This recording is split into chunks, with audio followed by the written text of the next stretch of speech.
Welcome, folks, to 2023. How are you? Long time no see, y'all. Really, though. Like, it's been a minute, but we're here. We're here. And we're ready to review the year. How is everybody? You have raided a bit early. That's fine. Thank you so much for the raid, Prickle.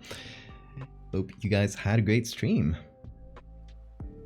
Welcome, everybody. It's great to see you. For real. Yeah, we haven't streamed since the, what was it, 23rd, 22nd? Somewhere around there. And hey, who gifted a sub? Anonymous gifter. Whoever you are. Thank you for your generosity in gifting a sub to Pyro. And Laos. Manos en oración.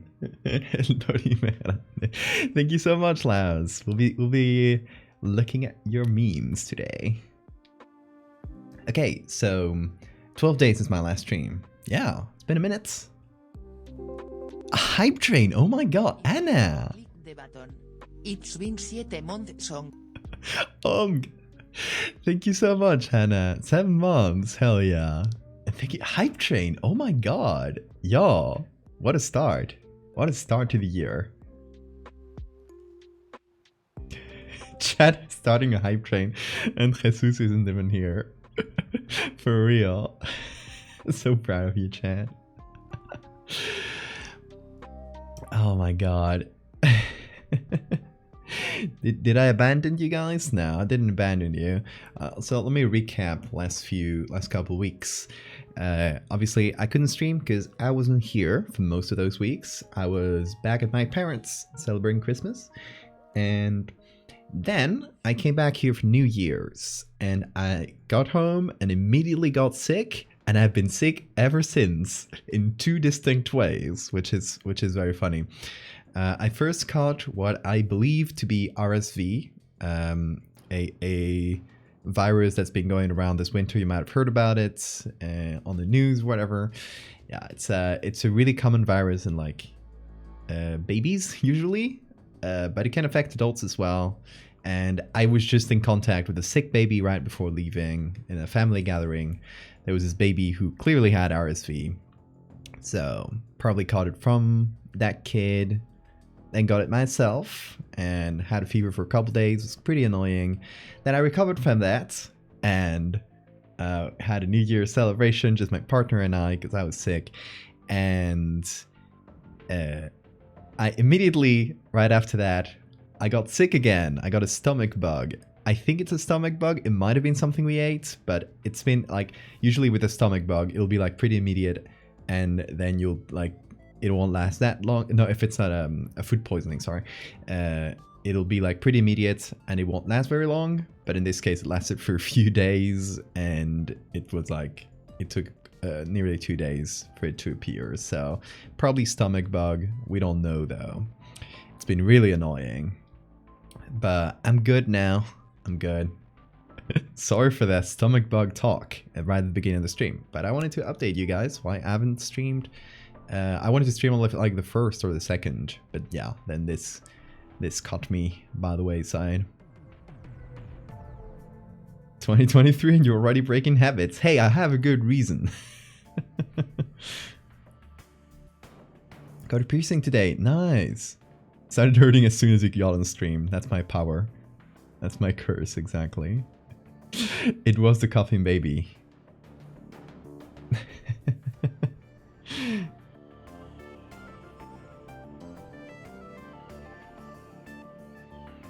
We introduced the love triangle to Teriel.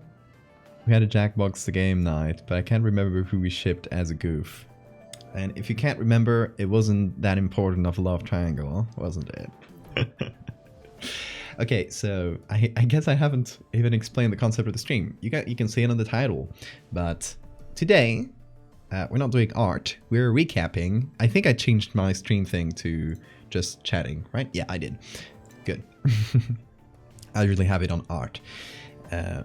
But yeah, today I wanted to just review everything we did in 2022.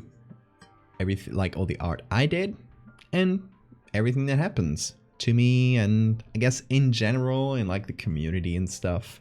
So yeah, I have a little list I made of every month all the art I did each month, and then some like extra few things, but we'll probably be coming up with more as we go. And I want you guys, if you have like any fan art, any memes, anything you did this year, get them ready. And when the time comes, like for the appropriate topic or the month it was made in,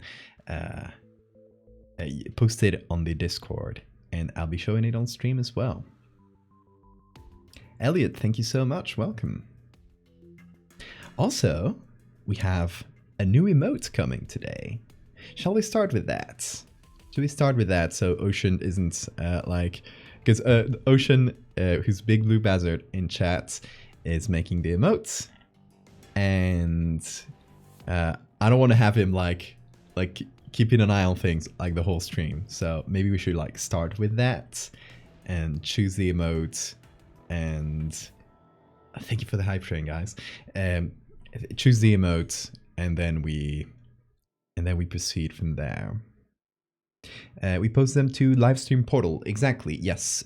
So if you have any art, any memes from this year related to the stream, related to my art, related to anything we talk about, pop them on the Discord. Go to the livestream portal channel. That's where I'll be checking. But wait, don't like dump them right now. Post them at the appropriate time, so you know we'll have time to get through them. Otherwise, it might be a bit chaotic. Mode reveal first. Minutes long crossover video. We can link to that. Maybe watching the full thing will be a bit long though.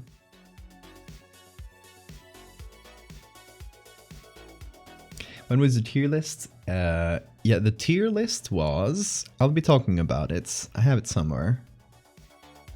I bet I have it somewhere. July. That was in July.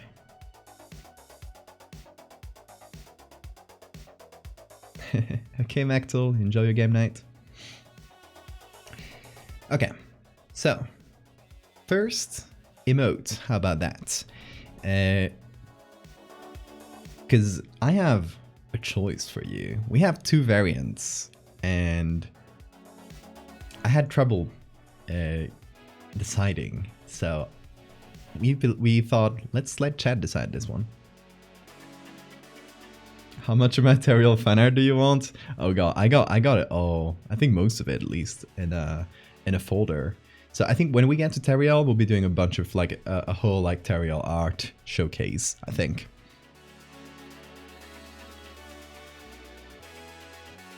Okay, so let me see. Emote. Okay, so first things first.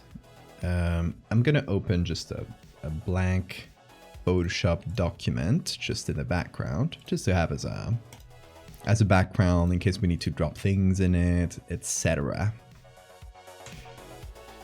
Not to do any art, don't worry. No art today, promise. Okay, so oh, did everything disappear? There it is. Okay. First up then, let's show the two variants. So you guys can choose. Let me copy them on the document here directly. So the concept is Googliel praying. Okay, we got one version. I'm sorry, this is the the work in progress screen here, just a screenshot, but just to decide, it'll serve. We have a version with God rays and one without. Did you send me the one without, by the way? Ocean, send me the updated version with everything but the God rays, so we can like pop it in there, because I think I only got the small preview.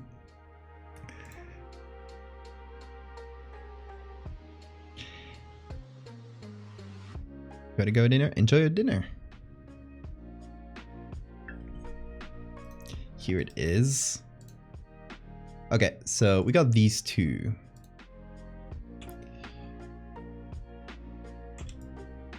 Ooh, gonna make the canvas bigger. Give it a sec. Or I'm just gonna like scoot it over. Yeah.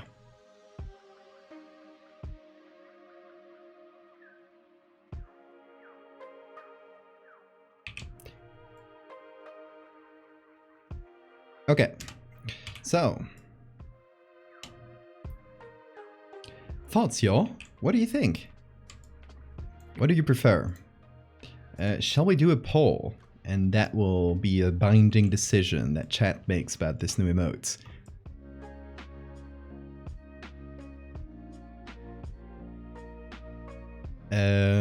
Simple one would probably read better as an emote. That's fair enough. And I mean, yeah, we got the holographic version. Where's that one? Here. We got the holo version that might appear. I still don't know exactly what we'll do with it. I think we might use it as maybe like a bit reward emote, since we don't really pay attention to those.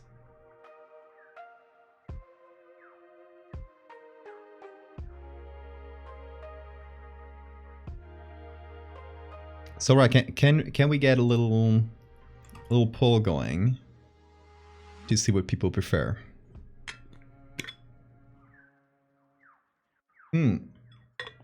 Yeah, to show you guys like what it would look like as the emote itself. Here's a small preview. Oh, that's very small.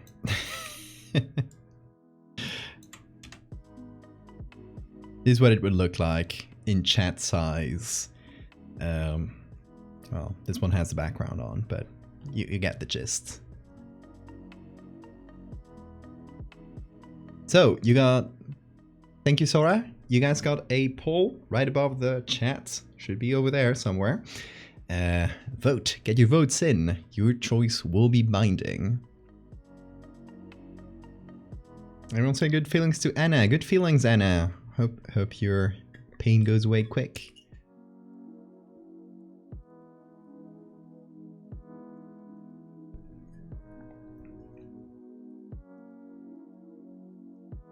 Stop making my piercing hurt. I got the magical cure. It was within you all along.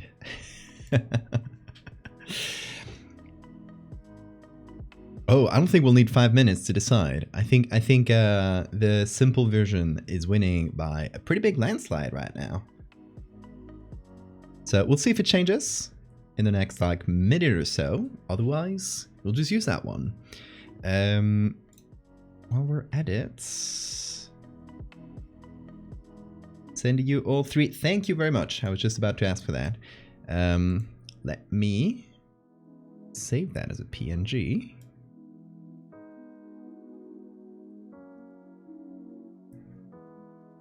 And prepare to upload it. Isn't it cool, by the way? Let's all clap for Ocean, because look at that beautiful little googly owl. Let's see, emotes.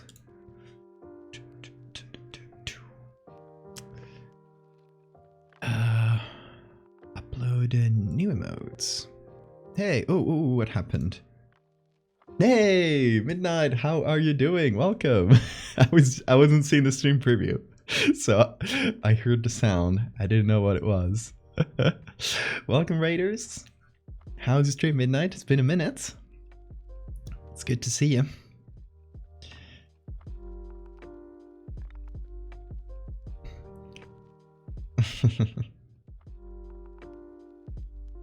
Obsessed with the crawler mode? Yeah, the crawler mode is really good. Huge props to human person. Without like, you can check out human person's Twitter if you go below the stream. If you go to the buttons, the little panels below the stream. There's one with all the emotes, which I'll add this one to that later. There's one with all the emotes. You can click on that and it'll give you a link. It'll send you to a page with the links to everybody's Twitters, so you can follow them there. Okay, let me see.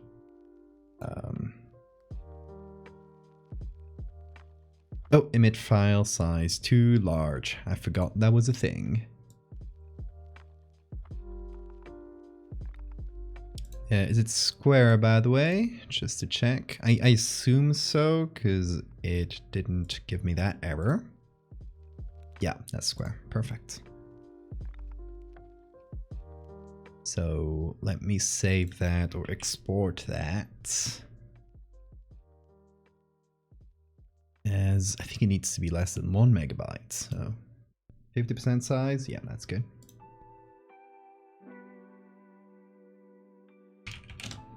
Okay. Let's try that. By the way, I'm not seeing chat for a second. Don't say anything silly.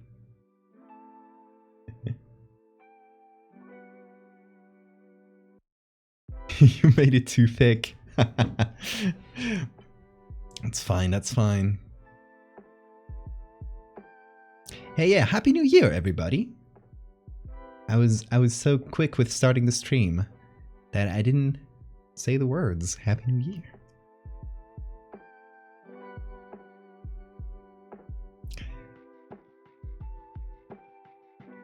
Okay, let's see. Let's upload this one now. Oh, what should the name of the emote be? I think bless or pray.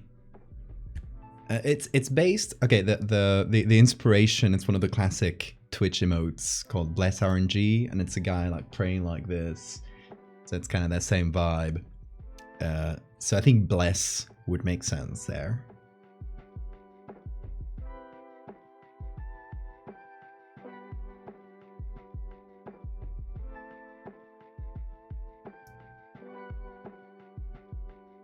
Okay, let's see. Let's upload that. And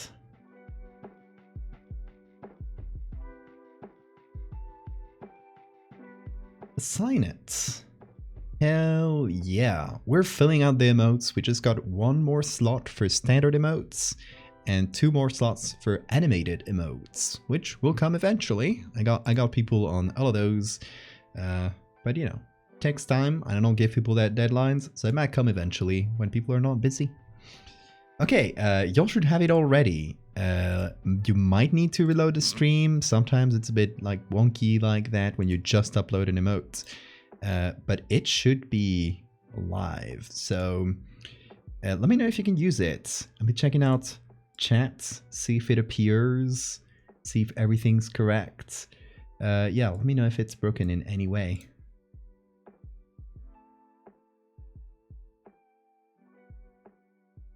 Let's see if I got it myself. I might need to reload on my end as well.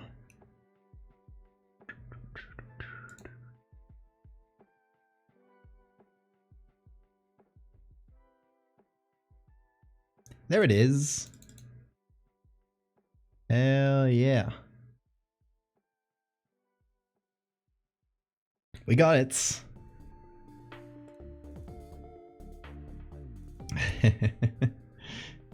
Yeah, if you reload, you should be able to see it and use it.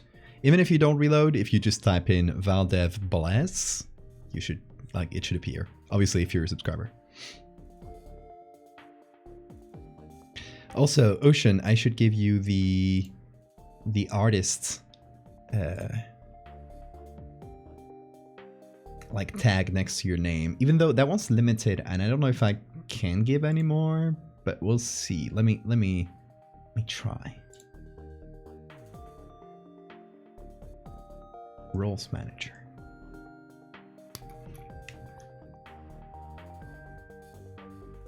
Okay, how many artists do I have? 1, 2, 3. I think I can only have up to 5. No, it's... Yeah, they don't let you have more than 5 artist roles, which is stupid. So I might have to take one away. I'll take one away from Saint, because Saint doesn't make it to stream too much. So that's her punishment.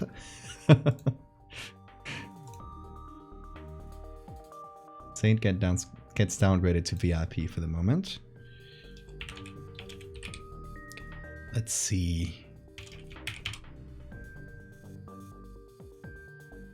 Is it Big Blue Bazard without spaces? Let me see.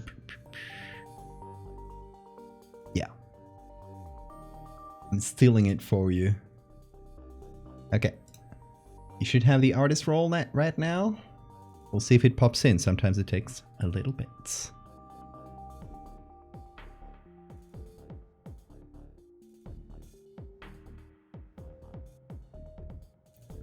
Somehow only now notice the googly eyes on the headphones. Oh yeah. Oh, one of them fell. I need to glue it back, but I'm running out of glue. But this one fell. Should be here. I'll put it back.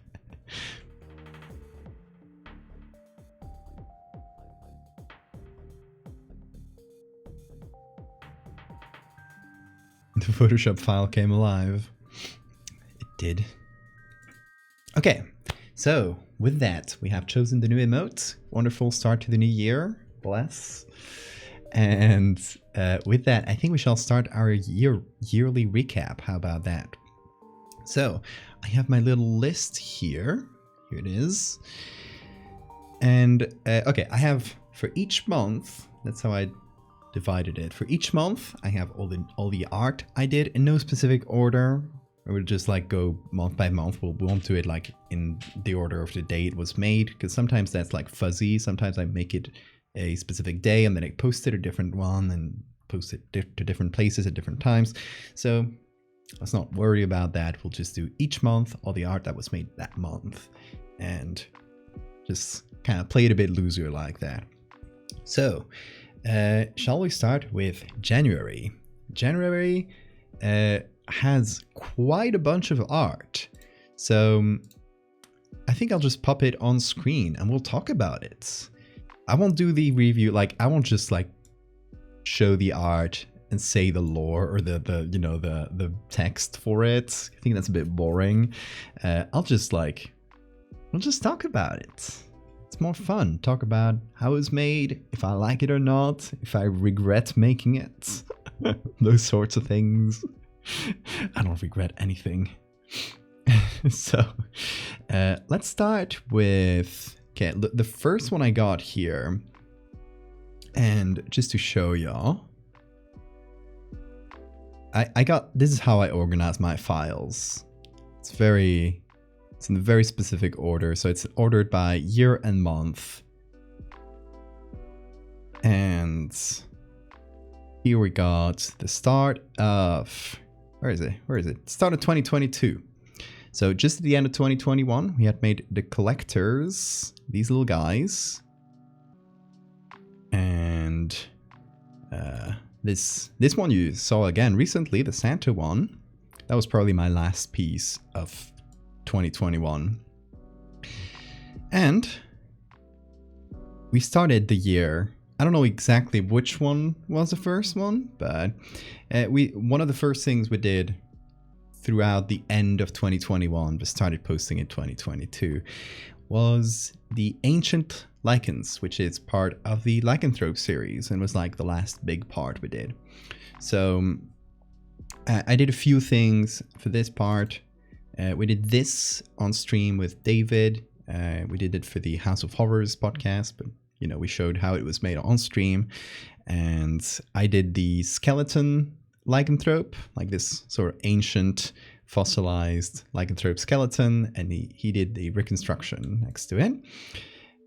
Then we did the statuette, which is an actual real life clay statue that I then used some stone textures on and broke off some bits and stuff to make it look like an old Venus statue. And then these ones were made by David, claim no authorship over them, but David made some cool cave paintings. And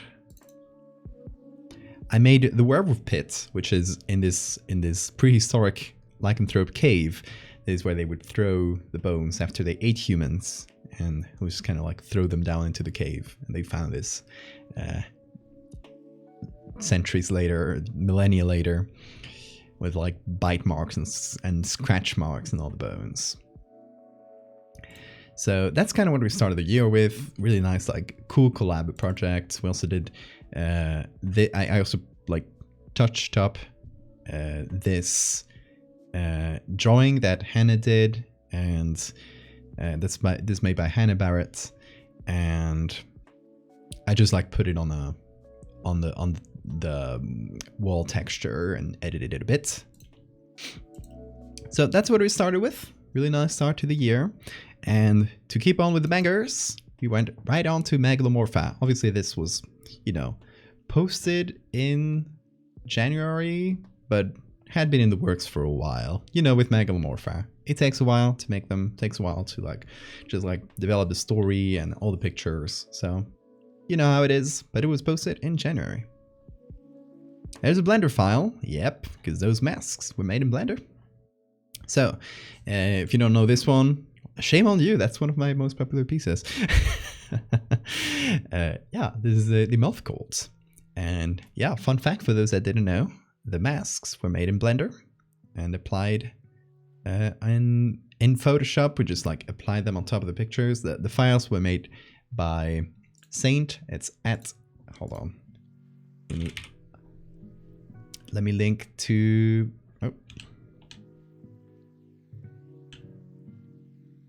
where does it? Okay, here it is. Let me link to Saint's art on Twitter.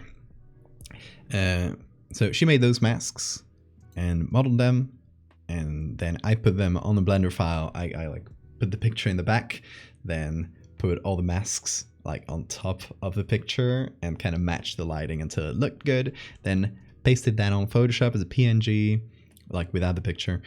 Pasted just the masks on Photoshop as a PNG, edited a bit more, touched it up. Fun little experiment with 3D. I should do more, honestly. It's set in Norway, yes. And here they are, doing their little worship. Fun little mask cameo here. And here's the church itself. These are out of order. And this is at the end of the story. The church burns. Oh, and there's the garden. That was a really fun one. Yeah, that was a fun one. This is a nice little artifact of the beginning of the year, and you'll see a bit more of this. We'll talk about it. It's one of the bigger art topics of the year, so we'll definitely be touching on that a few times. But to start with the optimism that at the start of the year, everyone was playing around with AI. It was a fun thing before people really knew how it was trained. Now in this piece's defense, it was made with an ethically made AI that was only trained on Creative Commons images and my own images. This was made in collaboration with AI Curio on Twitter, who created this AI program themselves and made it so you could upload your own training set, if that makes sense, and kind of train something on your own images. So I found that fun. I gave them a bunch of my images. Obviously it was it was much lower fi, much shittier than the current AIs that do really polished looking stuff. But it made some interesting, weird looking things based on my art, and then I put those on images and did this little ghost thing, for example, and this little meat thing. I don't know. I found it interesting and fun. It was a nice little experiment.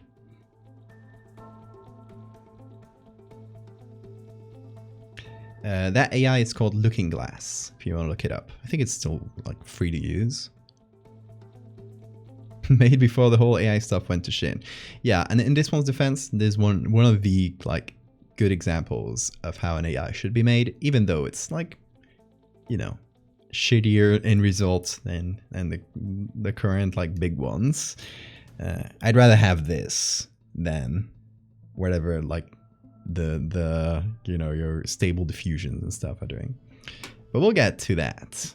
Worry not. We shall get to it. Okay, so we did that. Then the goblins. That was a fun one.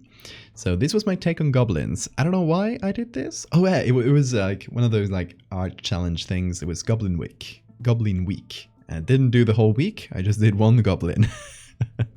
There's a few of them there, so you can say there's one for each day, maybe. 1, 2, 3, 4, 5, 6, 7. Hey, that's one for each day. I did a Goblin Week.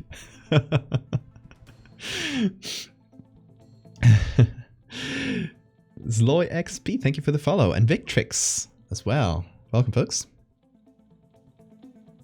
In his defense, Your Honor, my client was in Goblin mode.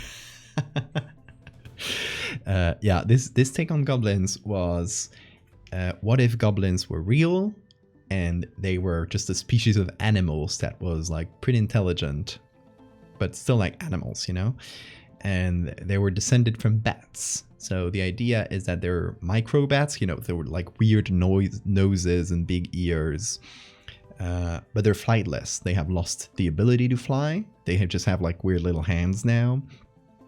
And they just like scurry around, you know, like pretty big rats and, you know, just run around, steal shiny things.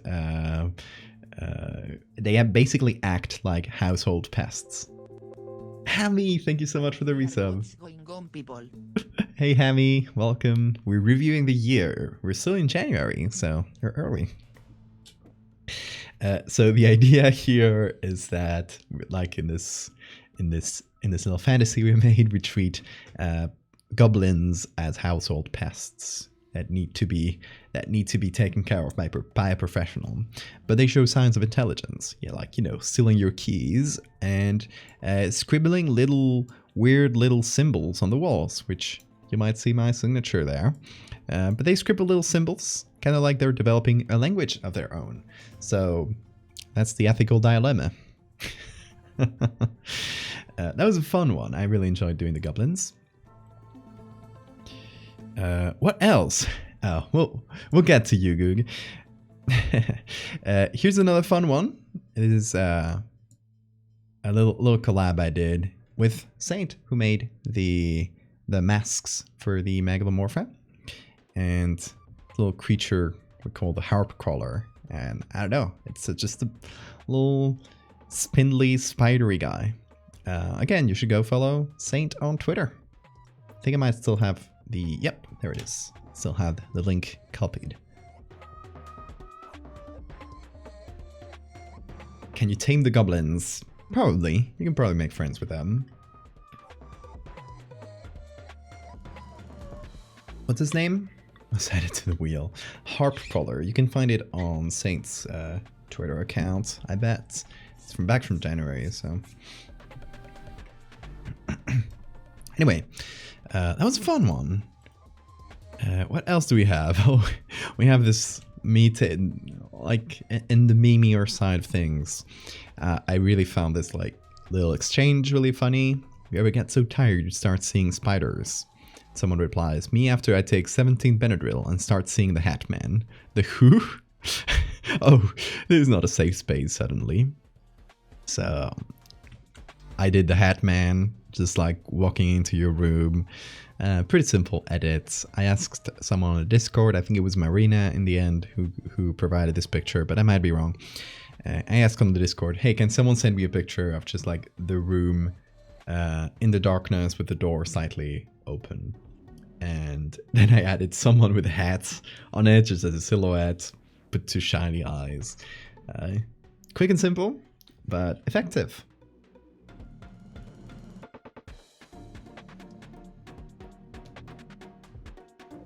$90,000 words in. Damn, Hammy. Great job.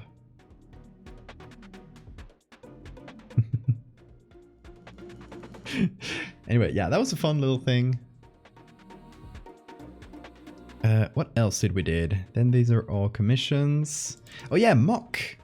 So you guys might remember Mock, the mountain creature caught running behind Google car. January, like last January, was Mock's kind of birthday. I don't remember, I think it was the 15th or so. So we might do something for Mock's birthday this year. We might do some more Mock art if we have time. I hope so. So yeah, I made these four for Mock's birthday. So we did Mock running after a car, Mock just chilling, having a little walk, 2 Mocks running real fast on the side of the road, and a little Mock family, just the silhouettes. But that's Mock parents and the Mocklings. Look at this one. This one fell down. They'll get up. So yeah, made that for Mock's birthday. That was a fun little extra thing. What else? What else do we have here? Oh, this trigger. This was made on stream with Theo, who is at Fleist Church on Twitter and every social media. I'll send you guys a link because that's a hard one to write just from memory or just from hearing it. This is Theo on Twitter. You can find them on other social medias as well.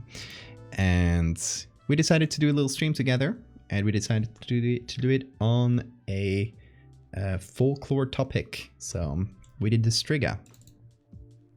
Theo did this, which I just touched up with some textures on top. And I did this. This was the original version. Then I updated it a little bit to make the head smaller.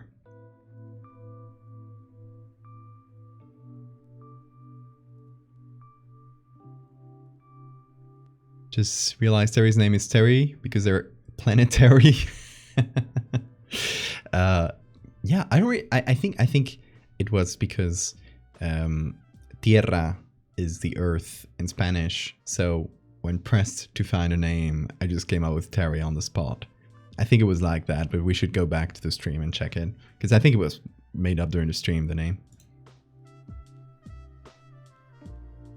So, back to January, we have a few commissions that we did. So I opened commissions for a little while. I think I got in like 5 or 6 maybe.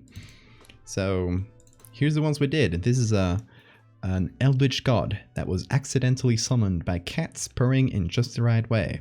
And now the god is awakened, but is now indebted to the cats who do not really care about the god. So the god is just like sitting there and while the cats hang out in the ruins. Oh, and fun little Easter egg. There's a kitten hanging from one of the antlers. They use it as a scratching pole. Hey Marina, welcome.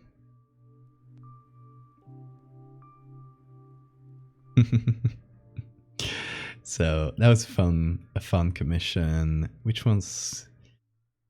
What else do we have here in terms of commissions? We have this one, character called the Hunchback. We have this one for the Lamp King. That was a really fun one. That was for Melody, who made the little chorb here right in the back. So yeah, it's just a little lamp head character that appears in dreams and guides you to your doom every time. What else? This one's a character called the Nine-Eyed Cats. I was working with silhouettes a lot that month. Look at that. A lot of the characters I did this month are in silhouette form, which is a really nice way of, you know, both hiding the Photoshop, to be honest, and also hiding the horror. You can really, like, whatever your mind makes up in the darkness, it's always going to be scarier than whatever I can come up with. So it's always a good thing to show things in silhouettes.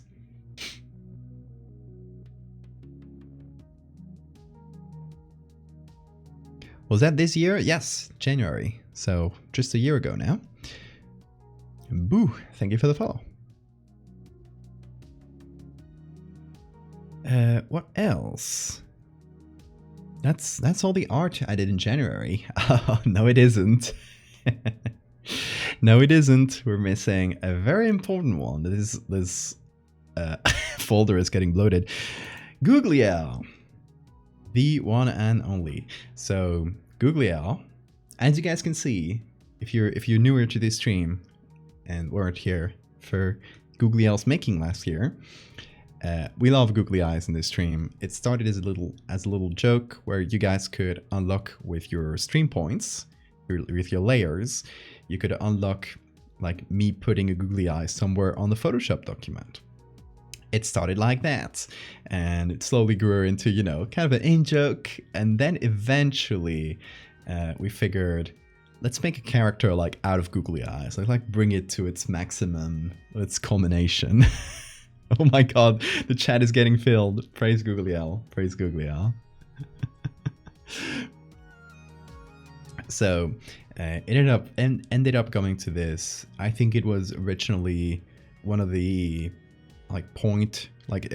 community-wide point challenges where you can all like pitch in points. I think it was like that, or it might have been a sub goal. In any case, this was made kind of as a little community thing just for the Twitch. Obviously I posted it to Twitter and everything, and look at them. Look at them. They're so great. But yeah, they kind of stuck and they've become a mainstay of the channel. So they're nearly a year old now, which is wild. Googliel the All-Seeing.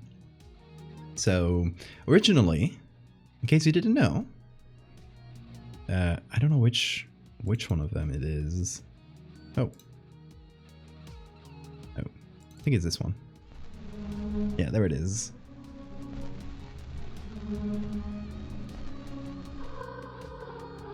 It was made as a short little video,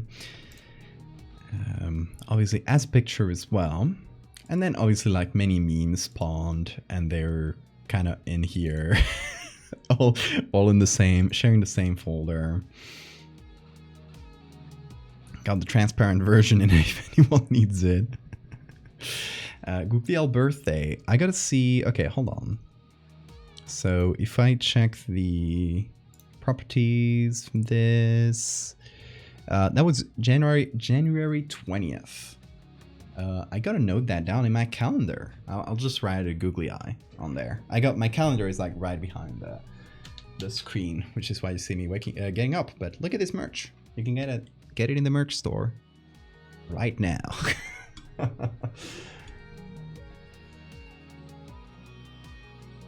And hey, will you look at that? January 20th is a Friday, which is stream day. Just an observation.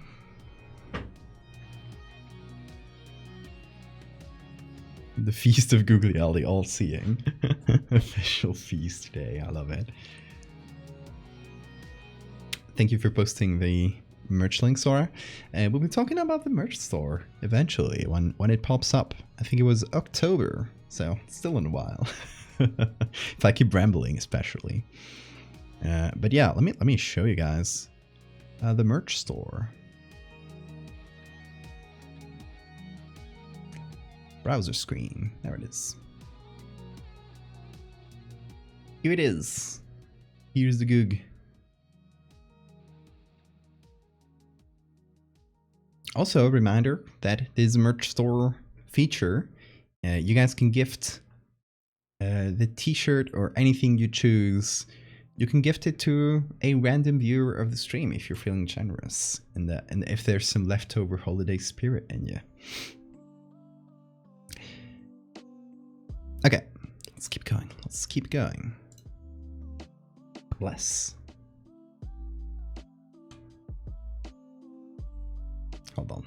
Let me. Since this is gonna be, I guess, the background every time I close the rest.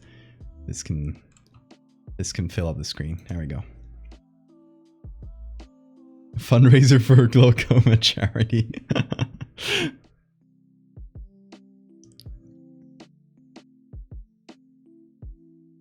When is your birthday, Sora?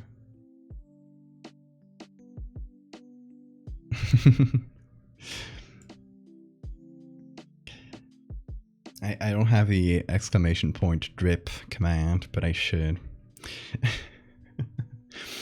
So yeah, Googly Elves made that month. That's a great ending to January. Redacted to the public, fair enough. Let's see. Let's go to February, shall we? What happened in February? So, we're starting over here. We did a bit more lycanthrope project art, and this one was focused on Saint Christopher, which is a figure from early Christendom that was still like prevalent in different forms throughout both Catholic and Orthodox traditions. But in the Orthodox tradition, Saint Christopher was usually depicted as a person with a dog's or wolf's head. So we kind of took that and ran with it and kind of like redid a retelling of the Saint Christopher story with with Saint Christopher being a lycanthrope and being like one of the main saints for the lycanthrope. So I did this medallion, and then Abs J. Harding, who's an amazing artist, I'm gonna link to her stuff right now, did 2 beautiful drawings that we turned into an engraving and a woodcut. So the engraving and the woodcut. Both are digital, but we kind of like added textures and stuff to them. So yeah, that was a really fun one. And I think it was like the last major thing we did for the Lycanthrope series. For now, there's one that I still haven't posted because I want someone to collab with, but we'll get posted eventually. Furries are canon in the Bible. They are. No, this story isn't in the Bible since it's a saint, but it's in like pretty early Christian texts.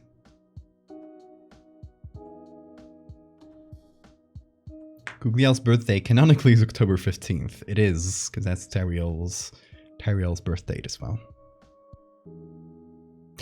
Okay, so we did that. Then this little piece I wanted to play on the kind of the conspiracy, alien, like government hiding the aliens thing. So I did these two hazmat suit guys carrying a dead alien away from what seems to have been the site of an explosion. We can see some smoke in the background, some redacted things.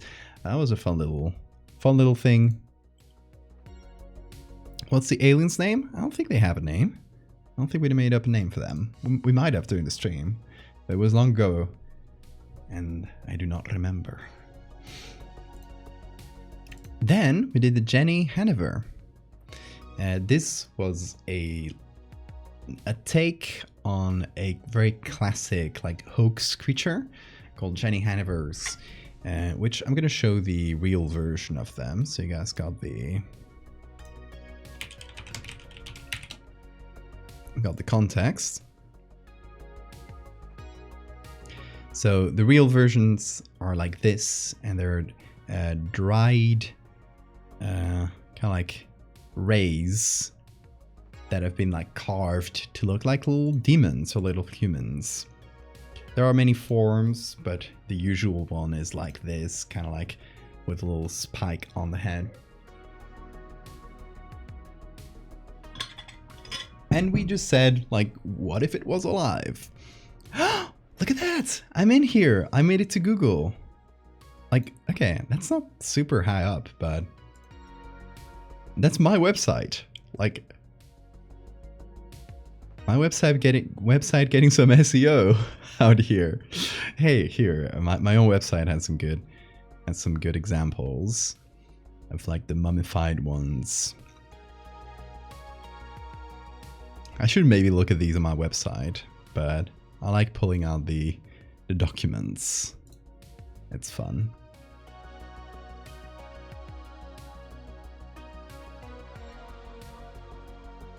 First page Google. I have a few things that are in the first page of Google that you wouldn't expect. Well, actually, let's get to one. This bad boy right here. Let me show you. let me show you. Well, maybe it's not there anymore, and now I'll look like a fool. But but we'll see, I guess. CP173. There it is. Fourth result on Google, and the first result that isn't the now deleted image. Okay, context for that. If you didn't know, the original image, which is this one, for that SCP, which was the very first SCP, it was just posted to 4chan as a little like writing exercise, and obviously it wasn't posted like thinking about what it would become. So they just kind of stole an image from the internet that they found creepy and made a story around it. Obviously, in retrospect, that wasn't good, because that was actually a sculpture from a Japanese sculptor who never agreed to it, and now had this like whole like internet phenomenon attached to his sculptures, and he didn't really like that. So he kind of gave kind of a passive agreement to at the SCP wiki, still using it. But wasn't like apparently super enthused about the idea. So last year, in around February, the original author for the article decided, let's pull the image out. And instead of replacing it, they decided, I don't know their gender, they decided they would leave the article without an image and kind of hold a little, not a contest, but a little like community thing where anyone could draw an image and it would be posted to a gallery. And, you know, the article would be left up to, you know, anyone's imagination. There would be no canon look for this SCP. But, you know, people could imagine them any way they wanted. So I took up the challenge and I said, let me do my own version. And I did this one. And it took off so much that I'm not going to attribute it to only myself, obviously. But this was like the first one that like did really well, and a lot of people started seeing it and being aware of the story behind it, and a lot of people started jumping into the redesign, this SCP train, and it became a whole community thing. It was great. Like most horror artists, you know, have done a take on 173. But for some reason, I'm the fourth result on Google, and it's my website. It's strange. I don't know how this SEO thing works, because it's just my darn website. It's not even the Twitter post that like did really well. So I have no idea how this got up here on Google, but it is there. And if I ever check the stats for my website, there's a really large percentage coming from this Google search every month. Which is really funny.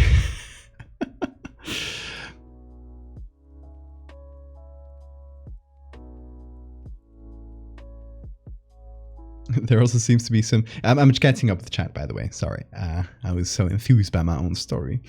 Some Jenny Haniver's OCs. Yeah, I saw that. Those are really fun. Oh, also, there's a little reference. Here on the ground, kind of washed out by the sun, there's a peanut reference to the original.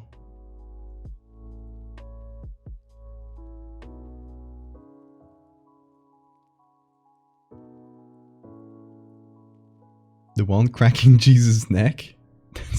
Oh, yeah. Oh, yeah, that one kind of looks like mine. Made in August. So they probably took some inspo from mine, but I kind of added the old face. So it's kind of strange. You know, I won't judge. What the hell?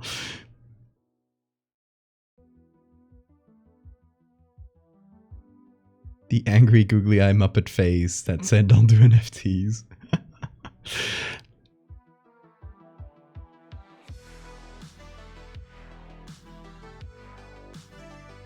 Yeah, thank you, Laos. I was about to search for that, but thank you for pulling it out. Kids, don't do NFTs. Come on. Puppeting my own creations. This was the old version. Like I made it on stream, but then I Oh, that's saucy right there. I don't know if I can. Well, I can show it. It's a Twitch. It's on Twitch itself. So, yeah, the stream made like in the stream I made like a pretty different version, but still it worked. And oh my god, this is the old background. Yeah, I guess I should talk about how when I moved. We'll talk about it. We'll talk about it.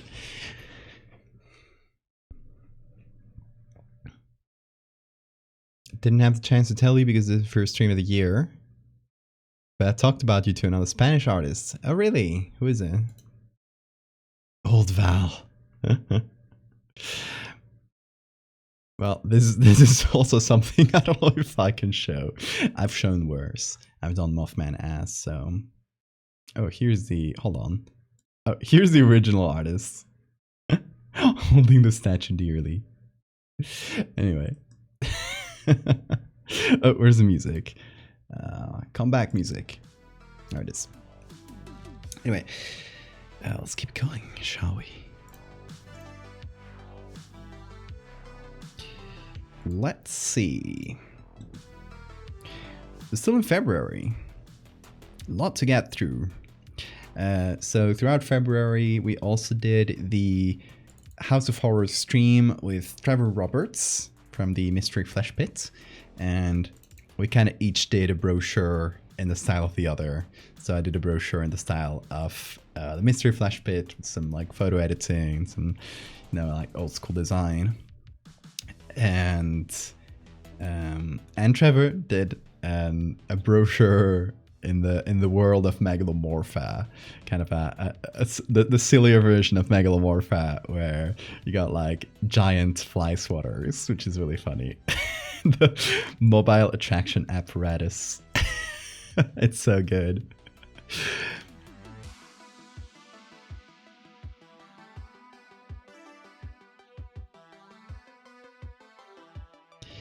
P.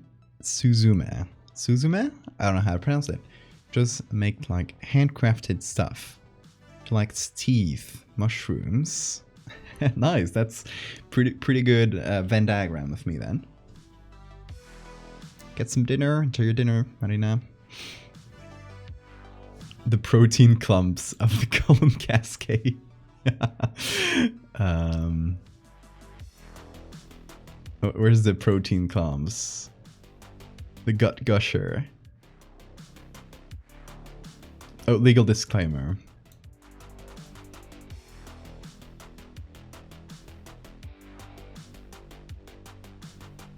Protein clump anaphylaxis.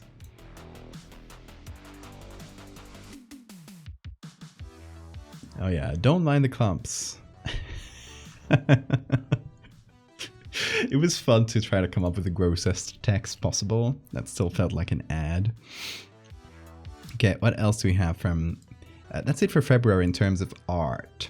Also, I guess we were talking about NFTs with the SCP thing, where I did the whole, like, don't do NFTs, kid. This was right about the time that NFTs were... I think they were past their peak already. I think they probably passed their peak, like, early in the year, and then they declined. But if you guys remember, towards the beginning of the year... It was so tiring. It was all talk about NFTs all over Twitter, all over social media and the internet. It was exhausting. So I'm glad that's over. I'm glad that NFTs crashed and burned to the ground and nobody talks about them barely anymore. So good. Late night slipping. The peak of NFTs was a small hill. No, it was a big peak. It was like really tall and narrow.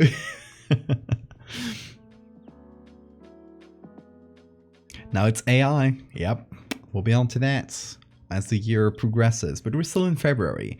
We're not unaware of where the AIs are, but we're optimistic about them. It's still like a little meme to play around with them and to do like little funny AI images. Alimenta a Terry con todos los artistas de INFT Bros. Jesus says, feed Terry with all the AI artists and NFT bros. Absolutely. Thank you so much for the resub, Jesus. Still keeping up with the tier 3, goddamn.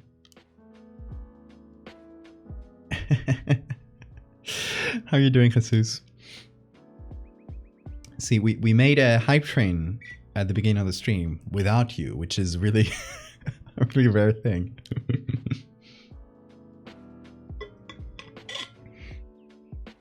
But yeah, in case you're joining us right now, we are recapping the whole year of 2022. We're in February right now. That's a hard month to say.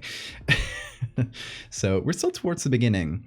But yeah, we're talking about all the art I did, things that happened, and that is a good segue into the stolen album art, which is not a thing that happened in February, but we talked about it. So I think this is here, yeah. So in case you weren't aware, because this happened a while ago, well, this is a piece I made way before I started doing horror. This was made in, God, I don't even remember, 2017, 2018, thereabouts. I don't recall the year specifically, but I made this long ago, posted it on Instagram. It did well there in its time, but then it kind of escaped Instagram. It kind of circulated around the internet, like uncredited and stuff. You know, it's, you know, Pinterest and that type of shit. Eventually, I uploaded some of my images to a site that kind of like does reverse search throughout the whole internet for your images and lets you know like if your images have been stolen, and has like a team of lawyers that you can use to kind of send cease and desist or DMCA takedowns, that sort of thing.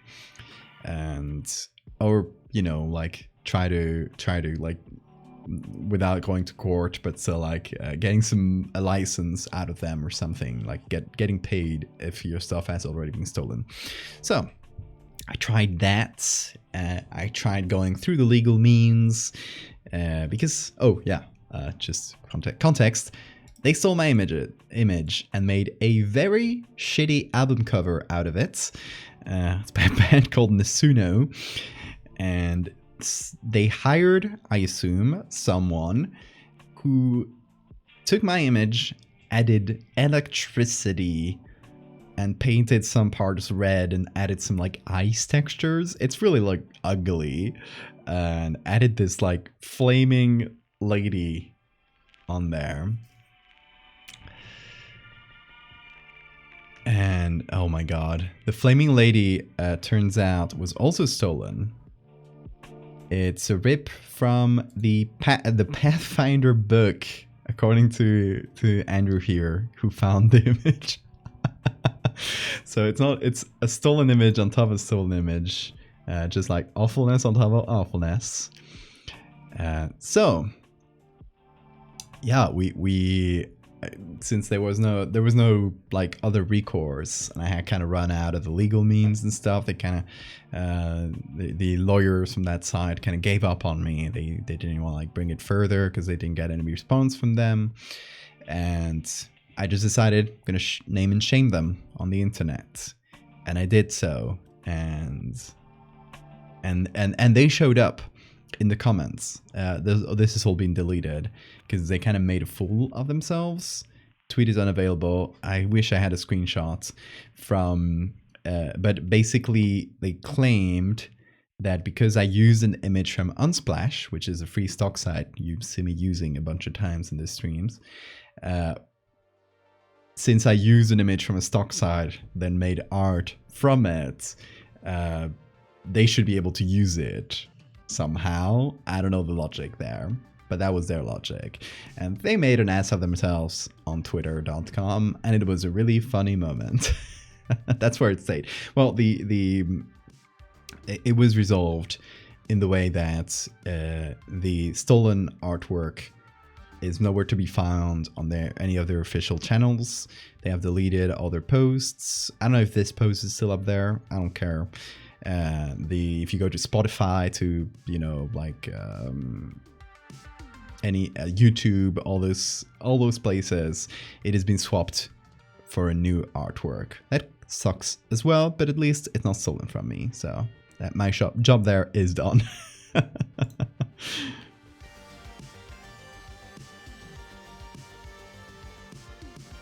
Let me catch up with chat.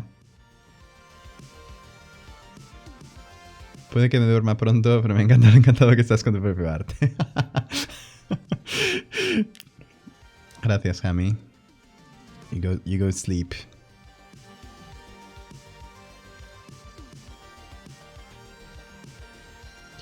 My friend keeps finding googly eye looking drawings in old manuscripts from like the 1500s. Googly eye's influence. Absolutely, they were praying to googly eye back then. Oh, the website that I used is called, what's his name? Hold on. Un clásico Valdevia. Classic Val W. Thank you, Jesus. It's called Pixie.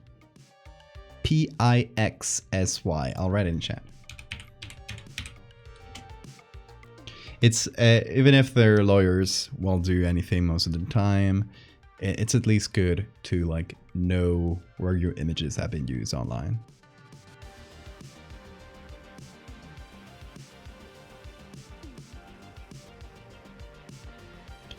It's when you pay artists to do the actual work. Oh yeah, it was really funny because the person who was hired to do this is call themselves a graphics creator, and their whole Instagram, his whole Instagram is like him next to like expensive cars and kind of like doing a big lifestyle thing, and it's really funny when you know that all he actually does, all the album art he does and stuff is, you know, copy pasted. We'll get to this. Spoilers.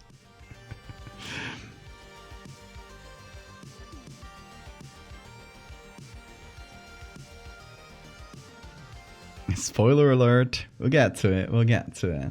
It's not far away. Yeah, that's it. That's the art I did that month. Well, there's a small thing that I did as well. It's just photography. I guess I'll show it just to change up the pace. Where is it? It's where do I have this? Oh, there it is.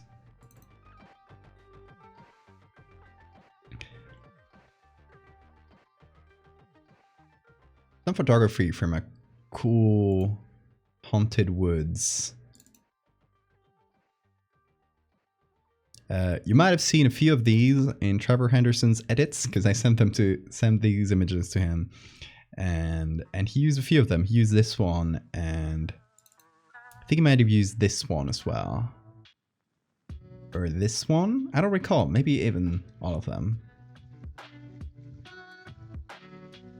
So this was a little like trail in Asturias, where I come from, that like goes next to a river and goes through a bunch of abandoned mills, and it has a bunch of like really cool statues that are made out of wood and like debris from the river, which is really nice. So, and they're made to look like folklore creatures. So, you know, it's made from like discarded stuff, which is funny because that's like the Disney Seven Dwarves.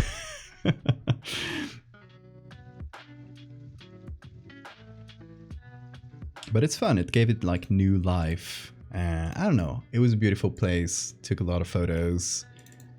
Then edited them into a nice, like, consistent style.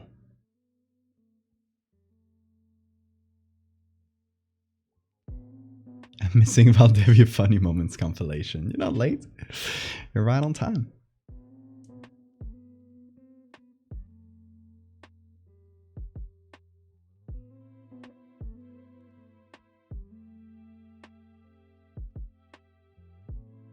First taking a photo to send, and then you're running away screaming. Okay, so I think that's all in terms of February. So let's go on to March. March doesn't have a lot of stuff. March was a quieter month, I would say. I did a couple commissions based on some cryptids. This is the Dower Who, if I pronounce it correctly, which is a sort of dog otter thing. Really cool. Yeah, I did. Huh. Oh, hold on. Yeah, of course. It was not a very active month artistically, because I was working for most of that month on the ziggurats. I think that took me, I think, most of March and a bit of April. So the ziggurat is, if you're here, it's my biggest secret. It was actually something I worked on for an entire month. I did 50 something images. I have it somewhere. 52 images. And then I have never posted it yet. I haven't. I'm still like not done with it, I think. But I'll show you some. I'll show you some of it. March isn't going to take long for Sue to spend an hour talking about it. Hey, don't read my mind. Post it? But posting it is a hard thing. Because where do you post it? How do you post it? What's the story? The story is the most important thing. And I still haven't figured that out. And I still want to do some changes. And as I change the story, I want to change the images too. So it's kind of like a double thing. So it stayed unfinished as a monument to my hubris.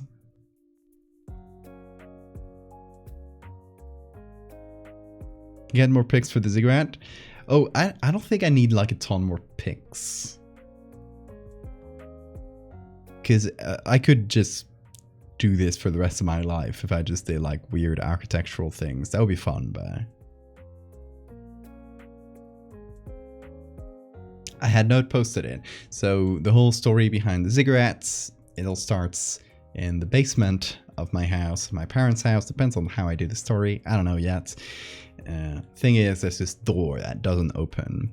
So I try to like, you know, it's been there forever. Nobody's ever opened it. Everyone's figured it's just like a weird architectural quirk, and there's actually nothing behind it.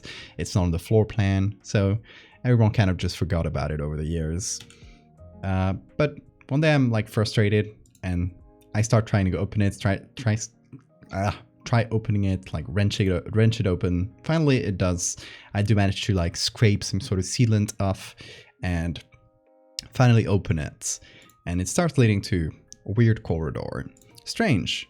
What is this like strange industrial area? Let's explore it. It keeps going.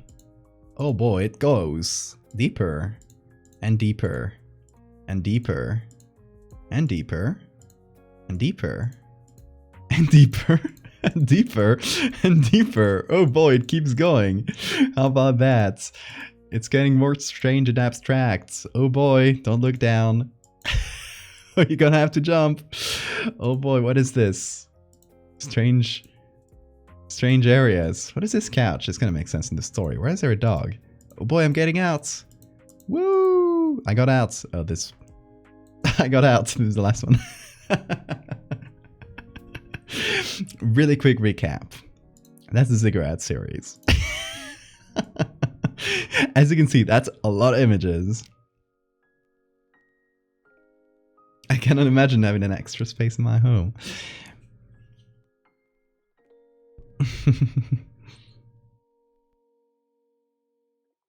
Is all new to you? Well, welcome to the ziggurat, Jesus. The Val Ziggurat video game is delayed another year. Truly. Yeah, some of these photos are from y'all. Marina sent me a bunch. The bathroom is down the endless corridor. 50th floor down.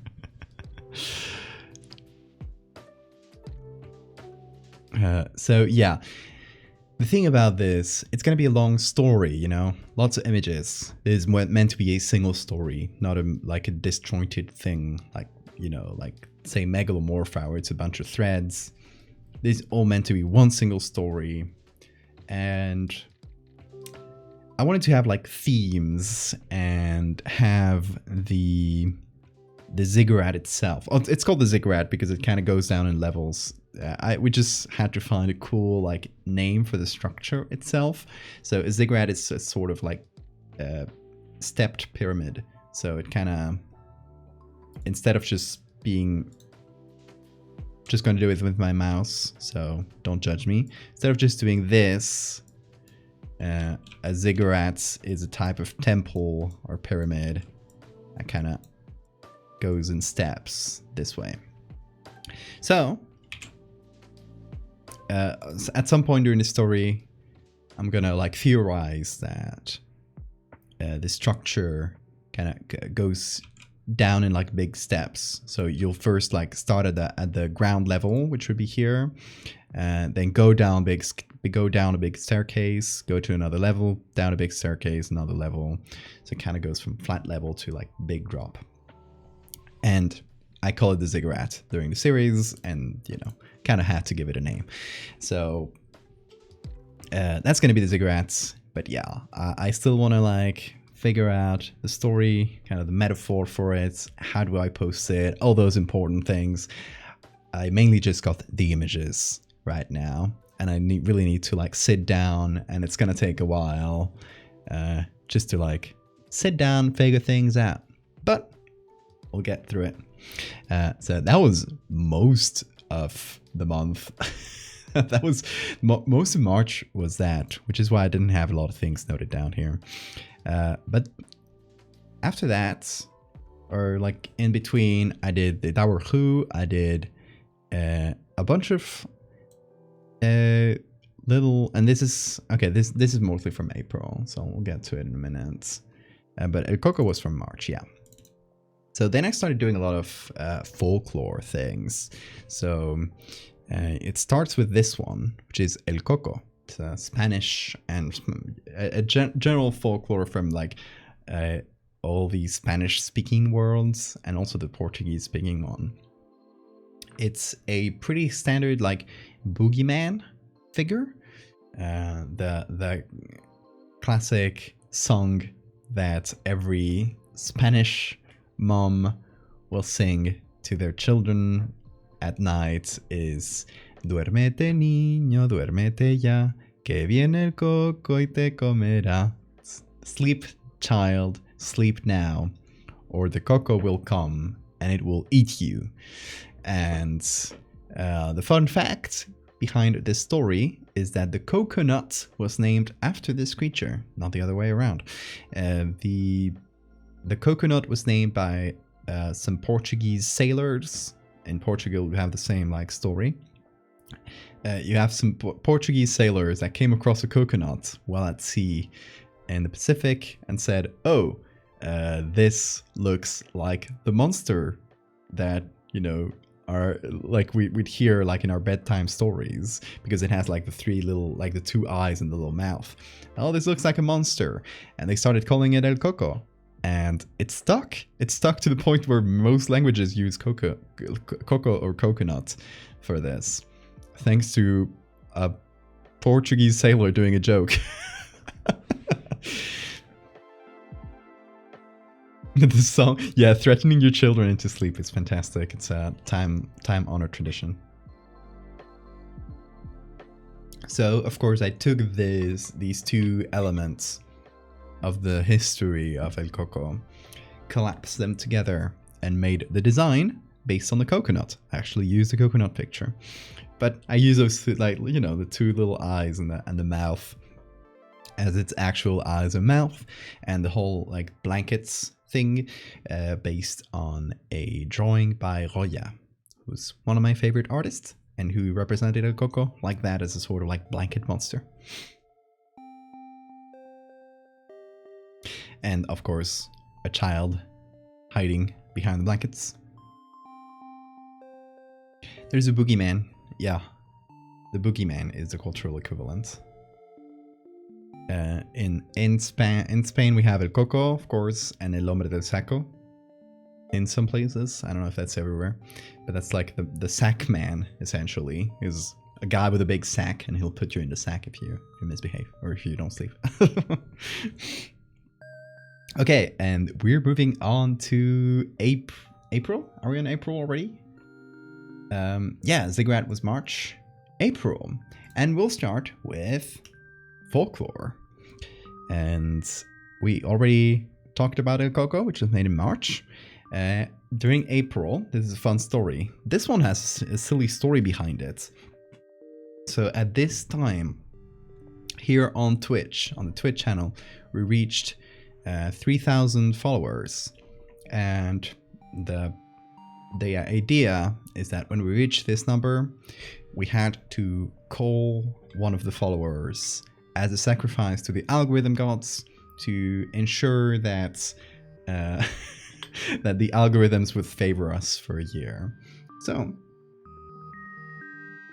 we did a sacrifice, but in exchange, I said, okay, the one who sacrificed needs to be a volunteer. But how do you get people to volunteer to be banned from a channel? I said the person to be sacrificed will get like a free commission, or just get like to send me an idea and I'll make an edit out of it. So that's what we did. And the sacrificee chose this Canadian legend called the Chasse Galerie, who is a ghostly canoe full of people going through the sky, and there's a fun story behind it where they make a deal with the devil. Me and the boys in creative mode.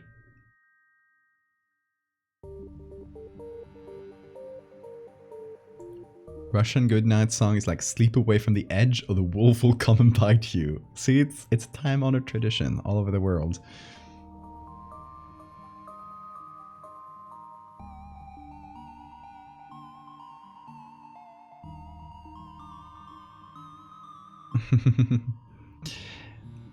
So, yeah, that was really appropriate that that the sacrificed person chose a folklore story, because right at that moment we were on a folklore kick.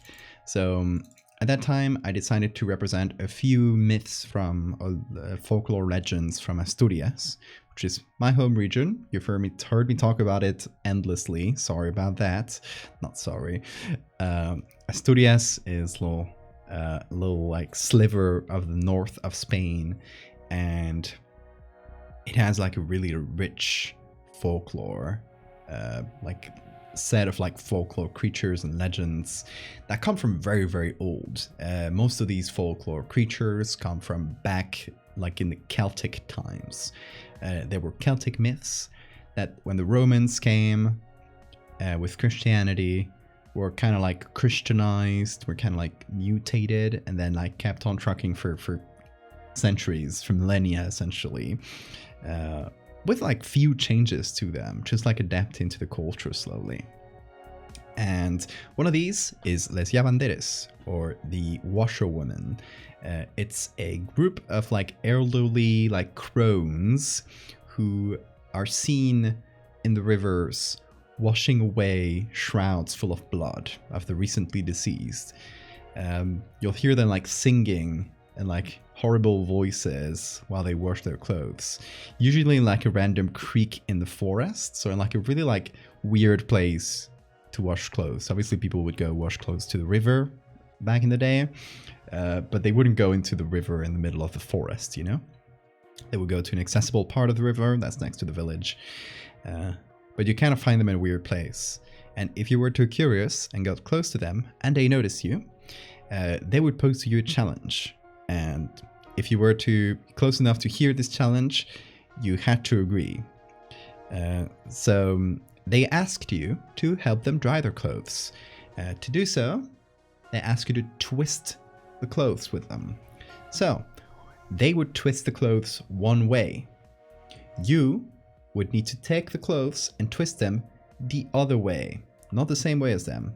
If you refuse to help them or twist the clothes the same way as them, they would drown you in the river.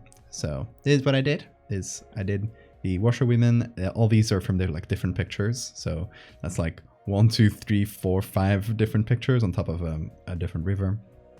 And here's the hand of the person who didn't listen and who's now being drowned. Leave them alone, maybe they're tone deaf. Also, they sleep on trees.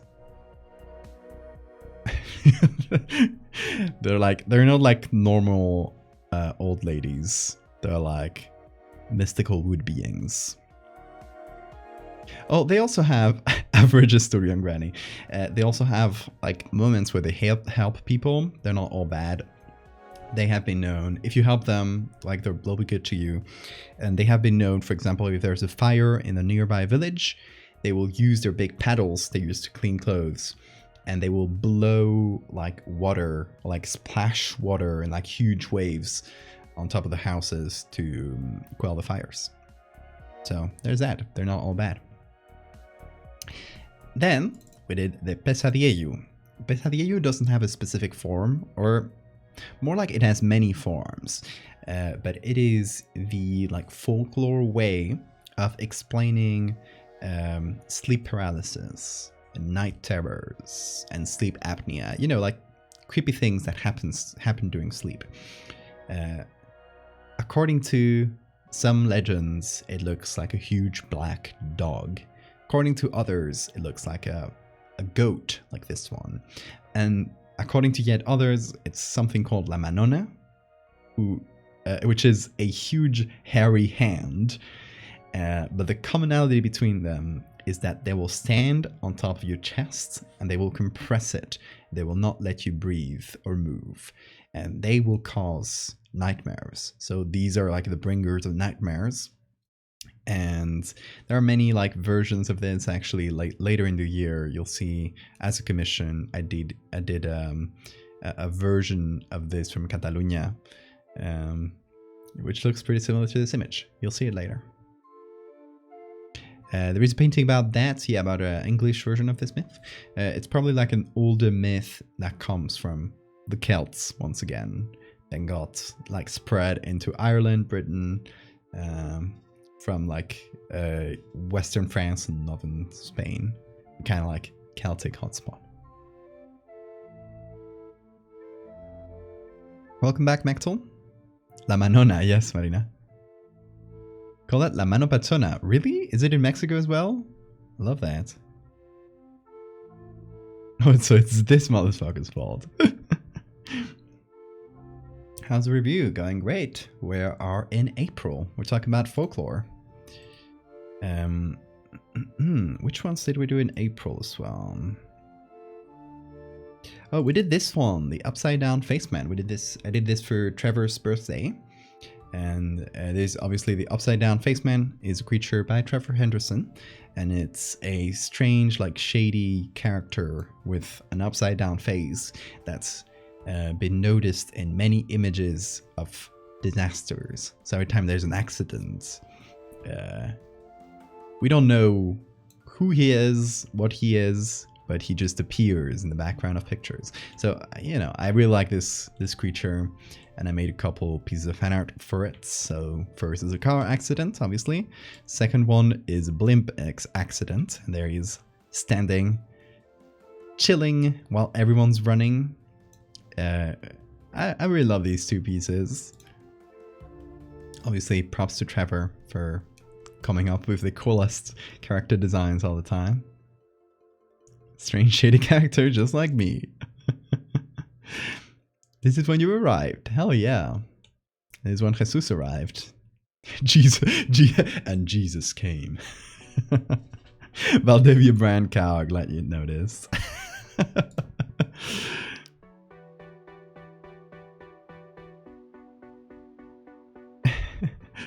Okay, we shouldn't see you later.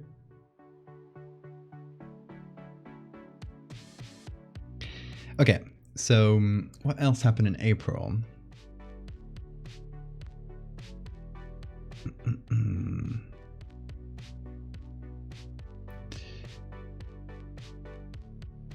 April. Oh yes. That was what I was going to show. You guys remember the stolen artwork for this for this shitty album cover?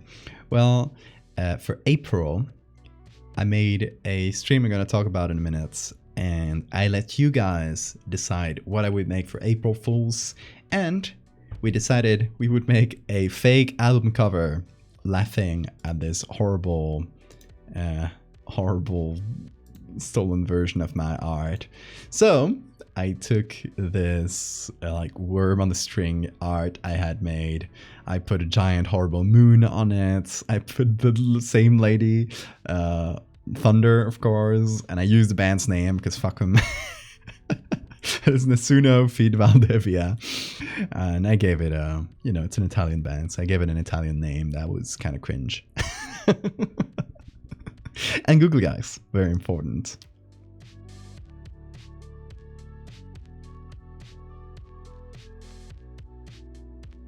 Oh yeah, for those who arrived later, we got a new emotes. Valdev bless. Bless us in chat, please.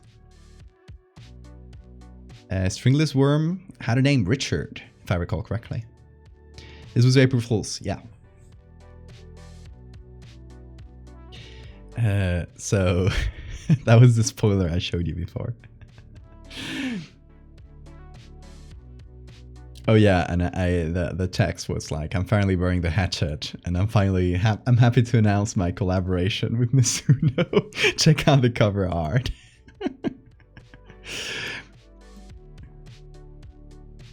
So yeah. Oh, and during April, it was started actually on April 1st. I made my longest stream ever.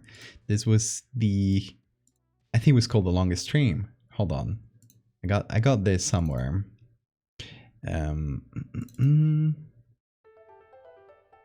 This was a subathon I did, and I want to do something similar to that this year. So it started as a 12-hour stream, but the idea is that every time you guys subscribed or subscribed on here, on Patreon, I think there was some other options, we added minutes to the timer. So it ended up being, I think, 18 hours or 17. And during that stream, we made that April Fool's thing. We made, God, what else did we make?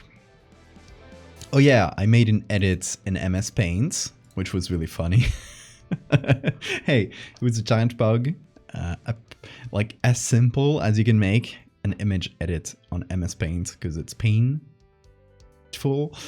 And also, talking about giant bugs, we made something that would be posted a few months later, but we got it started, that stream. Where is it?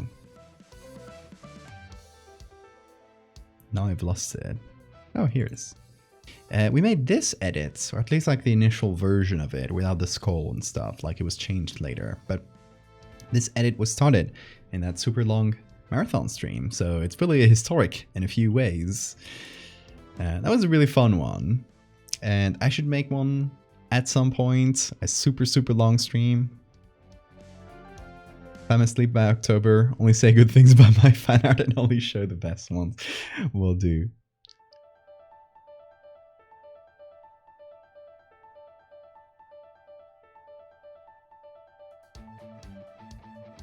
Don't you have folders arranged by dates? Yes, but I'm silly and I don't see my own. Like I look at the images and sometimes I don't find them. It happens.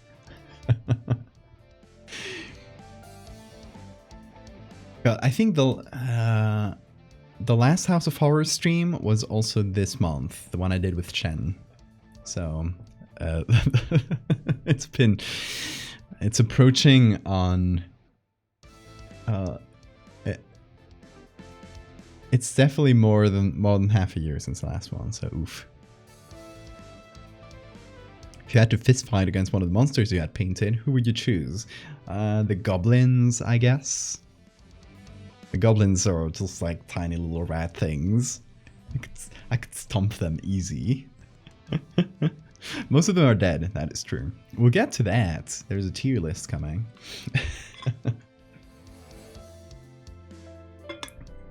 Okay, so, oh, in terms of photography, I also have one.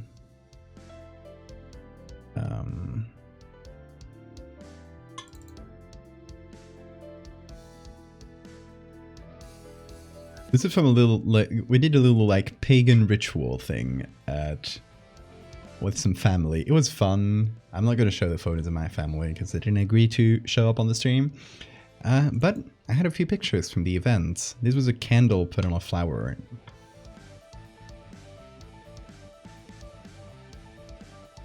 It was like a really moody and cool night. I really love this picture where it's like the moon and the bonfire.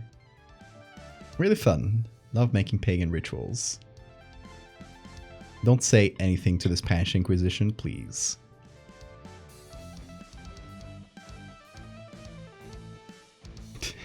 Don't kick Mark. Come on.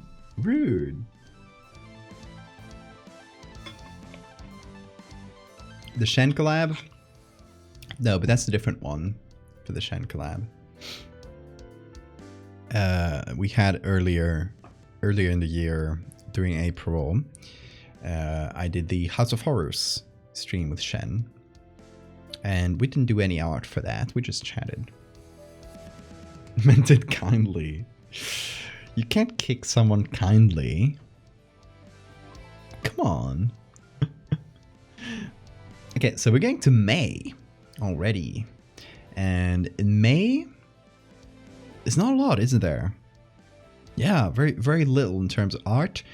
We did the... Well, this one is between April and May. Don't recall which pictures were made when. Doesn't matter much. We did the fractal religion ones. So this is the fractal eye. Well, this goes in the reverse order. A blind person gets fractal juice applied to their eye. Boom, they grow new eyes. And a whole religion is formed around that. That's the first fractal piece of the year, I think. Yeah.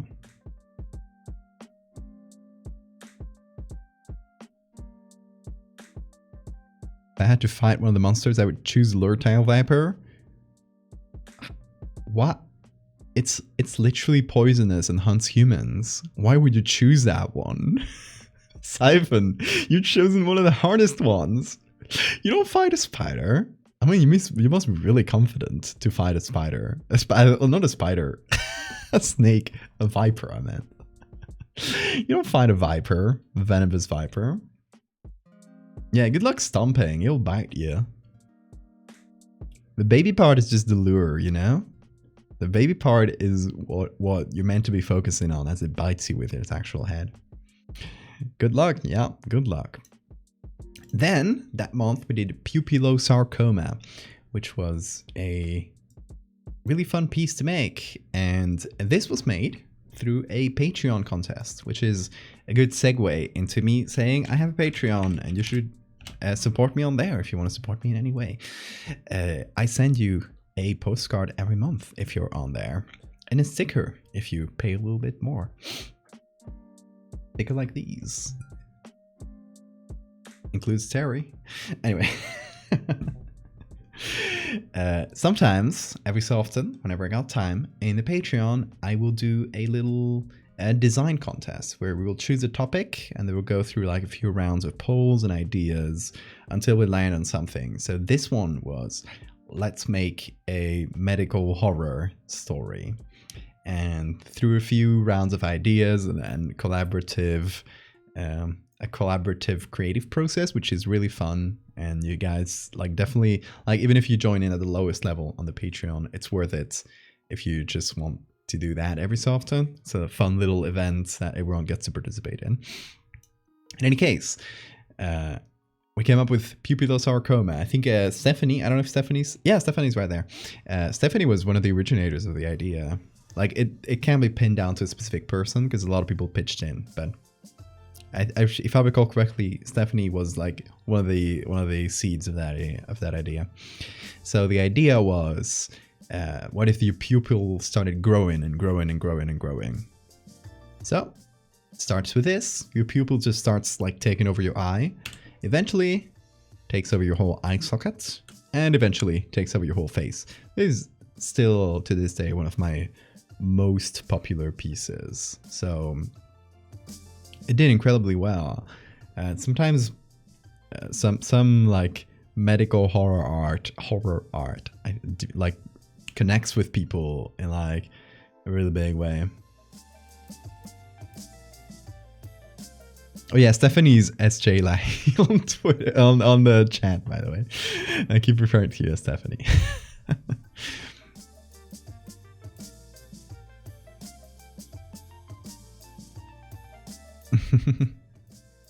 Medical horror can be really powerful.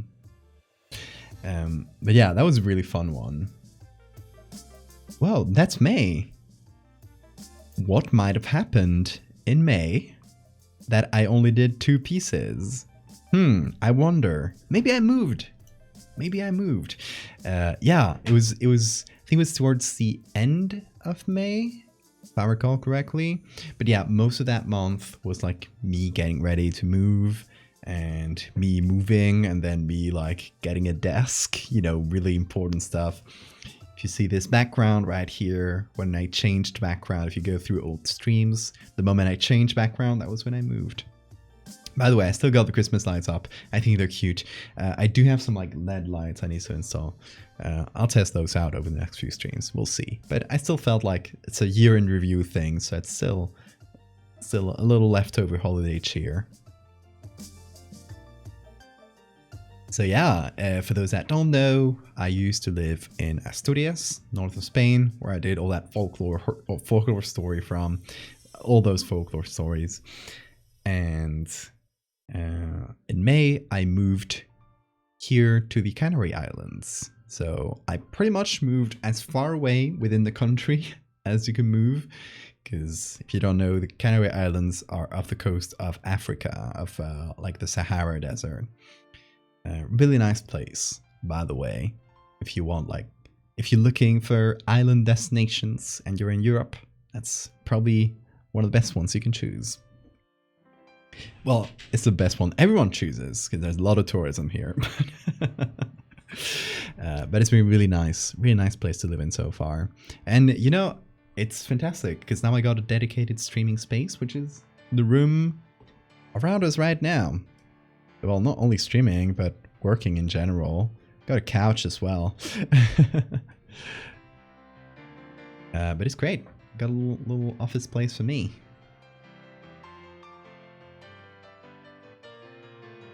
They have many bananas, yes. Over here, like I think like 70 or something percent or 80% of the bananas that are eaten in Europe are grown here in the Canary Islands. Really big banana producer. Is the place still overrun? Yes, we're trying to get rid of them. Please buy them. Please buy the bananas. The banana flood. Bananas, volcanoes, deserts, and like actually really lush forested places, which is like really big contrast. It's nice. It's really nice. Anyway, I'll stop showing the Canary Islands and we'll continue. But I guess if we're doing a year in review, it's probably the biggest, I'll put camera, that's probably the biggest thing that's happened this year to me. Yeah, like biggest like personal life change. For context, I moved out here because my partner got a residency spot in plastic surgery here in a hospital in Las Palmas in the Canary Islands, and yeah, moved in here with her. It was really nice. The banana biome. Even though it's like, I don't know if you guys are familiar with the Canary Islands, most of you guys are American, so I assume no. But even though it is like right next to the Sahara Desert, and it probably feels like it's hot and humid and or hot and dry and horrible, it's actually really nice because even though it's like, you know, in that area that's like really hot and dry of the world, it is in the middle of the water, so that cools it down, and it actually has like an extremely stable temperature. There's pretty much no seasons here. You'll be at around, like the temperatures will vary from an average of like 20 degrees during the day, and it doesn't change a lot during the night, but an average of 20 degrees Celsius in winter to an average of 25 degrees Celsius in the summer. Someone can translate that to Fahrenheit for you guys, for Americans. But yeah, it's really nice. It's like essentially just eternal spring. Literally in the equator? No, far away from it, but closer to the equator. A couple with a doctor? I'm a doctor as well. Didn't you know that? Oh yeah, fun fact, I'm a doctor. I graduated medicine and then decided to do art. Because I'm silly like that. I'm unpredictable. I'm wild and wacky. Isn't that boring? Hell no. You don't need heating? You don't need, like... Oh. How do you call it? See, I don't even need it. You'll need cooling in the summer. You don't need heating in the winter. It's perfect temperature all year, all the time.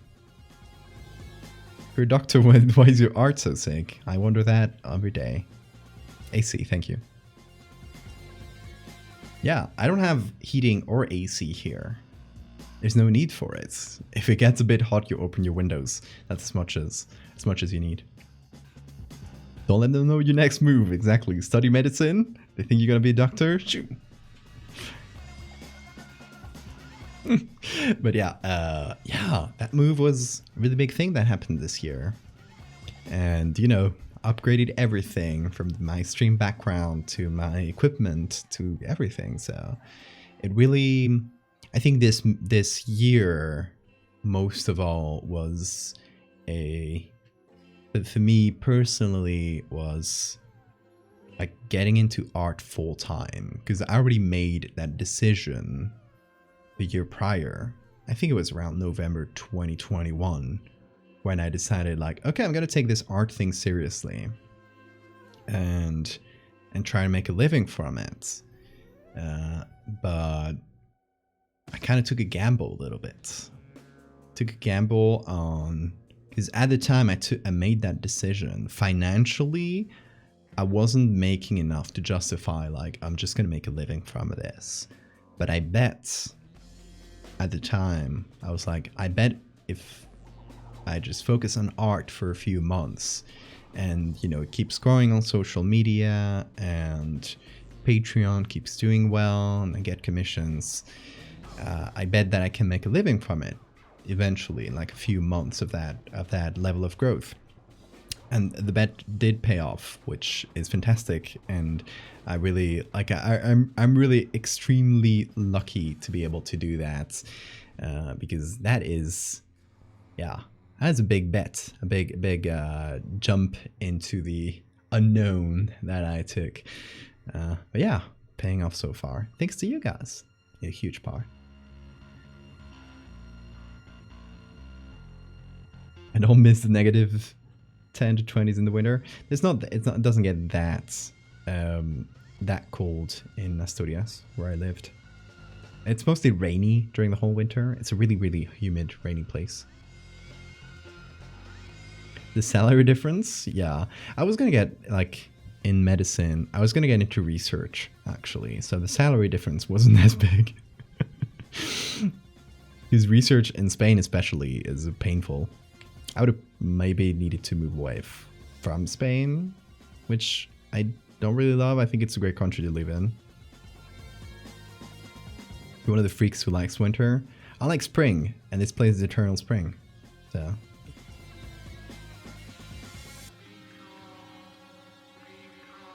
I grew really quickly. Yeah, I was actually I got during at the end of the year review, I'll actually give you guys some stats, but just to give you guys an advance on that, January 1st of last year, 2022, I had about 48,000 followers on Twitter. Obviously, followers is not a measure of anything. I think a lot of people tend to take it because it's like the visible number. So people tend to take that as the only like measure of anything. You know, you get people who can make a living from like, and they have 20,000 followers because they get a lot of commissions. And you get people who have like hundreds of thousands and can't make a living from it. It really changes person to person. But yeah, just in terms of like the social media growth, it's been really big. And it's also translated. Like in this case, there is a translation, because if you have a Patreon, the people that, you know, get to support you on Patreon are the people who find you through social media. So the more the one grows, the more the other grows. It kind of scales up at the same rate ish. But yeah, we got over 100 Patreons. We're at 110, I think, at this point. Hey, welcome back, Marina.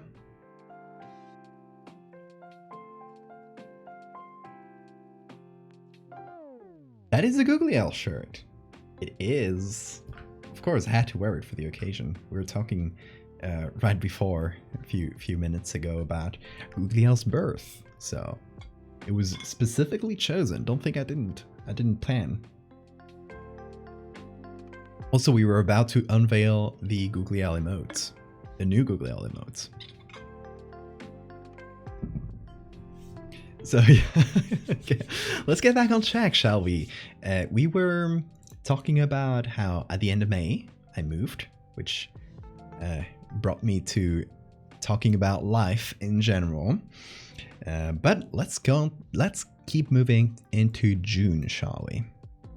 So June art, we got a lot of good stuff. So right when I moved, kind of to offset some of the expenses from moving, because that was really expensive,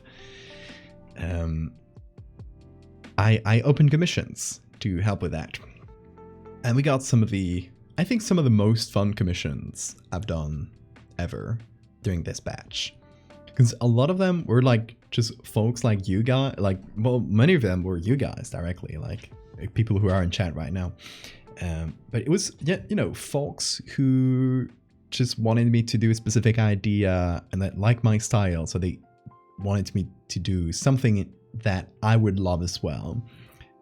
So it kind of really worked out in that way. So a few of them we did. This one, bug warning: if you don't like bugs under your skin, don't look at this one. And this one is really, really fun. I'm the model for this one. It's a bit of a different one in the sense that I took the picture of myself and of myself. Well, actually, my partner took it. Originally, the camera was here. Just in time. Hell yeah. I'm living in your skin. Yeah, that was a really fun one. It's kind of a take on formication, not fornication. Get your mind out of the gutter. Formication with an M is a symptom of kind of a type of hallucination where you specifically feel like there's insects under your skin. So I held the camera with my foot, exactly. Thank you, Sora, for writing it down. Yeah, so we did that with some centipedes and different types of bugs. This one also creeped out people a lot. Who would have thunk? This was what it should have looked like, but Commissioner didn't like that. Edna held the camera, exactly. Anyway, that was a fun one. Then I talked about this before, but we did a version of the same myth of El Pesadillo, of the folklore creature that kind of steps on that presses on your chest. This one's called La Pesanta, and it's a kind of either an owl or wolf. So I kind of mixed the two together from Catalan folklore. So fairly close, like kind of a version of the same myth, just like translated through a bit of a different cultural lens, but probably originating from the same like original legend. So really fun. Looks like a wombat, kinda. Then we did Lilith, who, aka the Nerve, for Ocean, who just made it in chat. Big Blue Buzzard in chat. He got the little artist's icon next to his name. This is one of Ocean's original characters. Ocean, actually, post a link to your socials, please, so I don't have to look it up. So that will be faster. Y'all should go follow Ocean. You'll see another commission by Ocean shortly.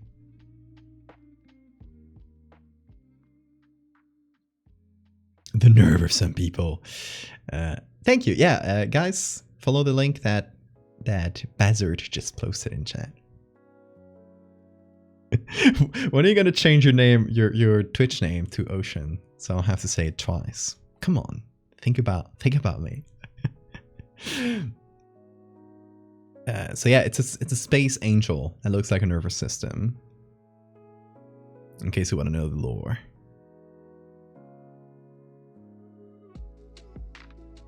This one's a sort of shadow bird. I think it was originally from a D&D game, but it was a few months ago, so I forget the specifics of it. This one was, again, we were in the more optimistic times for AI. The commission was like taking an image that an AI had made, this one, and kind of interpreting it. So we didn't use like AI stuff there. It's just like interpreting the idea and kind of doing something with it. So we turned it into a surgery ghost. So a ghost that appears right after you, as you're about to go under, as you're about to pass out from the anesthesia. And you see her, and she gets in. She like possesses you right at that time.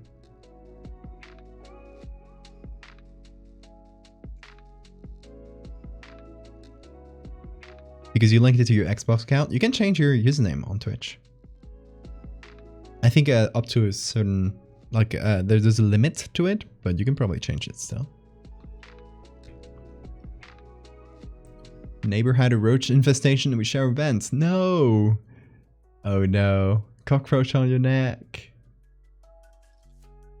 This is the very first stream you joined. Hell yeah. And Anna appeared.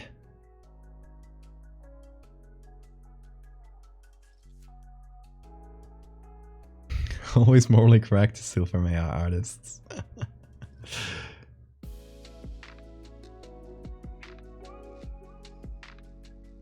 Okay, another commission is a werepossum. That was really a really fun one. It's a werepossum.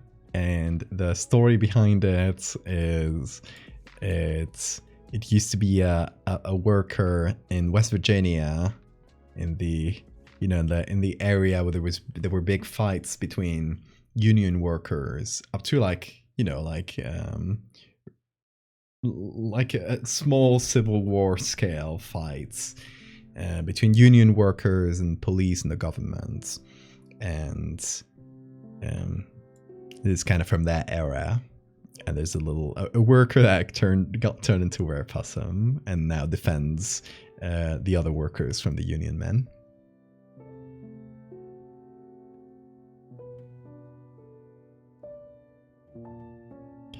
And this one is the Mantelope from a podcast called Kingmaker, which is out now. You can go listen to it. It's like kind of alternate history podcast with some like alternate history with some fantasy elements. It's fun. Free him. I won't. What other commissions from this month? Hold on, is this a month from... Oh yeah.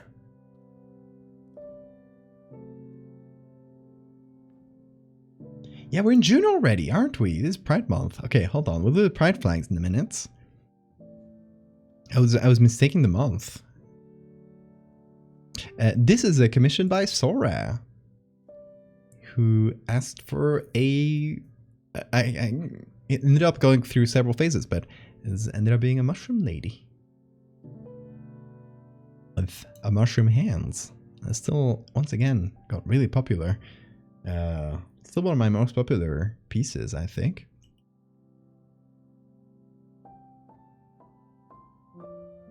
Are we missing any commissions? Yes, all the commissions from that month. Oh, well, we have the inside out cover.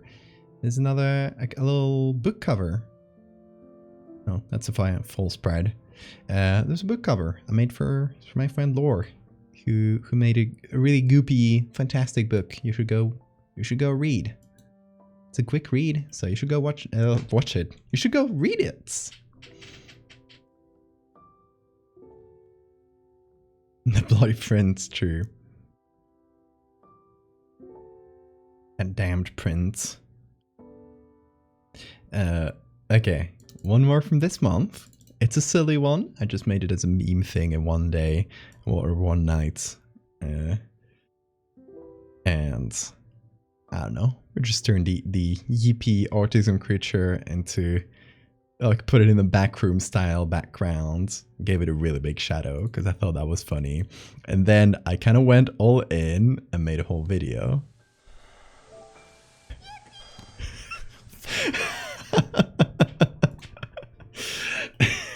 Where I voiced it myself and everything.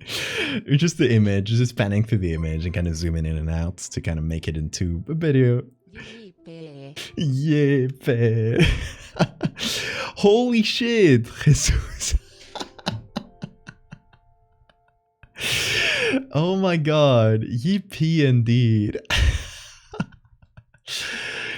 14. Oh my god, you just... Oh, that's enough to reach the goal, isn't it? Okay, I hadn't talked about the goal this stream.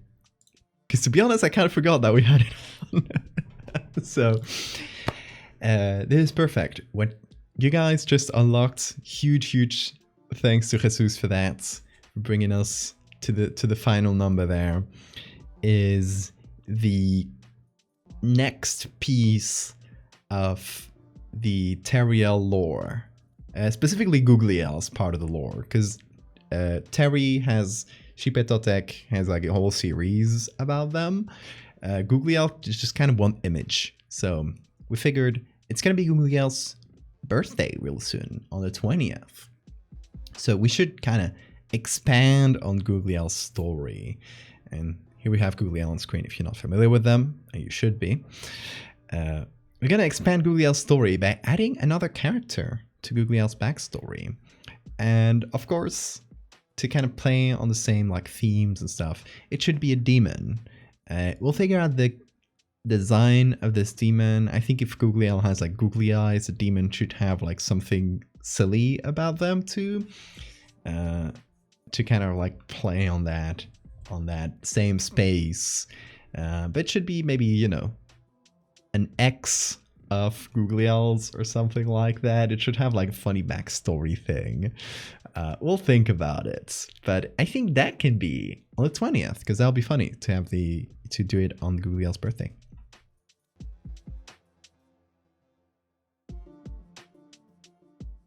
So thank you, Jesus, for bringing us there. Sibling / rival / ex, exactly.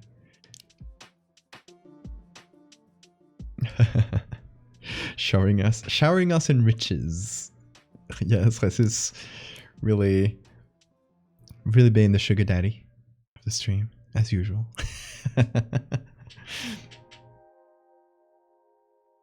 I got my humanization beam ready. Oh my god.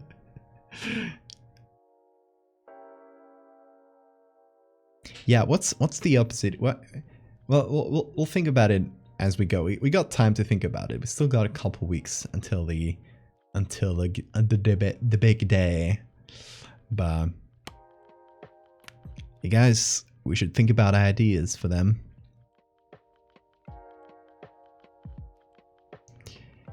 I don't know if demons have like specific classes like angels do, so I don't know. But Googliel is a seraphim. Full of holes. I like holes. Trypophobia. Oh my god. Those wind up teeth. Yes! I like that a lot. Wind up teeth. That's really good.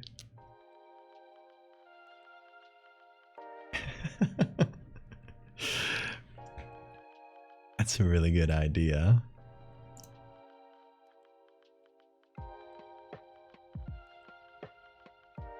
Oh, yeah, okay. Let's see. This was in June, and around June, it was Pride Month. So I reposted something that had happened a few months prior. But then again, it got turned into a whole series, so good time to bring it back. This was in... I don't know when this originally happened, because it doesn't have a timestamp there, just the hour. In any case, I got a message, like I get sometimes from people just wanting to send me images. And they were like, hey, sorry for bothering you. I got a creepy picture if you want to do something with it. And I just noticed they had LGB Alliance on their bio. And I looked that up because it looked sus. And it turns out to be a TERF. If you don't know, TERF are trans exclusionary radical feminists who are, you know, people who pose as feminists, but they actually just want to be transphobic. And they're really just horrible scum of the earth type of people. You might have heard about J.K. Rowling being one of them.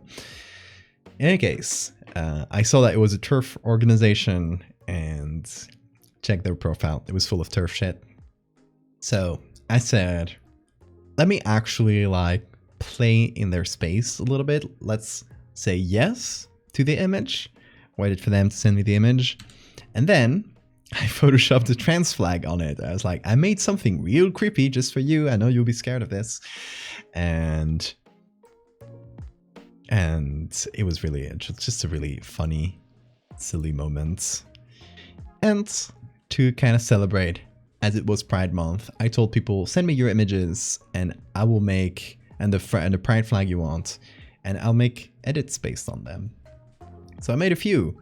I made the bisexual kaiju, originator of the bisexual lighting, of course. This lesbian slug monster. The pan flag that always appears in the corner of your eye and you never see the end of it. There's the NB flag kind of waiting in the corners. For your whole, in every picture, your childhood is just there waiting. There's the ace flag looking like a ghost. What else? The gender fluid flag just zooming. The intersex flag, which I kind of took the ring it has, kind of made it go inside. I don't know, I tried to do something fun with it. Then there's the arrow ace flag, which I gave googly eyes, of course. And this little Killian flag ghosts. So I got to do quite a few pride flags. It was really fun. Fun little silly day for Pride Month. I liked it. And I hope you guys did too. Spoopy gender.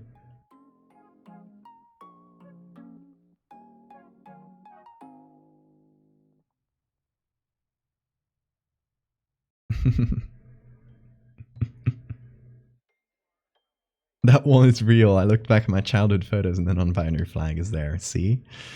It was always there, waiting.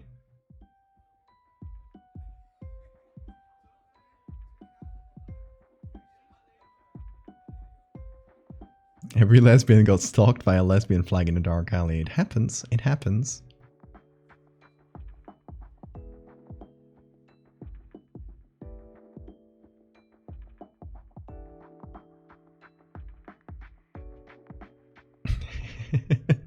I didn't want, obviously I don't say for prints, I would say Outpost, if you print it yourself, you're fine to do it. I wouldn't sell prints of them because it's pictures by other people, especially the trans one, because that one is I kinda did it to anger that person, so I don't think they would agree with me on that. They were I don't know. It would be messy to actually profit from it. But I would say in the general case, I would say don't print my stuff without permission. But in this one, I'll turn a blind eye. I'll do like Photoshop when you pirate their software.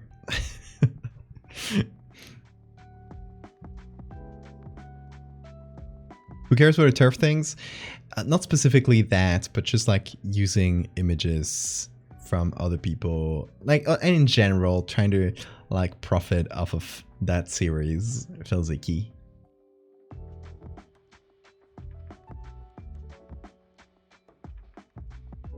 How does a flag kill someone? I feel like the trans flag kills turfs by just wrapping around their head a bunch till they can't breathe. It's strangulation, like Siphon says, true.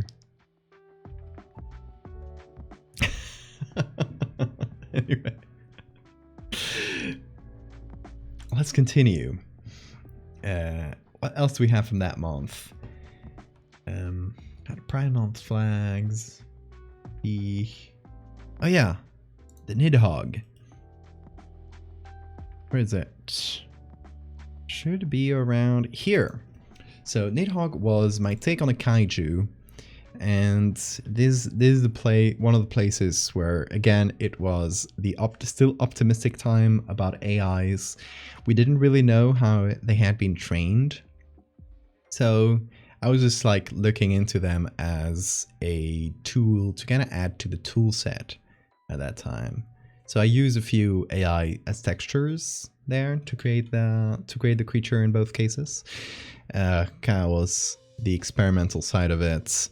I'm so proud of these pieces, by the way. Like, I think still, whenever ethical AIs get made, I'll probably use them for textures and stuff like that, because it's still going to be like a good alternative or replacement to stock picture sites. So whenever something good gets made, I'll hopefully I'll know about it and be able to use it. Yeah, it's still I'm still a bit conflicted by these pieces because I still really like them, you know? I still like this and the story behind them. There's just that little sticking point. Because in this case, like, which is different from the other time at towards the beginning of the year where I did use an AI, but it was ethically made. It was based on my own work, like trained on my own work, not trained on copyrighted images. This one was Midjourney, which was later revealed. I didn't know it at the time, but was later revealed to be trained on just whatever from the internet and not like a carefully selected and okay to use set of images. So yeah, still a bit conflicting, but I like the images and I like the story. The story is a kaiju that just pops out of the ground every year in the same spots, and then half a year later comes to die at the same spot somewhere in Iceland. And this huge monster, by virtue of appearing and disappearing in a cycle, has become kind of a predictable and regular part of life. So people will kind of like hop on boats and go see the emergence when it pops out of the ground, and they'll go watch it like it's a spectator sport. And every year same thing happens. Every year it goes to die and people go see the body and, I don't know, get some of its fat to make perfumes or whatever. You know, what people would do if a real life kaiju existed. What are the most ethical AIs you know of? I would say, like, people give Photoshop a lot of shit. Just the other day, I saw the Photoshop kind of creative lead or creative director, I don't know what they're called, talking about AIs and specifically siding with artists here and saying that, you know, AI image generation algorithms should be trained ethically. And to their credits, as shitty as Adobe is in many regards, In terms of AIs, they have been doing good things. They have been training AIs on their own data sets. They haven't been doing they have been training AIs for specific purposes that are useful, like, you know, selection. I use that one a lot, and it just like refines your selection. It's nice. It's easy to use. It saves a lot of time. That's how AIs should be. And so yeah, 1 point of credit to Adobe for that one. And that's, I would say, that's ethical use of AIs. I would say there's a space for AI image generation if it is trained on, you know, a data set from licensed images that the company has paid for, or that the company has access to because they're public domain or whatever. If they went to a million artists and say, hey, can I get a license for your images and pay you, and then I can use it on the data sets, I'm sure a bunch of them would say okay. Maybe not as many right now because they're kind of burnt through artists' trust, but still, if they had done that in the start, a lot of them would have agreed. In any case, there are good AIs being worked on. I just recently I talked to a researcher, just because, you know, Twitter conversation. Had a brief chat with an AI researcher who works for a university and is specifically doing like good ethical AI tools that will, for example, like based on their own data sets, because they don't need huge data sets for a tool that's for specific use. So for example, they're working on one that will generate textures. So if you just want to generate a texture and you don't need to generate like anything like these bigger image generation AIs are doing, you needed to generate a texture, you don't need a huge 5 billion image data set. You need a small, you can do with a smaller one of public domain stuff, or stuff that, you know, the team itself has taken. Just like go out, take pictures of a bunch of textures, use that. And it would be really nice for me to say like, hey, I want a wood texture. I just want it in a pinch. I'll just generate a wood texture. Boom. Put it on my image. For a video game developer, super useful. Hey, I just want a ground texture. Something I can put on there that I'll repeat, but not feel the samey every time it repeats. Generate a bunch. Boom. That's, you know, useful and cuts down on the like boring or repetitive part of art. That's good. Anyway, sorry I went off on a tangent.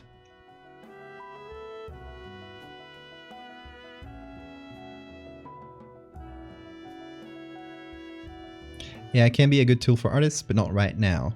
Yeah, and I think people lump together AI as like the whole technology. The problem right now is with a specific group of image generation AIs. So that is a small percentage of what you can do with that technology. So yeah, it's image generators, and don't call it AI art. That's giving it legitimacy.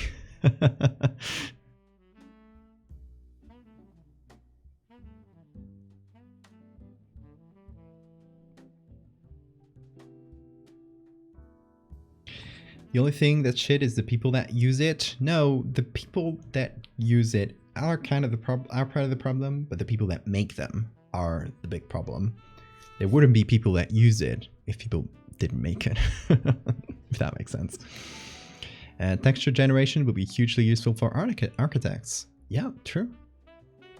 That's a really fair point. Anyway.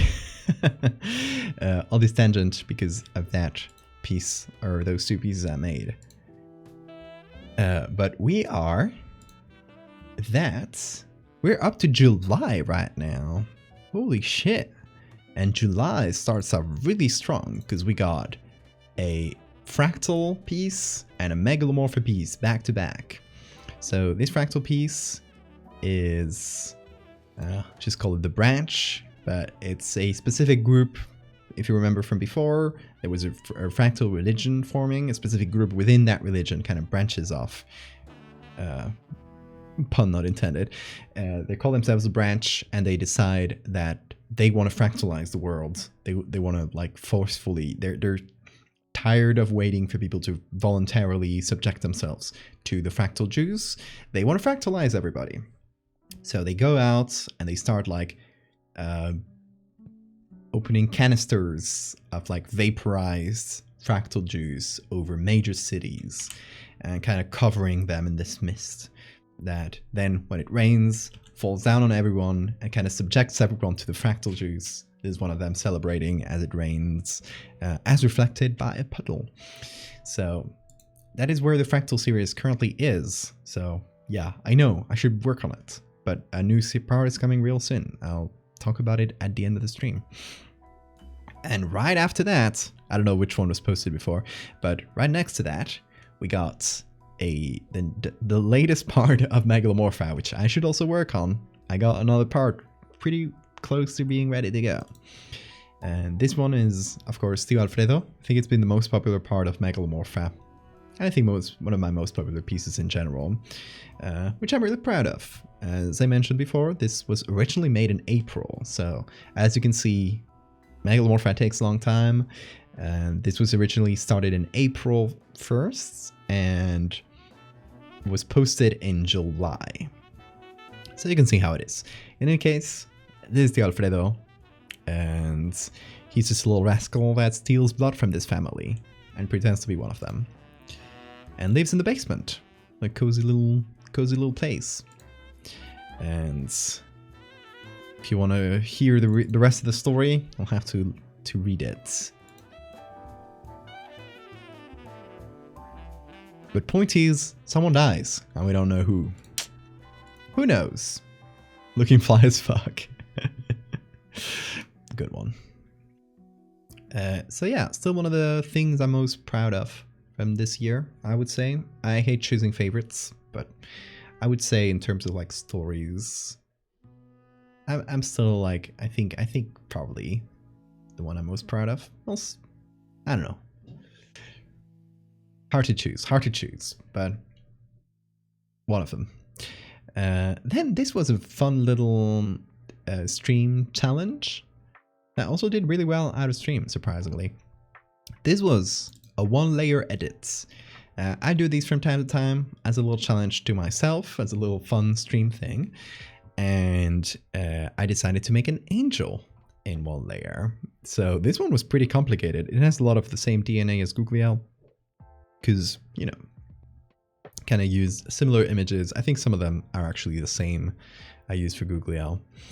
The challenge was more them making something new. The challenge was making something in a single layer. So yeah, decided to make a biblically accurate angel, more serious than Google, which is kind of sillier. Wasn't a tier list this month? It was. Good points. We'll get to it in a minute. Once we're done with the art. I made this fan art of the bird people from Saint's art, who, as you guys know, Saint is a friend of mine that did the masks for Megalomorpha. And why is it? Twitter search is so broken, y'all. There it is. There it is. If you go to Saint's Twitter, that's the profile pic.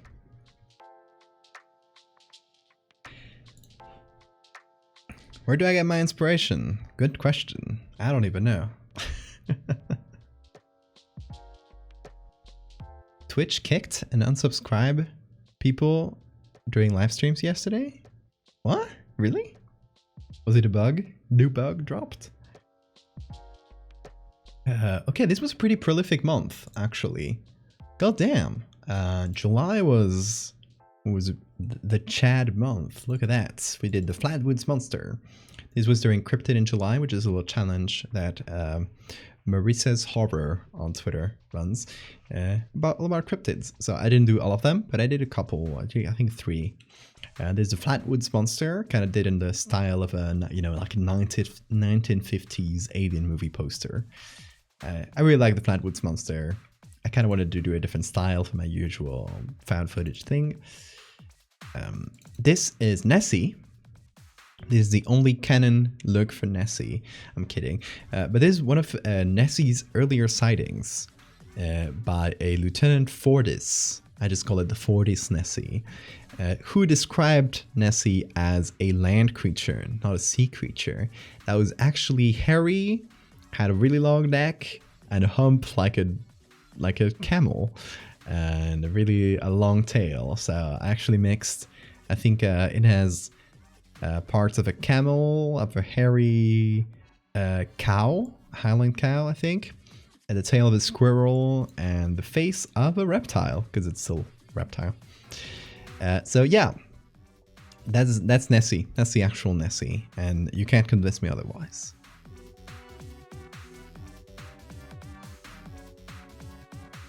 Twitch shit the pants? God damn.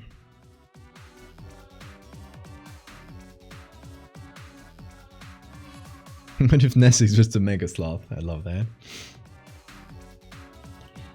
But yeah, this was another thing for the Cryptid in July challenge. I just wanted to make a different take on Nessie. Nobody's like, before I made this, there were 2 images, 2 depictions on the internet of this Nessie sighting.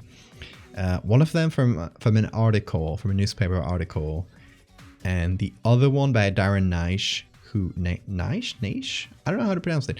Who made like a lot of fantastic books about cryptids, like Cryptozoologicon and Hunting Monsters, I think it's called.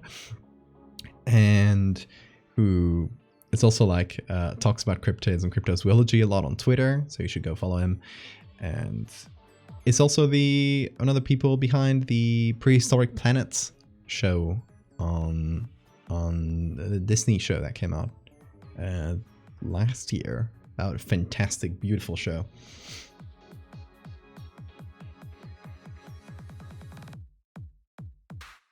Bubble Tea Weevil. Yeah, that's actually this month, isn't it? Yeah, we'll get to that in a sec. Then I did the Fresno Nightcrawlers. This was really fun. A different take on the Fresno Nightcrawlers. You might remember I did one a couple years before that. That was a cuter take, and this was a more like quote-unquote realistic take, even though this one's packing. We'll see more of that. Don't worry. Yeah, I decided to make them like all sorts of different shapes and sizes. Even like really large ones. And they're fungi. Because I decided, they're not an animal. They can't be. Thunder thighs. It was a stream when you joined. Hell yeah, Pyro. The down competition to catch really fast ones.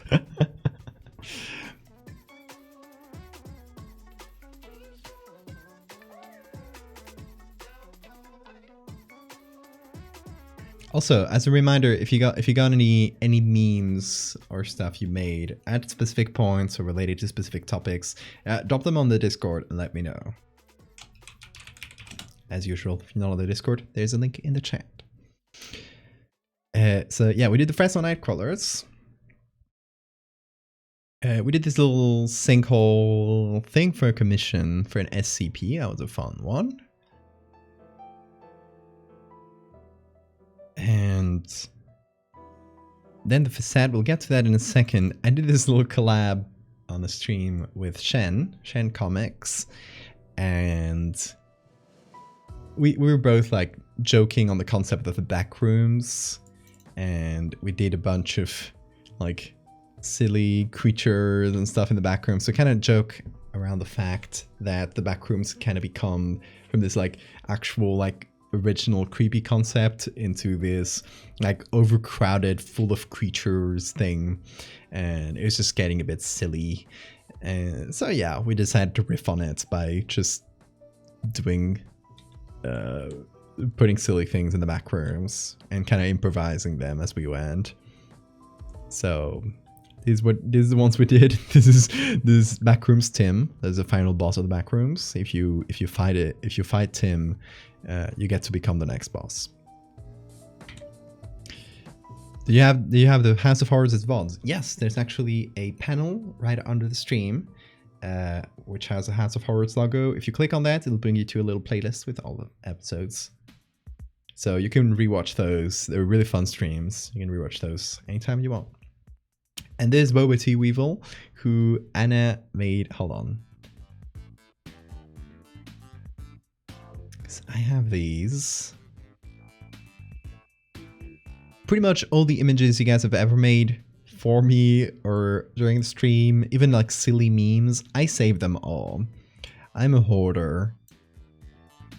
So Anna made this little weevil. Look at that.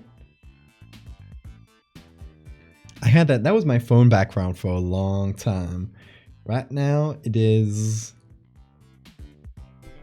Teriel by Toxin Black. Are you here, Toxin? Anyway, I hope if you're here, hope you like that. You're my phone background right now, or you're an artist. Also my desktop background. I should probably have different ones, but I think it's a really cute piece of art.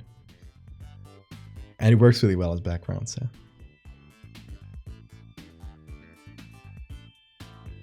Were we saving memes for a recap at the end? Yeah, we can recap memes at the end too. Anything we've missed, we'll go through at the end. So yeah, a little Boba Weevil by Anna. Hold on, there's still Alfredo as well. Hell yeah.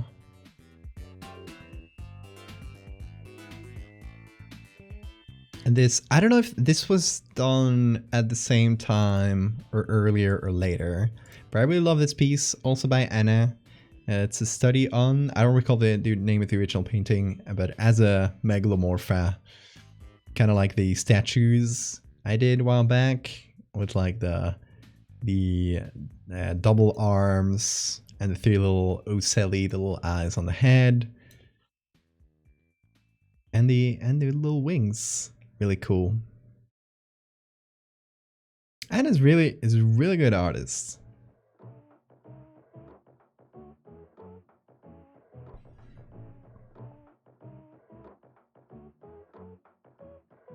The second Terry stream made first art for stream. Oh yeah, cursed footage. Must have been. Yeah, and then there was the last thing in this month is this little series that I made with Luke Baker called The Facade. And it's a series about a doppelganger. And we follow this doppelganger going from identity to identity over from the 1850s, I think is the first one, this one here, up to pretty much modern day. So it's kind of this one doppelganger jumping from identity to identity, killing a person and kind of becoming them. So, and we kind of presented it out of order, so you kind of have to piece together that it's the same thing.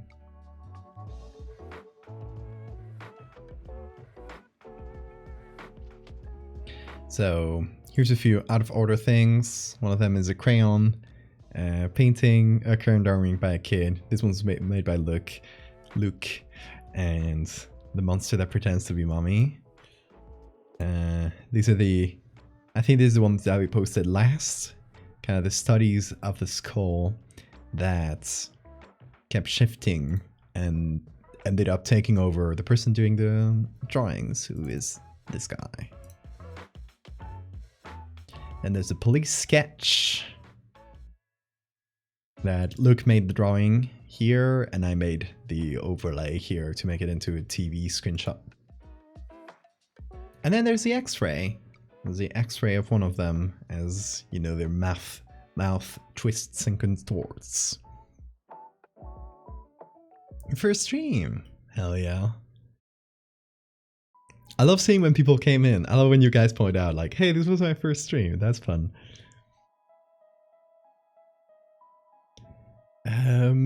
What else do we have from this? This was a busy month. There's some months, it's funny because there's some months where you feel like barely anything happens, and months where suddenly there's a bunch of art. I don't know why it happens like that. I think maybe my creativity goes in spurts, or there's just months where you can focus more on art and months where you have to focus on other things outside of art, or like, you know, the non-art side of the job, which is I wish I could just do art all the time. Sometimes you gotta do other things. Sometimes you gotta reply to the emails. Okay, the tier lists. Where is the tier list? You open it.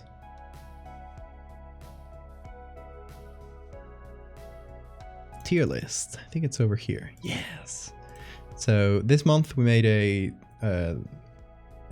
We're still in July, by the way. This month we made a tier list of pretty much all or most of the creatures I had made. And we rated them from 100% friends, friendly but mischievous, dangerous but can be befriended, inscrutable, approach with caution, fuck around and find out, run, lie down and cry, and the last one is this one's dead, boss. So I think I won't go over the whole thing because that would be boring, but obviously 100% friend is Terry here, Chorb, a trans flag. Friend, I mean dangerous, only 2 shitty people, so friend. When did I get a giant googly on my headphones? Did you miss that? Just a couple streams ago, I want to say. Actually, no, the last stream before Christmas.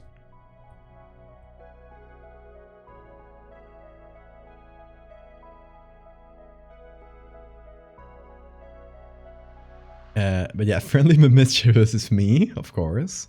Googliel. I don't know why I place Googliel in mischievous. What is Googliel hiding? Yeah, we got Cryptid Santa, which I mean, I don't know if I would put Cryptid Santa in here anymore, considering the last pieces I made for him, but yeah, still.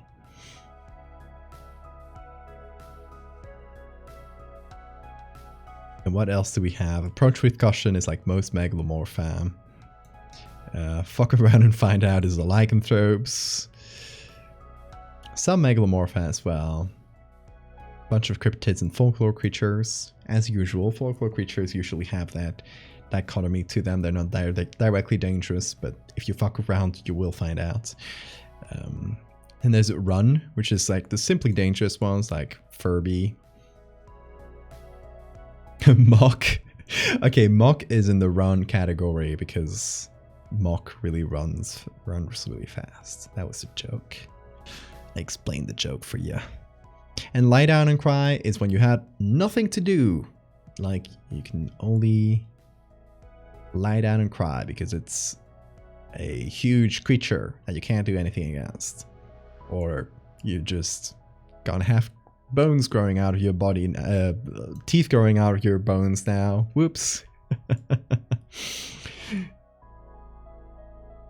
Or your pupil is gonna start growing and take you over. Whoops. Or this beast. Maybe Googlia is hiding whoopee cushions. Yes, absolutely. I should have a cameo of myself. True. And then there's this one's dead, boss, which is a category I made specifically for myself because I have a lot of dead creatures in my art. So there's a dead mermaids, there's a dead Megalomorpha guy, there's a dead crab man, there's a dead fungus thing, there's another dead Megalomorpha, there's a dead alien, and there's a dead angel. So that was a tier list. That was a fun one. And another tidbit, 2 other tidbits that happened during July is that the story with the Moth Church that I did earlier that year, I first started seeing it pop up on Facebook groups. So that is a testament to what is about to happen. What's about to actually, I'll talk about it right now because I don't recall what month that happened specifically, but it was a couple months later. I think it was around maybe August, September, when someone on TikTok, a pretty big account with like 1 million followers or so, stole that story, the church, like the Moth Church story, and just reposted it to TikTok. It was just her narrating the story in Spanish, and I'm pretty sure it came from those people sharing it on Facebook groups. I think, I don't know if I have this, let me check. Here. So people started reposting my story to Facebook groups in Spanish. And the first times they did it, it was with credits at the end. Credit to them. I guess they translated the story and they wanted to share it with more people. But please don't do that, because that sucks, because people are gonna eventually, in the cycle of reposting, the first thing to go will be my name, and then it's just a story out of context. It kind of becomes a creepypasta, and it loses all like connection to its origin, so you can't really prove that it's not real, and you can pass it off as a real story, and that's when you get into trouble. So don't. If you ever thought about like reposting my stories elsewhere, which I like, you guys that watch me on Twitch, I'll think you would be the ones to do that, but still. That's what happened, and a few months later someone reposted that to TikTok and got a few million views, until I complained enough that people reported it and got that taken down, so at least we got something out of it. By the way, that account has not posting anything else ever. I got that TikTok deleted from the account, guess through reporting and stuff, and the account didn't get deleted or anything, but she never posted since. So I think I just scared her off TikTok. It is like a telephone game, yeah.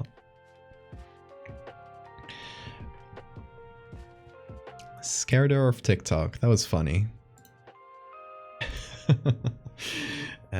And as the last tidbit, during July, I got to 100,000 followers on Twitter, which is insane numbers of people. Like, I don't think that's a number of human beings you can even like conceptualize being in front of you, right? That's not even a stadium levels. I don't know if this stadium's that big, to be honest, but it's not like I didn't warn her. I tried to communicate with her and she just wouldn't respond. Forgot to say, I think y'all would be proud today, because in my high school art class, the teacher didn't show up. So we all drew clowns in that clown tournament. I love that. Hell yeah.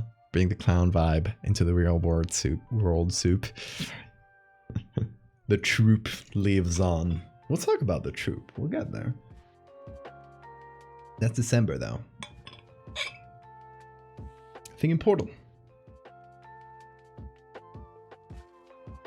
Oh yeah, I saw your tier list. Thank you for taking the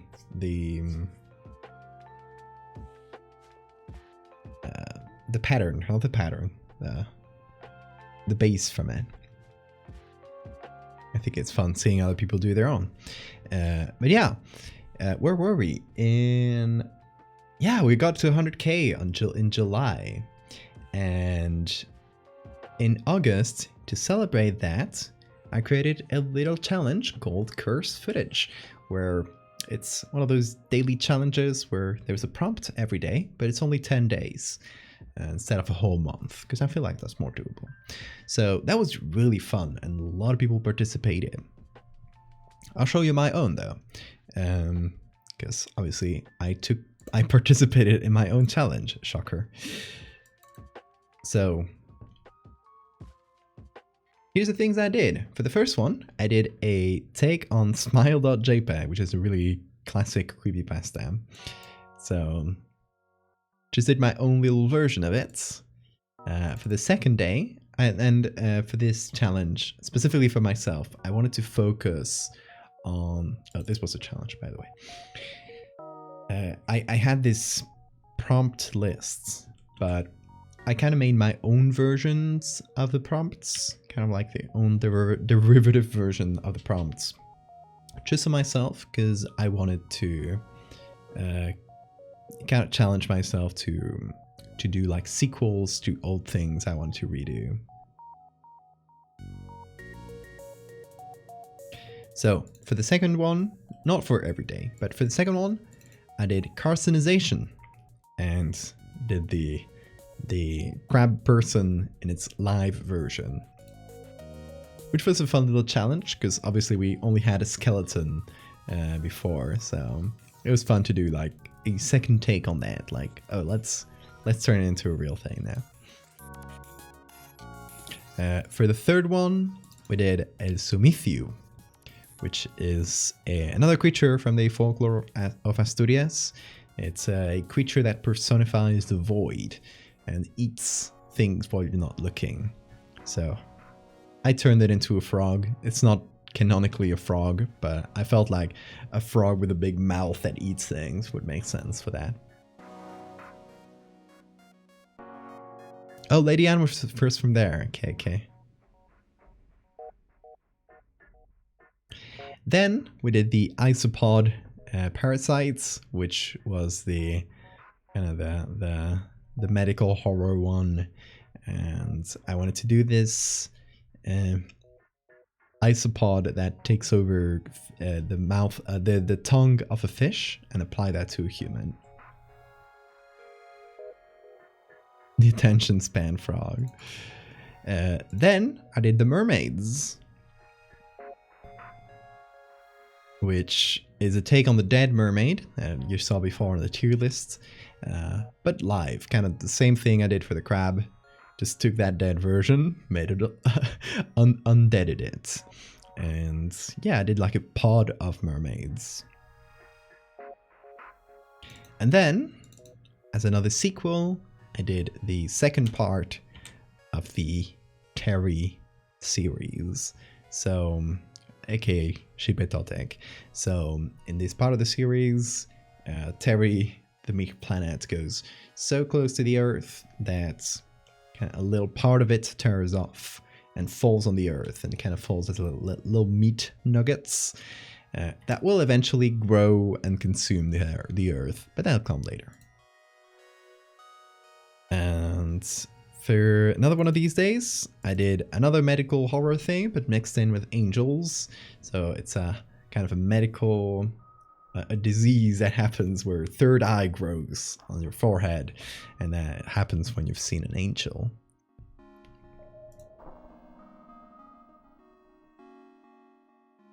First thing I actually played a role in, suggesting the gravity ripping terrorings of Terry. Well, thanks for that suggestion. And then I did other things that are not in this folder, because they are outside of it. Let me show you. I did some things that are still not published, actually. I did the first version of this. It looked fairly different, but it was the same like concept. The next part of Megalomorpha, it's going to be about a fly that you know, flies hang around rotting things. So this fly has made its home in a cemetery where it's taking people's bones and kind of decorating itself with it. So that's one of the ones we did. That part of Megalomorpha still hasn't come out, but it will. It will. I bet you it will. Then we did this other one for Megalomorpha. We worked on two things for that series. This is from a different story, actually. I'm working on two parts of Megalomorpha at once. This one's about an artist, a sculptor. And there's a sculpture he does, because he's seen a Megalomorpha once, and now he's obsessed with it.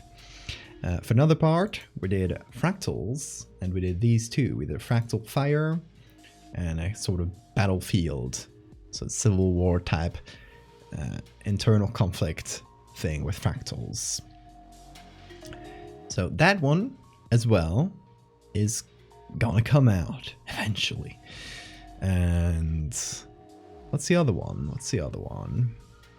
Oh yeah, another one for the lycanthropes. Let's see, the last one I did, or the last one that I left to show you from the Curse Footage Challenge. And it's a carving from the myth of Lycaon, which is kind of the origin myth for the lycanthropes in this world. So, and also a real myth in the real world. And the character that gives its name to the lycanthrope, Lycaon. So yeah, fun little myth. I still haven't posted this one, mostly because I don't want to post it alone. I kind of want to post it, if it's being a collab series, I want to post it with someone else's art, and still have it like figured out who's going to make the other part of the art, but it'll appear eventually whenever someone has time for it. I got a couple people ready to do it, but yeah, we'll see. This kind of collab things take time because you gotta get people together.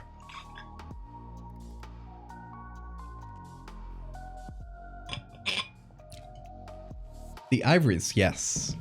That was a suggestion. I didn't remember. Thank you for that. The ivory carvings, yes.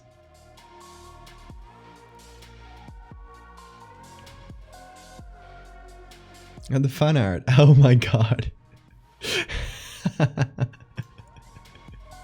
The Terry ass. So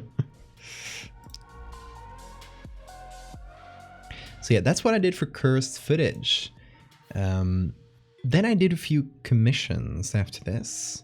This was a commission for Ocean. I don't know if you hear Ocean still. This is a character called Sleeper. And carries a blankie on top. It's really cute, even though it can kill you with that horn.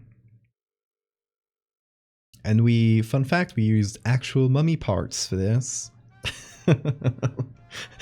Sourced ethically, okay? But it's an actual mummy hand.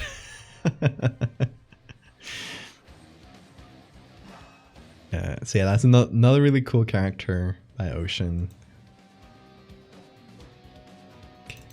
This one's called the Hazelnut Man, and I really like how this one came out lighting wise. I love what I did with the lighting. I stole the mummy. I didn't. Where did you hear that? And this was another commission for Ocean. I didn't remember there were two like so close together. I thought these were more spaced out. This is Bone Planet, the dead relative of Terry. Terry's species will go through space from star system to star system, and in that meantime, in the travel time, they kind of go into a dormant spore-like state where they consume very little energy, so they can stay there. They can stay in that state for millions and millions of years. But some of them get unlucky, and even in that, they just throw themselves in a random direction, hoping that they find a new star system. But some of them don't, just because randomness, you throw yourself in a random direction, you might not find a star at all in like millions and millions and millions of years. So after enough time has passed, they, even with like the little energy they consume, they will actually just wither and die. So this one withered and died.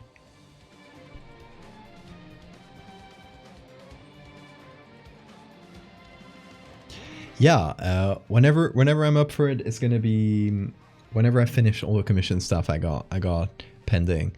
So I think it's gonna be a busy month commission wise. Well, we'll see next month if you're up for it. We'll talk about it though.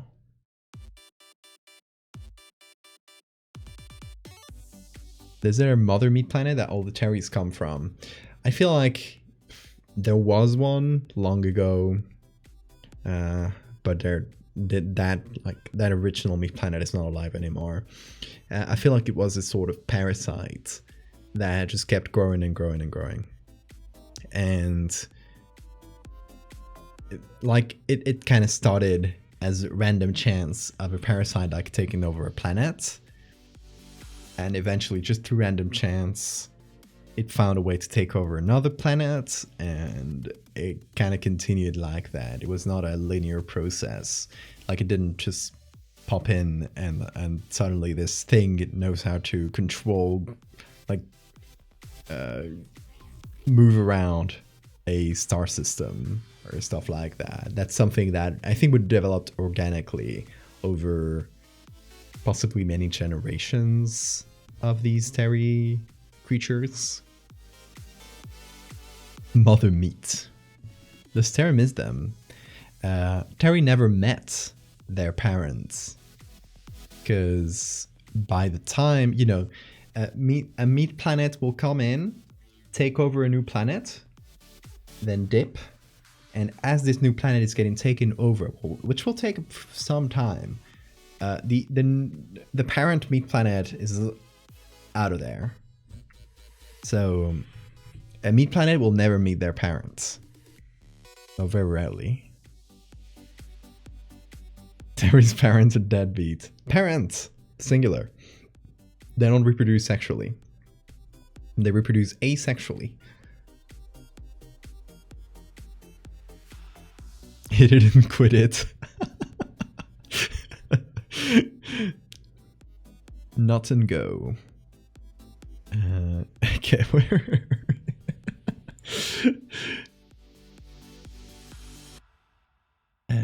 This is around August. Okay.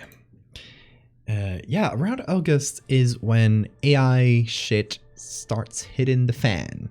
So that's when you'll stop seeing me experiment with experiment with the tech, because that's when it starts being revealed, or at least I become aware of it, and when people start talking about it, how these AIs were created and trained, and you know, it starts like a bigger movement against these AIs starts like forming.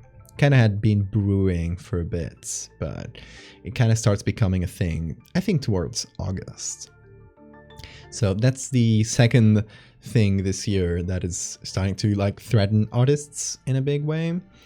I think it was mostly due to like newer, because a lot of people before August, I think, like, I don't know, during the summer were playing around with some AI tools like DALL-E Mini. You guys remember that? Or Crayon was its name later. You could generate a bunch of stuff, and it was really lo-fi. It was kind of shitty, and it was just, you know, it was silly, and you could do memes with it. There were a lot of memes with that.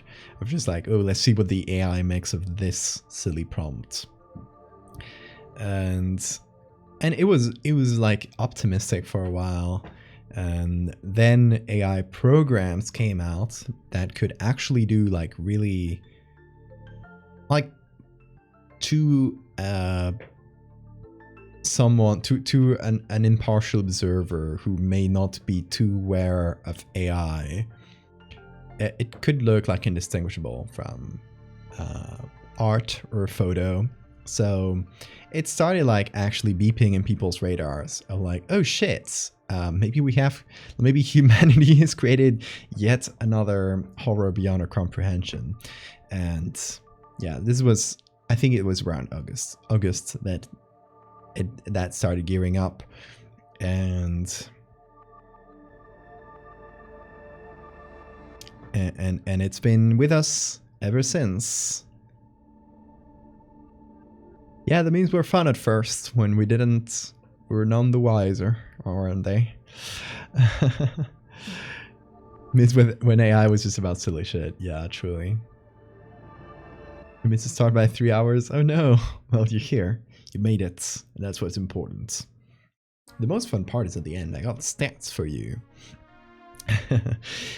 But yeah, AI shit starts hitting the fan. I got that marked on the page that I wrote before, and the cursed files begins. So when I finished the cursed footage, actually it might have been September, but still we'll talk about it. Cursed files was kind of the successor to the cursed footage challenge, which I just talked about, where instead of being one prompt every day, it was a prompt every 2 weeks.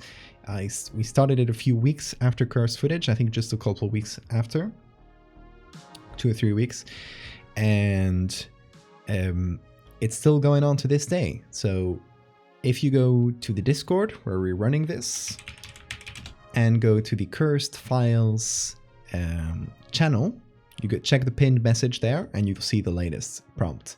Each prompt runs for 2 weeks and then we get a new one. So it's been a really fun challenge for everyone participating. I've seen some fantastic art come out of it, and like, it's been, for me, it's been just a great excuse to do some personal art. just like some fun little stories that are one-off and don't have to belong into a bigger series or universe. So yeah, I've been having a lot of fun with the Cursed Files challenge. So if you're looking for some inspiration to write something or to draw something, it's a great opportunity to do so. And from now on, you guys will be seeing a lot of the stuff I made for Cursed Files. I'll be pointing it out when it pops up. But a lot of my most popular pieces ever since September have been because of that prompt challenge.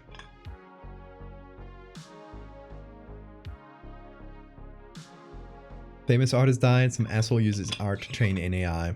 I got worse. Oh yeah, I mean it was already bad at that point, but yeah, that was a pretty big milestone, I think, in what changed people's mind, a lot of people's mind about AI. Cursed Files mega recap stream. Yeah, true.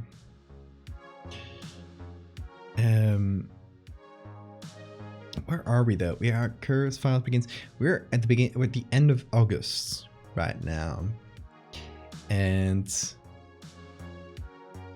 I don't think there's anything else from this month. Let's continue to September. So in September,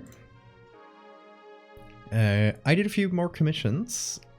Are these from the same commission pack than the other? No, they're just another set of commissions I did.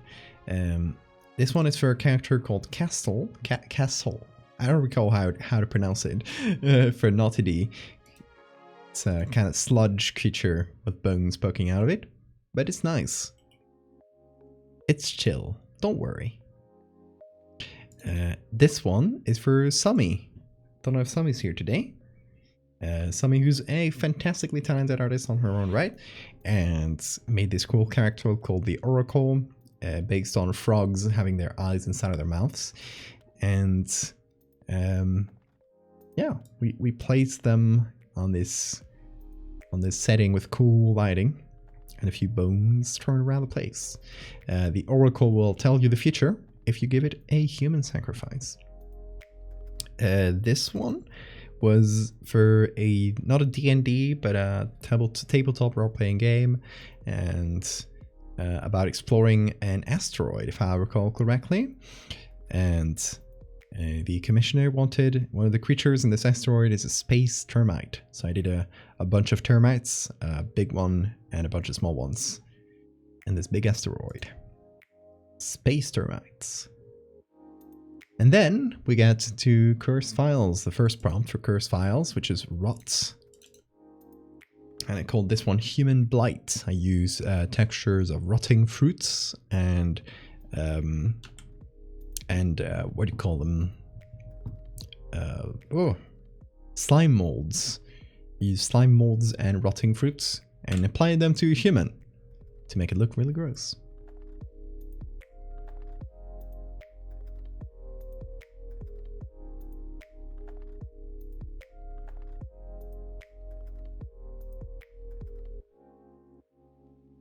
Yeah, a lot of straight up evil shit going on with AI stuff.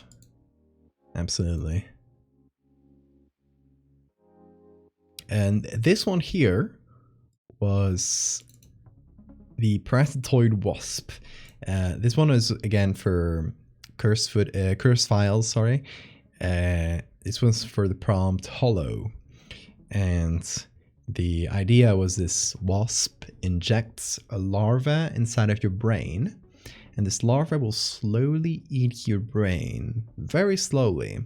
And as it does, it learns to replicate the electrical signals of that part of the brain, and slowly just takes over and replicates more and more of the functions of your brain, because it doesn't want you to die while it eats you. It wants you to die after it's finished eating your brain. So it'll start like mimicking the electrical signals from the brain, and slowly going larger and larger and replicating more and more of the signals until it finally pupates into its final form, where it bursts out of the brain. I don't know. I think it's still one of my creepiest concepts. I really love this. It's big bugs, but it's not Megalomorpha. Don't worry, this has nothing to do with Megalomorpha. It's just a funny little concept on its own. So you'd see people walking around and you wouldn't know if they're being infected. Because even if they took over the whole brain, it's that the larva is acting as the brain, so it kind of it can replicate like how this human was before being taken over.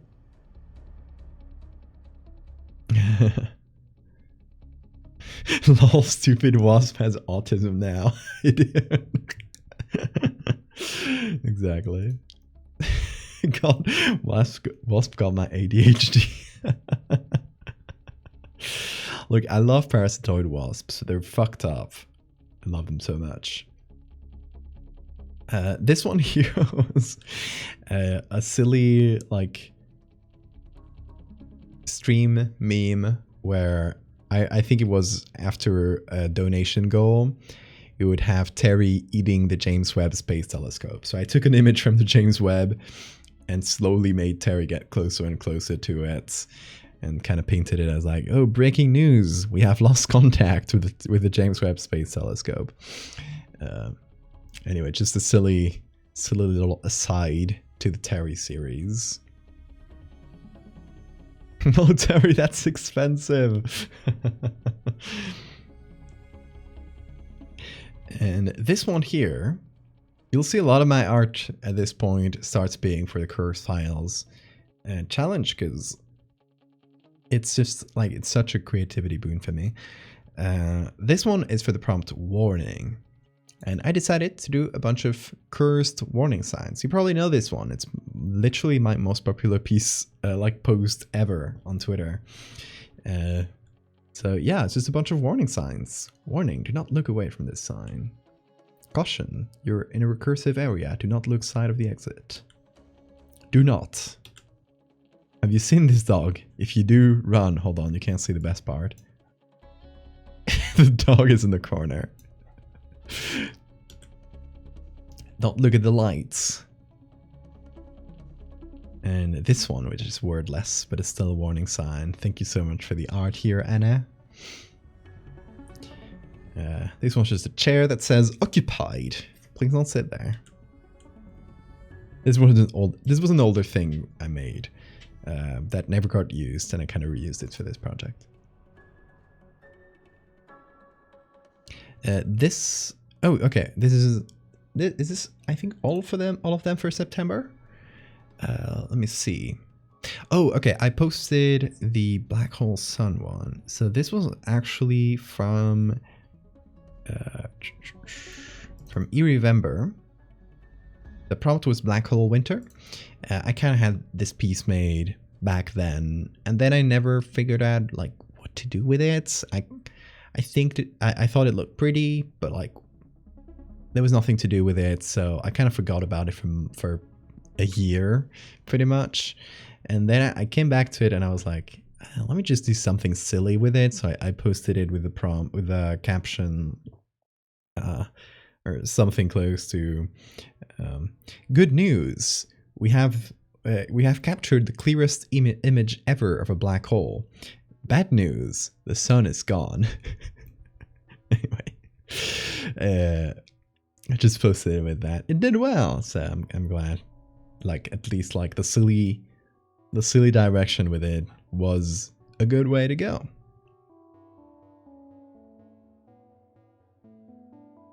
And then, okay, hold on. This is for October, is it? Yeah. Okay, October is a very fun month. Let's move on to October.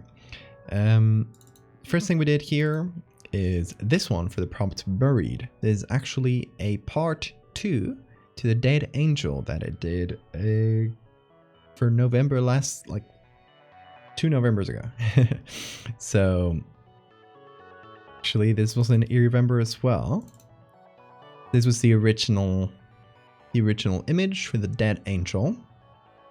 And I figured I would make a companion piece to it with the dead demon.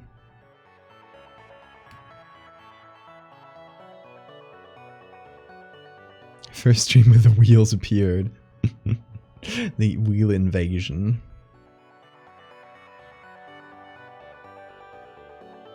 Don't worry about the time dilation. We'll be fine. We'll be fine. The black hole, our new black hole world will be fine. Don't worry.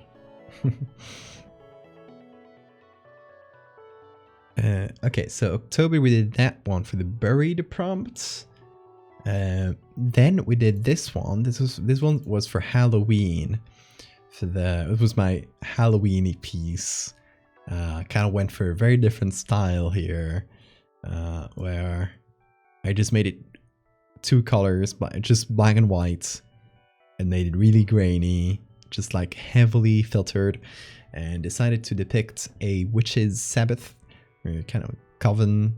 I don't know how to call it, kind of reminiscent of Roya's paintings, which, as you guys know, Roya is indeed one of my favorite, if not my favorite artists of all time. So kind of wanted to pay homage to how he represented witches and the demon, the devil, sorry, not the demon, a demon.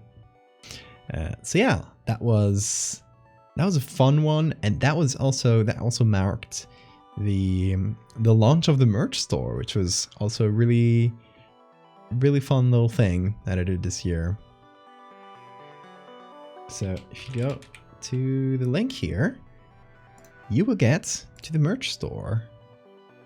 Hold on, gotta click the link as well because I closed it. There it is. This was the Halloween piece was available as a temporary one on the merch store. It's not there anymore. This is kind of the permanent collection. Might add to it over time, but this is the collection that's going to be there. And you got the Googly Owl shirt, of course. And over time, I'll be doing some like limited run things as well. So kind of mix it up. I'll do some limited run things for like special events or like, you know, seasonal things. And otherwise, I'll just like leave it there forever.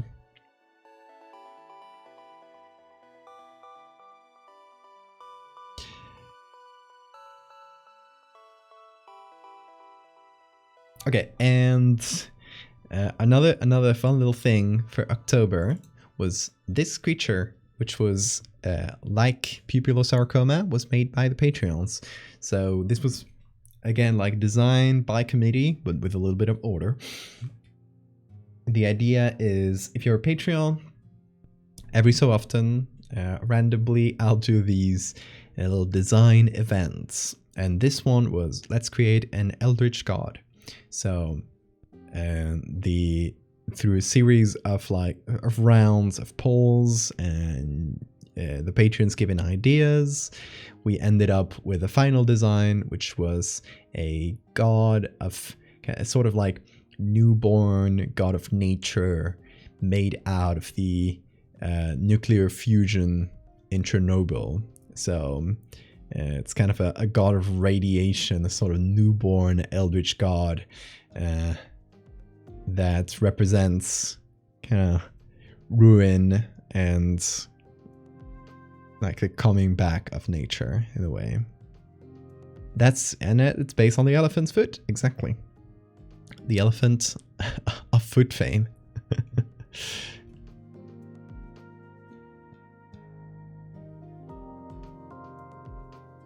So yeah, that was a fun one.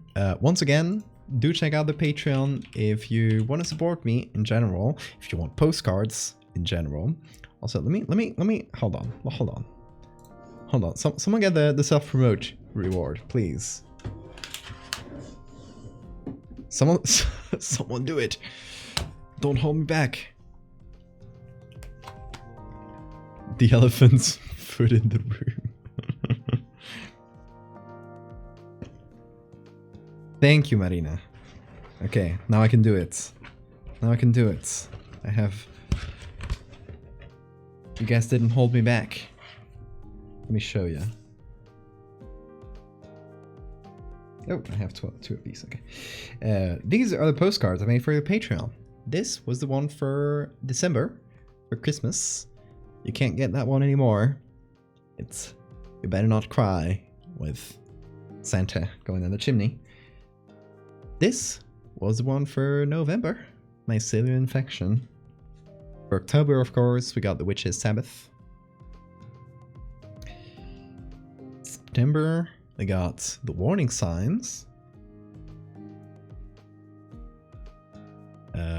This one was for August, I believe. This was the Terry one. We got the Megalomorpha one, the Delacruz blessings from the Delacruz family, and so on and so forth. You got pupillosarcoma, we got fractals, we got more Megalomorpha. Anyway, we got a bunch of cool stuff. So if you want to support and get one of these every month before they disappear forever, get on the Patreon right now. I still haven't made the one for this month, so who knows what it'll be. Anyway, yeah, the Patreon is the best place to support me. I'll say it once, like over and over again, but really, like, Twitch takes like 50% cut of whatever you guys pay me through Twitch. Patreon gets 8%. Also, if you get to the 3rd tier, you get stickers. Stickers are fun, and they're pretty big. Can cover my face in these. And you also got the best hits there. You got, let me find it. You got the one and only Terry. I put them next to my face because I know they'll be in focus if I do. Otherwise, they might just be blurry for you. We got my very first horror piece. Classic. Got the bone fungus. Anyway, I'll stop with these. I have a lot of fun making them. They're vinyl. And good quality. So, get them. Okay. I'll stop shilling for now.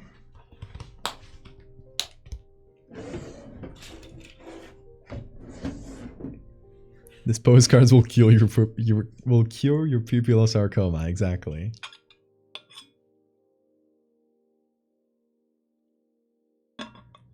Thank you, Agent, for the confirmation. Real homies will subscribe to both Patreon and Twitch. No jokes, you do it, so...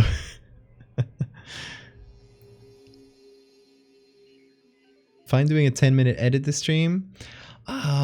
Maybe not, because we're already pretty filled. Maybe towards the end, if you got any good ideas.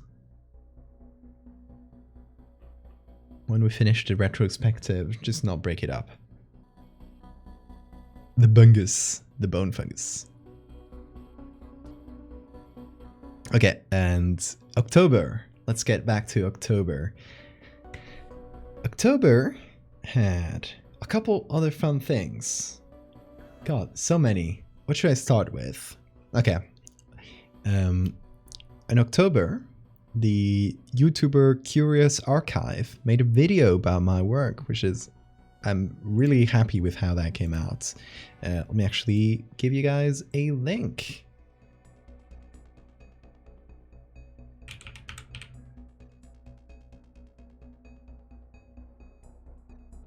Because it did really well too. Like, here it is.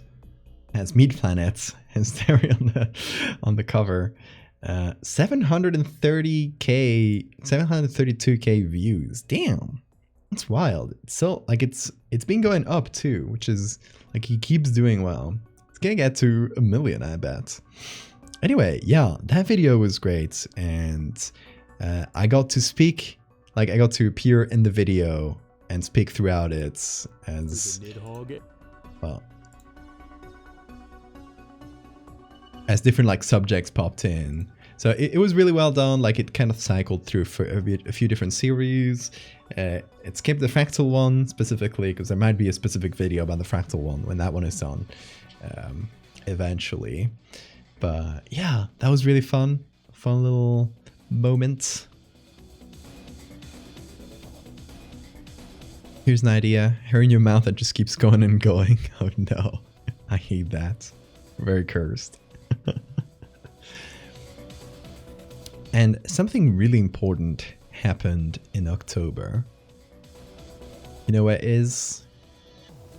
You guys know it. You guys love it. It's Teriel.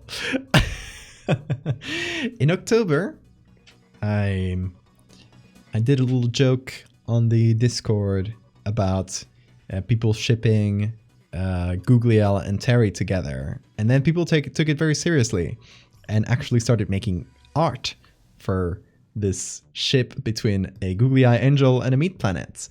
And it actually became its own thing. And it's called Teriel. And I, of course, made a piece myself to celebrate it.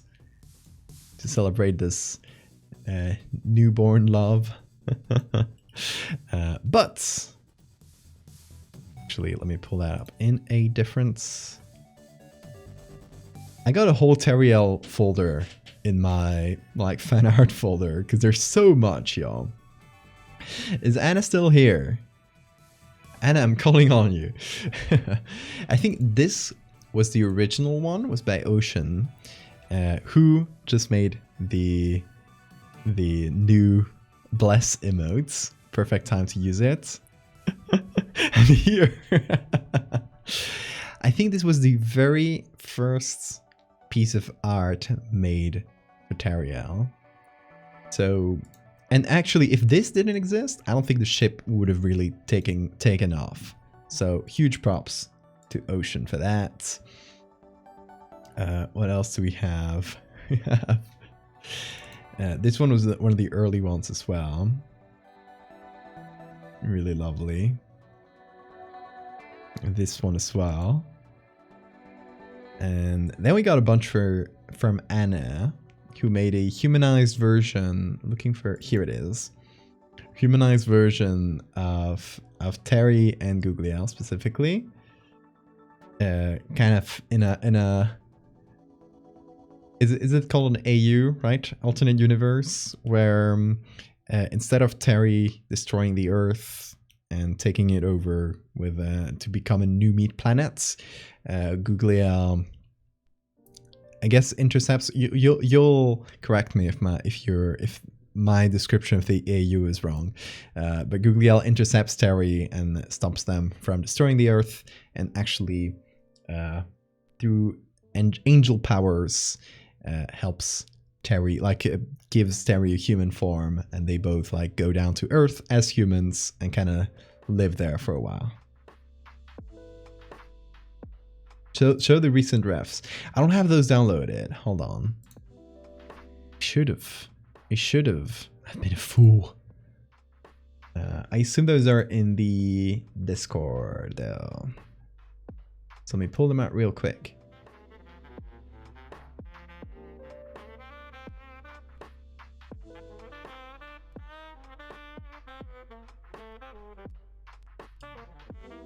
Hold on. Oh yeah. I forgot I had them on my Twitter.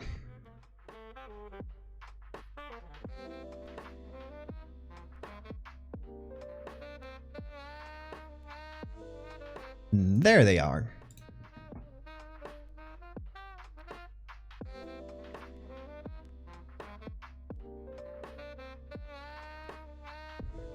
These are the new refs.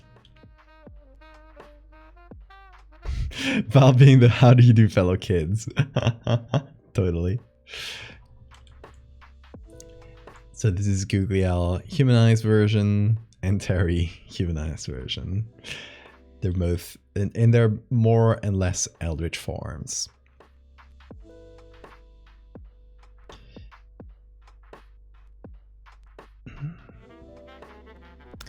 And of course there were many depictions and interpretations of Teriel.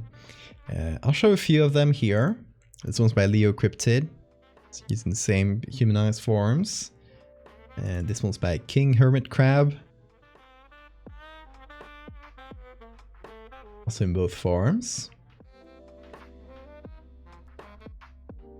I got so many by Anna. Just scroll through them. This is when I made them canon. This one's by Mr. Sir DBA.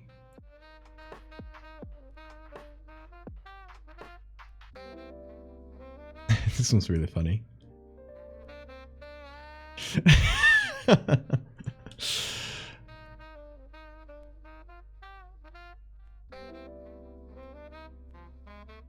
Lovely. I love them. This one's The Sex by at Skeletal Creature.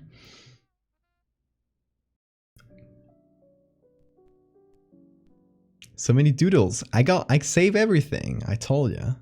Except for those new refs, which I forgot to, but I'll save them right now. This one's by Siphon. Gender is a fuck. This one's of course by Toxin Black. That's the one I have as my phone background. Oh, it's very overblown in the... There we go.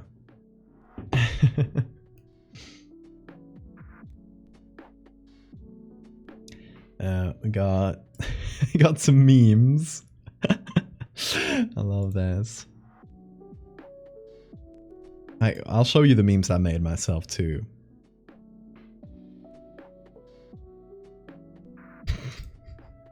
Love wins. This one's by Sora, Teriel's child. The orbital blushing is really funny here. We got so many doodles by Anna.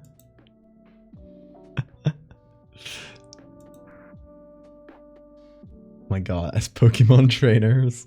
I love this one. It's Googly Owl explaining the concept of gender to Terry, who's just really confused at the whole thing. Because reminder, Terry is a meat planet that comes from a species that doesn't have like reproduces asexually. It doesn't have like sex or gender. It doesn't conceptualize that, so it would probably be quite hard to understand for them. Gotta head out. Okay, Marina, have a great night. Put it in reverse, Terry. Oh lord. This one's by Siphon as well. This one's by RGV. Live, laugh, love. Oh my god, loaf of Q-tips. Don't know if you're here today. Made a fan cam. Oh, maybe not wise to put the volume very high because copyright music.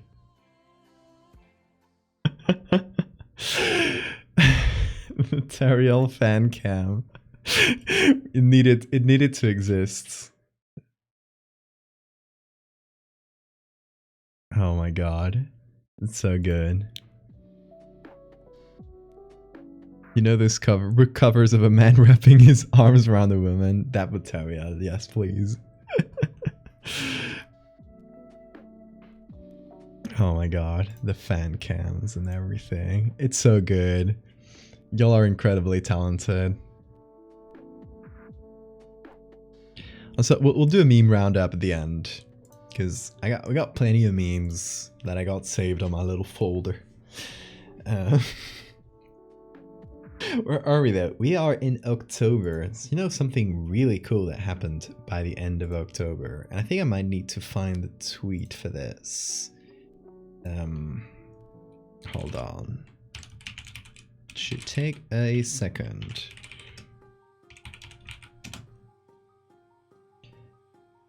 Okay. So, I might have it here. Yeah. Okay. So, back at the end of October, near Halloween, Trevor Henderson sent a bunch of pictures to Junji Ito for him to react to. Among them was mine. So, this is still like one of the highlights of the year. It's Junji Ito reacting to my image. I'll watch it.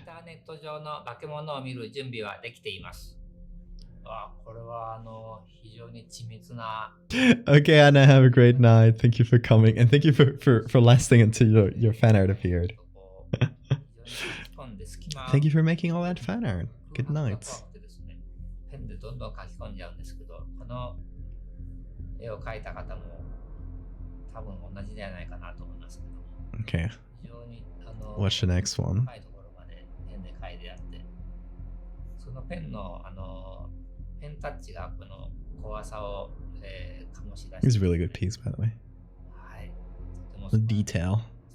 ああ、これはこの左側に普通の人間の骸骨があって、右側にいるのがよく見るとカニのハサミがありますし、背中が甲羅みたいになっててですね、ああ、人間は進化するとカニになるという、そういう説ですね、これは。人間はカニになるんでしょうか。とても恐ろしいです。It is a frightening thought. Oh my god, it is. I'm glad that Trevor picked that one because I feel like it's one of the most Junji Ito-ish stories that I have. It's in the middle point between creepy and silly. I think Junji Ito just does that really well.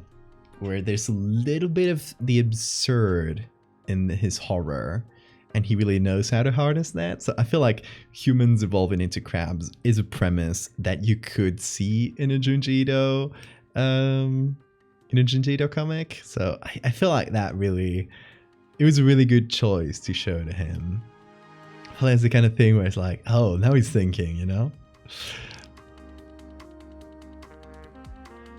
Highest honor is for to the master to say it's a frightening thought. So yeah, that was a huge highlight of the year. And oh, another little thing I did in October. What a busy month. Is I did a little. That's me. Look at that. That's me. I did a little local art show in Oviedo. It was this little like event showcase thing where I showed some of my art with some other artists from Asturias, and there was some music. It was fun, and I got a lot of glossy prints of my art that I showcased there, and I still got a bunch of them right behind me there. So I'm giving those away on the Patreon every month. Someone is getting a random one. So if you jump on the Patreon at the pen pal level and the second tier or above, you have a chance every month of receiving one of these. So if you want a random chance at a cool print that's pretty big, join the Patreon. It's cheap. And I might be selling a few of these at some point. I don't know yet what I'll do with all of them. We'll see. We'll see how it develops.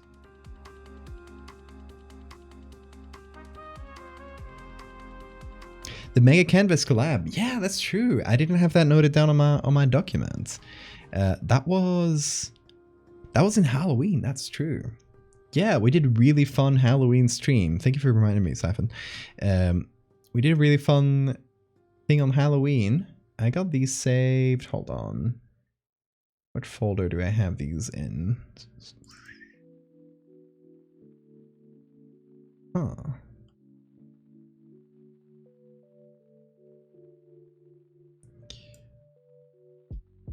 I shall find them.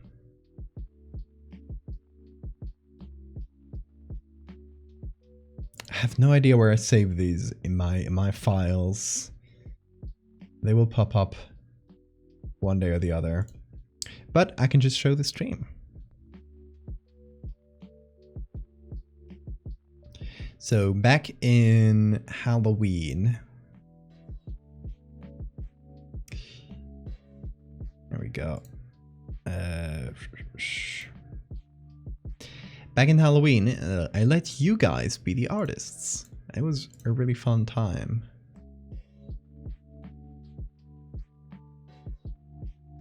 Hi, me. Bye, me. Okay, so I dressed up as Googly Owl, of course. Look at my little little, little costume. And I'll let you guys draw. And we filled up a whole canvas with night crawlers, which was really fun.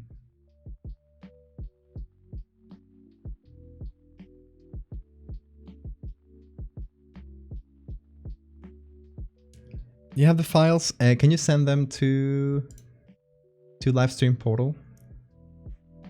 Like, I know I have them somewhere, but made these while you were streaming right now? Holy shit, hold on. Oh, it's sending me to Discord, hold on.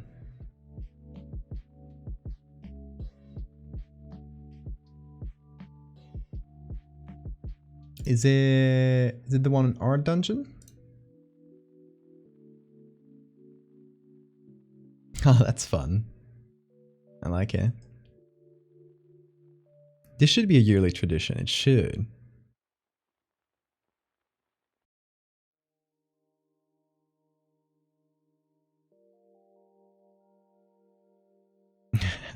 I love the Nightcrawler canvas. There were a few canvases that we filled.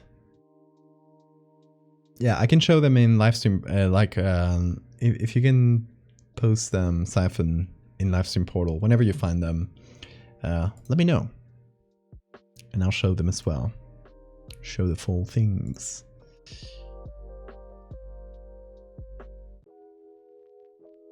What else? Damn, October was a busy month, wasn't there? There was a cylinder canvas. That is true. We're getting to the tail end of the year. It's taken us 3 hours and 42 minutes. A lot has happened, and I go on a lot of tangents, but you know me. You guys are here for that. Then we went on to November, my birth month. And November was...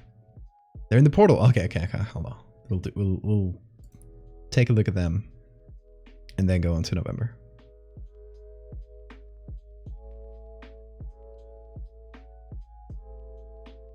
Okay, let's see. Oh, that third one is not full though. The third one is still like... Still needs more night crawlers. Yeah, we did... Oh shit. Okay, hold on. I missed the first ones. This is a full Nightcrawler one. I think there were like 300 and something. I think someone counted them. But just amazing collaborative effort.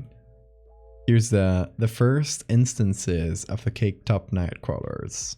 Remember this, it'll show up in the test. This actually, hold on. If you want some deep lore, this here is the first caked up Nightcrawler. Historically.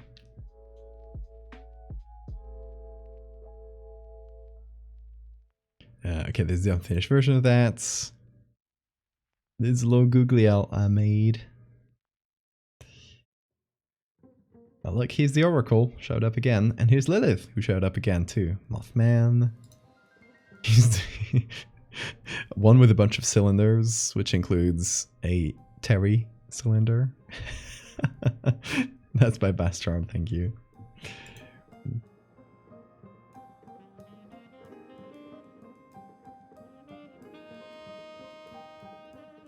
Here it is. People are so good and talented. Here's Teriel dressing up. Oh. Dressing up for Halloween.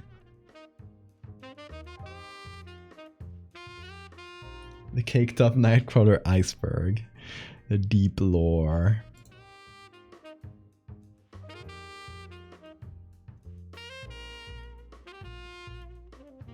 Something huge to share related to the canvas. Oh my god. Did you catalog all of them? Incredible. Did you give them names?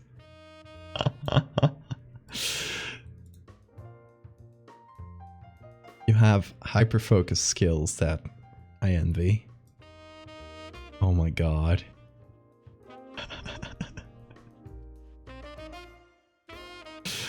Oh my god. The Fashion Baby Club.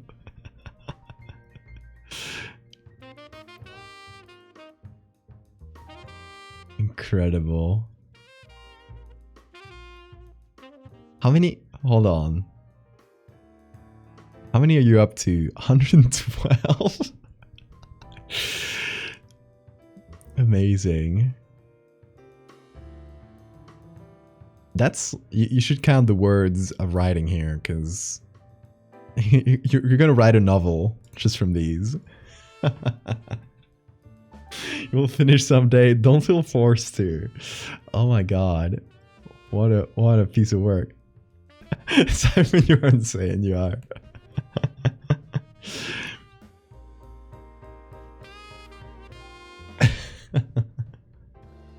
Okay, talking about that's a really good segue. Talking about cake top night crawlers. November was a weird month. November was a strange and uncertain month. In case you were living under a rock, Elon Musk bought Twitter and things were looking really uncertain, especially, you know, for people like me who have made a living on Twitter. Like, not directly from Twitter, but the audience that comes from Twitter is, you know, it's how I get my commissions, is how I get people to see that I have a Patreon and sign up for that. Those kinds of things. Like, it's really like the basis of how I make a living. And suddenly, this asshole buys it and starts fucking it up, like, to an immense degree. As you have seen, like, this is not news to any of y'all. But it was a stressful time, obviously, and I channeled that into being incredibly silly. So what I did is, obviously, there were at this time there were a bunch of, I'm talking about this as if it were ancient history and not 2 months ago, but there were a bunch of Twitter alternatives popping up, which have all panned out to be absolutely nothing. Like, I don't know. There was Mastodon, Hive, I forget the names of most of them. There were a bunch of them. None of them really made it. They were never gonna make it, but what I did do, though, is create a Tumblr. And I started posting to Tumblr. It's my feral social media account. I just decided I'm not going to be serious on there. I'm just going to be as silly as possible. I'm not going to care about how I post, at what time I post, how many times I post, what I post about. It's just going to be silliness, kind of unfiltered. My Twitter account, obviously, it is, as I said, it's the base of my income. So I try not to like post too much there, post about too many unrelated things. I try to keep it like, you know, serious-ish. I do allow myself to be silly a lot of the time, but still I try to control it a little bit. On Tumblr, I decided I'm gonna be silly. I succumbed to the voices in my head, indeed. And yes, I decided to channel a lot of that through this. This was originally happening just on Tumblr, and a bunch of these are still only posted to the Tumblr. So if you want more silliness, you're missing out unless you're following me on Tumblr. By the way, there you go. You got the Tumblr link in the chats.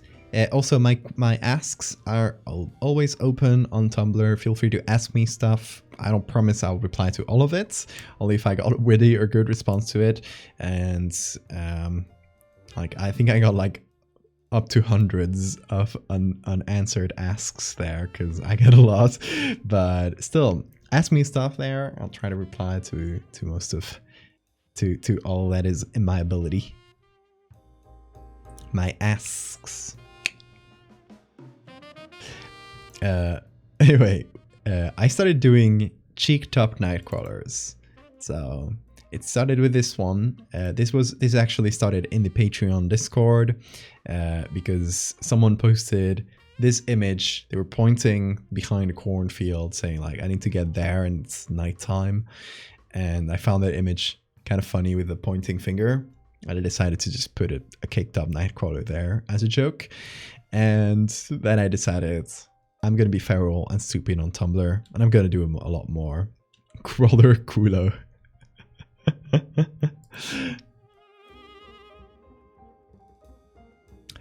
And I decided to do a bunch more. So here are the caked up nightcrawlers.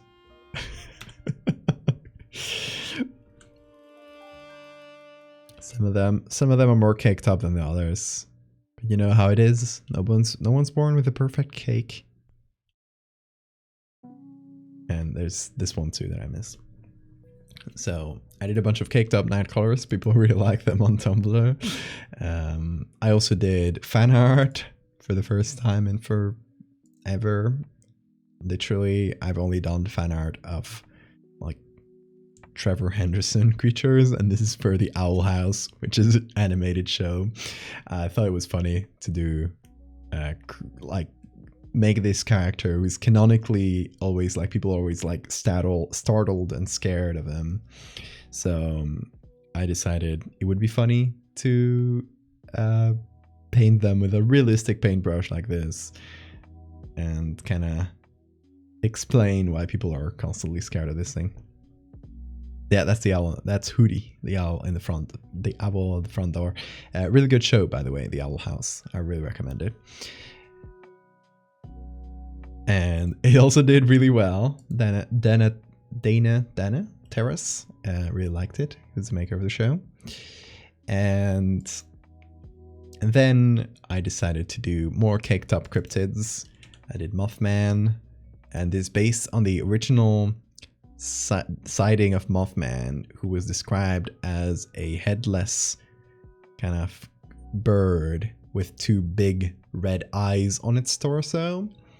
And I decided maybe they were just looking at the wrong end of Mothman. So that's what I did. I did Loch Ness Monster, of course. And then I never finished this because I did it on a stream, and then I never had I never found it in me to finish the whole thing. But that's the lovely ass frogman, based on the Loveland frogman. I'll finish it someday. Caked up Terry and Googliel. You joke, but go to the Discord and look at the emotes, because you'll find some cake there. Also, reminder for y'all to go to the Discord. The glow stick boy.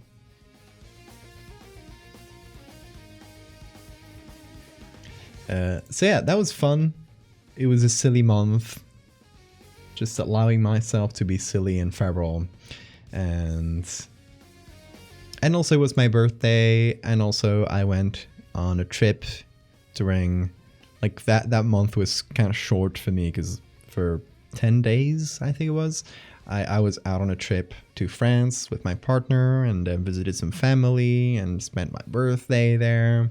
It was really nice. It was a really nice time, and nice to take a break. Because it was my only longer holiday in the whole year, so that was nice. Nice to have a little break. Blessed tits, it's real. No, it's not my birthday. My birthday is November 20th. Note it down. It'll be on the test. But yeah, now we're up to December. We're reaching the end of this year. How about that? Okay, what did we do in December? We just have this half a row left. Okay, in December we did clown facts. Let's start historically. In December, I decided to do something called Don't Decay December, which was just a silly challenge to myself.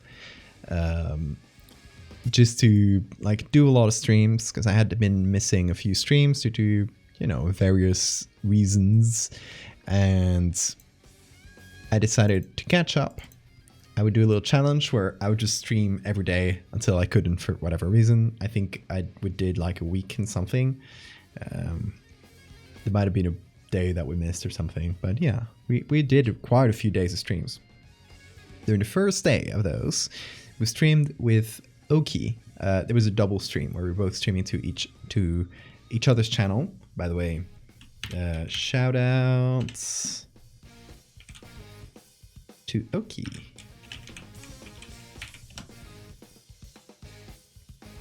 Go follow Oki if you don't already. So during that stream, I made this clown, who I later called Knick-Knack, which is a creepy clown that only appears in reflections. And Oki was making my clown soda, which is, where is it? Shutterbug. Here it is. Oki drew a clown soda for me, and I did a clown that appears in reflections, so we're both doing something clown themed. And we decided we were going to post it, and post it with a little hashtag. We came up with the troop, and we posted that and told people, go pose your clowns to this hashtag, please. And started like kind of forcing people, astroturfing this hashtag, and it went trending. We made the very silly promise of saying that if it went trending, both Oki and I would drink Filk, which is Faygo and milk. Faygo is a sort of weird clown soda. I unfortunately don't have access to Faygo here, so I'll do something called Klilk, with a local drink called Clipper, which is tastes really bad. So, and it's strawberry flavored soda. It's really not good. So we'll mix that with milk, and we'll drink it together in some stream in the future. Hopefully at some point this month. We'll see when we can match schedules and figure that out. Have you done it yet? Not yet, but it'll be a fun stream when we do it. Klilk is clown milk, true. It's also Clipper milk, which is the name of the soda.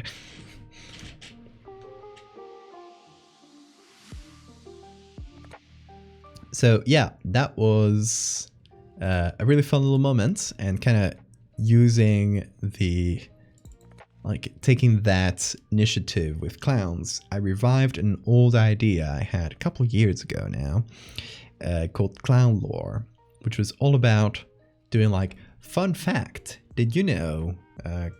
And then saying horrible things about clowns as if they were creatures. And yeah, I call that series Clown Facts. And it's all like, did you know clowns can inflate their noses up to 12 centimeters? This sort of thing. You've seen it. It's really recent. I don't have to remind you of this. So I did these 3 pieces. Those were really fun and well received too, which was really, really nice to see. Then I did this little series, lore-less series, just a simple series of images that follows a trip down into pipe hell, which just gets worse and worse. Eventually, you get to the heart. And yeah, that was really fun to make. It did great on Tumblr, surprisingly. Well, not like surprisingly. Like I don't expect. Like I don't know what numbers to expect on Tumblr, but it's weird for something to do better on Tumblr than it did on Twitter, right? Because Twitter, I have a lot more followers on Twitter, so it was a pleasant surprise. It also did fairly well on Twitter and all the socials. So it's her, exactly. I posted it with very, very little lore. It was just like cryptic messages like, follow me, she's waiting, worship her. And her is just referring to this horrible meat heart in the center of the tubes. So yeah, that was a fun one, a bit more experimental. It was very improvised in the sense that I was streaming, we were looking for something completely different for a different piece, and this series of images came up from a telephone tower, and I started like I was just like, oh, I love these images, I gotta make something with it. So we kind of like changed the topic of the stream on the go and did that. Knocked it out in one stream. It was fun. It was a fun little experiment thing. Is she single? You can go and ask her. And then, of course, getting closer to the end of the year here, we did the Santa Claus found footage cryptid series. I called the series, I call it officially Santa Sightings. And every year it's Santa getting more and more horrifying. So first year was just a sighting of Santa in the sled from far away. Second one crawling down the chimney. Third one behind the tree regurgitating some coal. So yeah, we've been having fun with that, and this is the last piece I made this year, which was a very silly like 10-minute thing that someone sent this image to a Discord server I'm in, and someone replied, oh, that's a deep sea cat, and I found that really funny. So I took that, edited it just a bit, and made it into an actual like deep sea ROV type image, and posted it expecting nothing else. It did like incredibly well. I don't know what number it's at currently, but I think it's like, I don't know, let me give it a quick check. 8,000 retweets. So that's 10 minutes well spent. The cat pictures, they do really sell. Shitposts always do well. Yeah, exactly. I don't consider, like, as well as it did, I wouldn't consider it like one of my most popular pieces of art, because it's more of a meme than art. But yeah, I kind of consider it in a different category, if that makes sense. But you know, still was a fun little surprise. The internet never changes, true. And I think, let me see if I missed anything. No, that is all the pieces of art I've done and posted this year. But that was weird. But we have things that haven't been posted. I've shown you this before, but we made this statue for an upcoming part of Megalomorpha, which is going to be about this guy, an artist, a sculptor. Then we have this upcoming for the Lycanthrope series. There's the Myth of Lycaon. We got another one for Megalomorpha, which has already a few images. We got this. We got this. We got the inside of the tower. This one's still very much work in progress. I gotta finish it. And we got a couple pictures of a village. Just kind of like setup pictures for the story.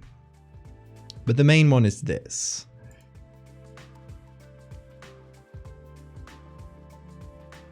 And then we got the fractal ones. So we got the fire, the riots, and the full-on battle. And then we got meat phone. I still got to do audio stuff for this one, but yeah, it's a phone that has meat in it.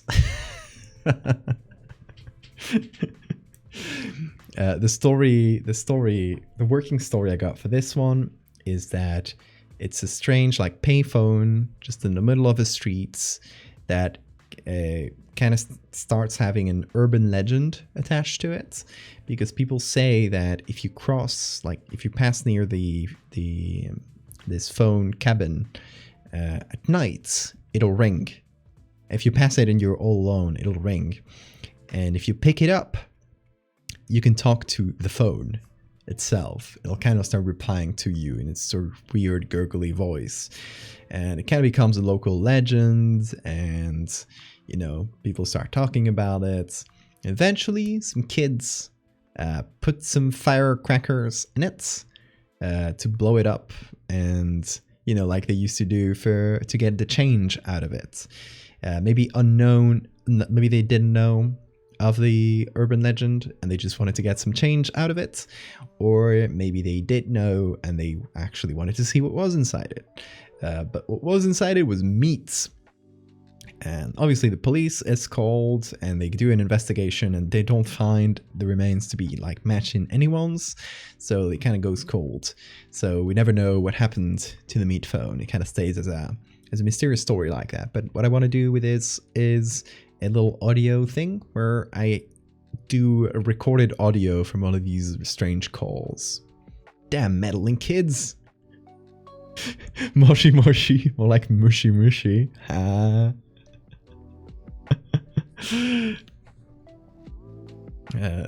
So yeah, that's a story. We'll figure out the audio part of it. What else do we have that hasn't been posted? I think that's all the ones I haven't posted. At least stuff that I can show. Stuff that isn't from commissions and stuff. Let me hop into camera for a while. And that is December. That is the whole year in terms of art. But I don't think we're done here. I got some stats for you first. Then I think we'll check out some memes and stuff that you guys have sent. But let me tell you some stats. Actually, we can do a little game. Yeah.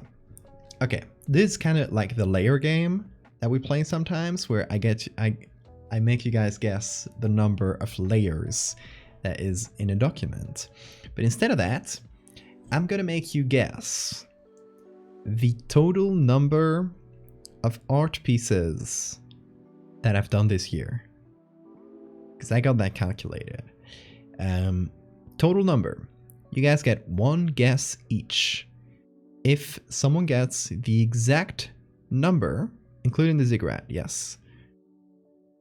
If someone gets the exact number, you get a gift sub from me. So, good luck. One guess each, remember.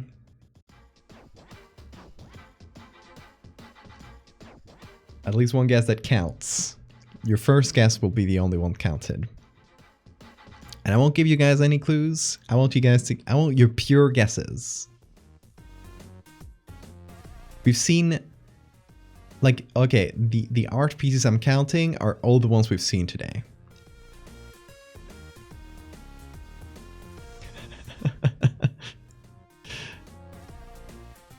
Seeing quite a variety of guesses.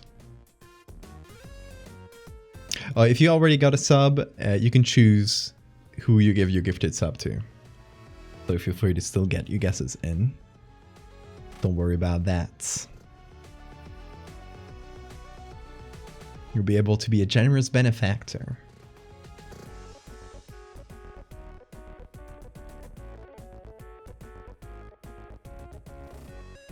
I was gonna give you guys a clue, but no, I can't.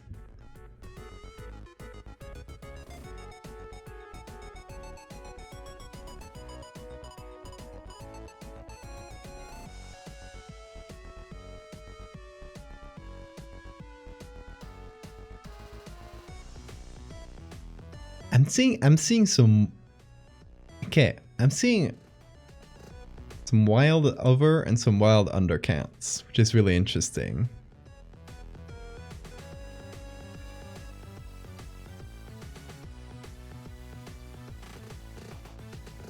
I'll give you guys one more minute in case anyone wants to get their guess in.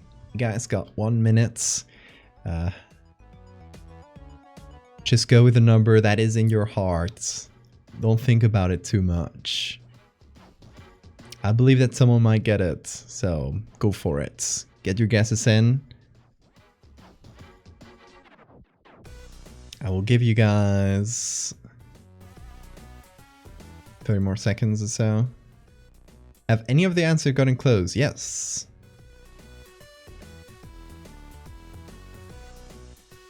I'll tell you which though.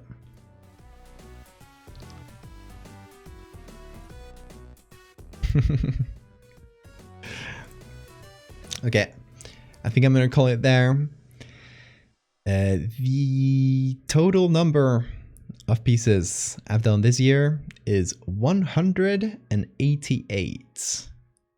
52 of those were the ziggurat series that hasn't been posted, but we're counting those.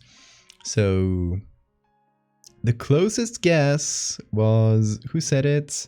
Agent with 214. That was a pretty reasonable guess. 188 is wild. It's a lot. It is. I think I'm actually, all the ones I have just shown you that are just on my desktop. I might not have counted those. So that's in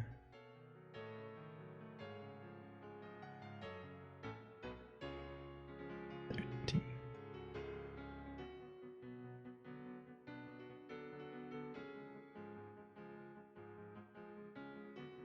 $199? You're kidding me. No, it has to be 200. Oh yeah, meat phone, 200. Okay, we're bumping that up to 200. Who guessed? Pyro is really sure it was 27. Or did you count 27? We've been through so many more today.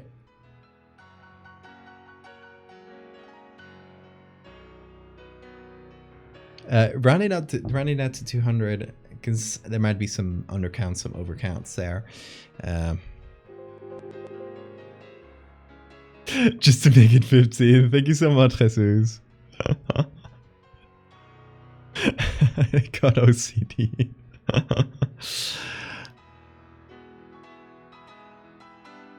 Pyro accidentally went to another universe. Oh my god. But yeah, 200 is about... It's about 2 pieces a day. A bit more than that. No, not 2 pieces a day. A piece every 2 days. Counting that, you know, on a single stream, sometimes I'll make several images.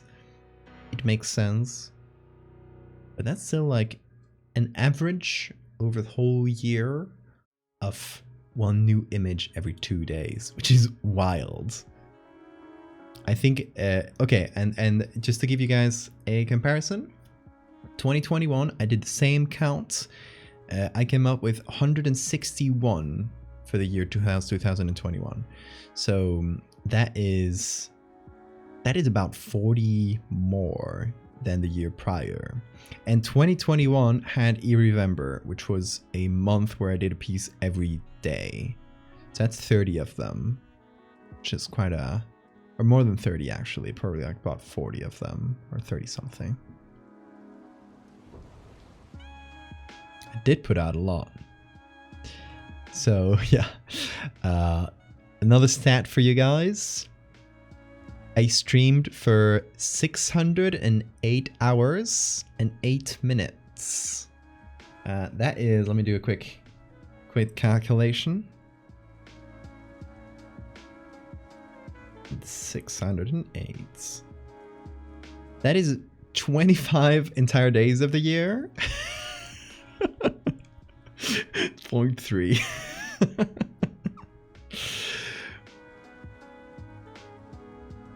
Oh, let's see. So we're about 6% of the entire year has been spent live on camera.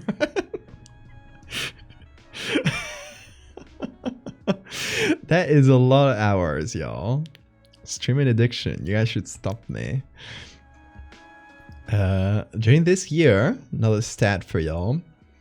Got 3,100 new followers on Twitch, rounding 3,100 followers on Twitch, which is about, you know, I currently have how many? I currently have nearly 5,000 followers, so that's more than doubled, which is quite surprising. On Twitter, the new followers on Twitter where and this is one that's gonna itch me. Like that one's gonna bite me for so long. January 1st, 2021, or sorry, January 1st, 2022, I had about 48,000 followers. I currently have 147,000. That is an increase of 98,500 followers. Might be fudging the numbers a bit, but the increase, which I do have noted down here, is 98,500 followers. So fucking close to the 100,000. Oh my god. So close, and yet so far. The year is over. If I had known, I would have pushed for it. But Ocean, good night. Thank you for popping in, and thank you for the emote once again. That is wild. That is basically 3 times increase in a year in number of followers on Twitter, which is just insane numbers. Like I think at this point is like uncountable. Like it's at this point it's like silly numbers in my head. They don't make sense anymore. Okay, Mechtel, have a good night as well. Yeah, 98,500 new followers over the year. Valdevia becomes mainstream streamer. If someone ever calls me a streamer before artist, I would find that weird. So I don't think I'll ever be like a streamer, if that makes sense. As like a main thing, I'm obviously a streamer in terms of, you know, the hours I spend streaming, but. And and another milestone. We recently reached 2,000 followers on Discord, which is wild. 2,000 followers, sorry, 2,000 members on the Discord. We are about, if you want to join the Discord right now, it's a good time. We're about to do a server event, so something wild's about to happen. I'm not going to spoil it yet, but I'll just tell you that last time there was a server event, someone got sacrificed, so you're in for a good treat. How did I initially start growing? This is like, where do you put the line there as initially start growing? That's a hard question. I think a lot of it initially at the very start, when I had like 100 followers back in 2020, I'm talking about Twitter there. I already had a bit of a following on Instagram, but for a different thing. When I started posting horror on Twitter, and I had less than 100 followers at that time. Trevor Henderson picked me up at that point, like found me and started sharing a lot of my stuff. And that was a huge boon initially. And still Trevor has an insane number of followers. And you definitely notice it every time he shares something. But at this point, it's not the biggest an impact as it was when you had 100 followers. So at that in the beginning there, it was really big because, you know, it introduced me to a lot of his audience. So yeah, Trevor's great. I actually look at that. Can you see that Polaroid there? You can't see it because the lighting back there is a bit shitty because it's Christmas lights. But hold on.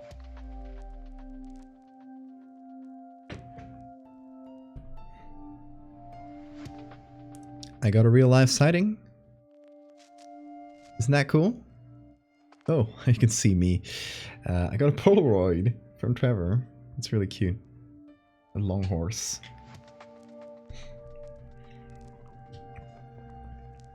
Picked me up as if I was a kitty in the rain.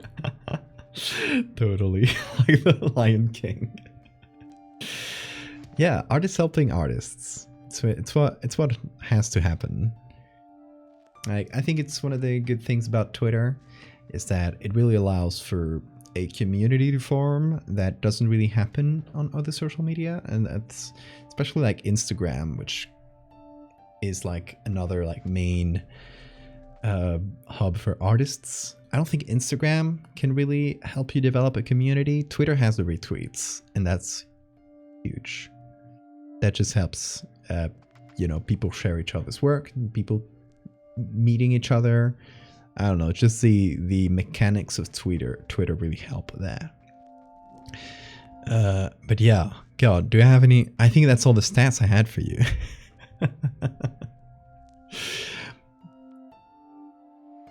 I can come up with more stats if you have questions. Oh yeah, we are really close to 5,000 followers. We're only 65 followers away from 5,000 on here, and I think that will also be a really good opportunity to do like a little stream events. I don't know what it could be. I don't want to repeat the last one because that would be silly. So I think what I'm gonna do is I'm gonna start a goal for 5,000 followers.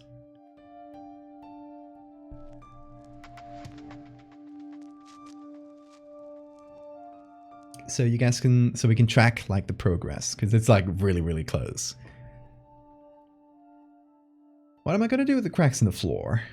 What cracks? Don't worry about them. Something will happen one of these days, whenever I'm a bit more free, honestly.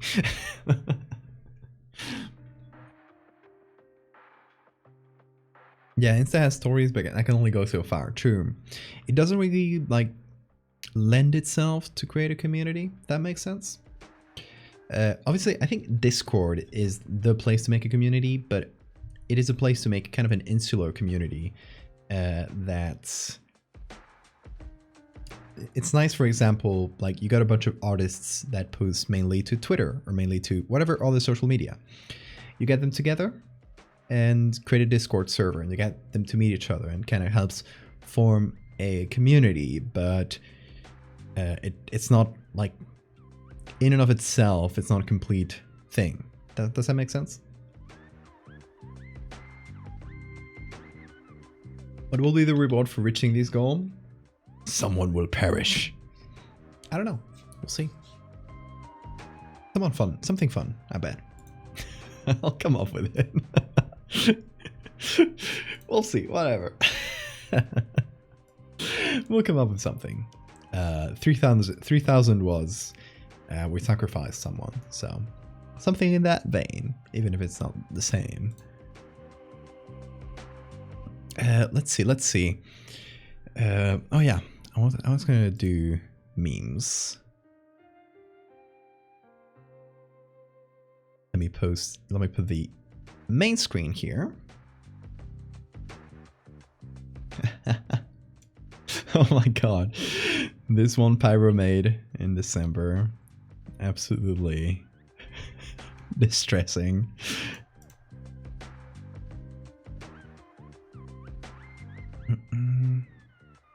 And obviously we got all the really good Terry ass memes from RGV. There's a lot of good ones. I'm gonna show a few on screen.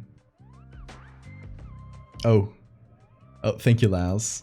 Oh yeah, Laos, you got your videos. Hold on.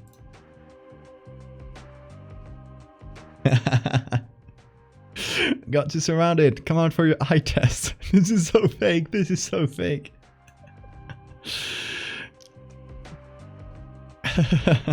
El bonk. Oh no, me ha dado un cataplum. Oh my god.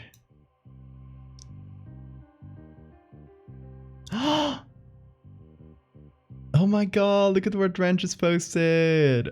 Oh. This is lovely.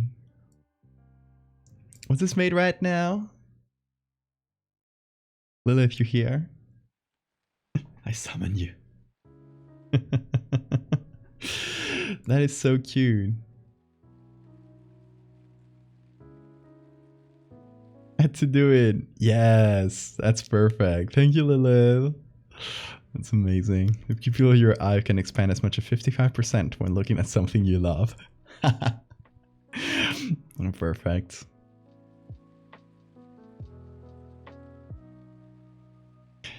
Oh my god. Hold on. Let's do meme recap. I got so many. Let's see. Let's start with stuff from this year.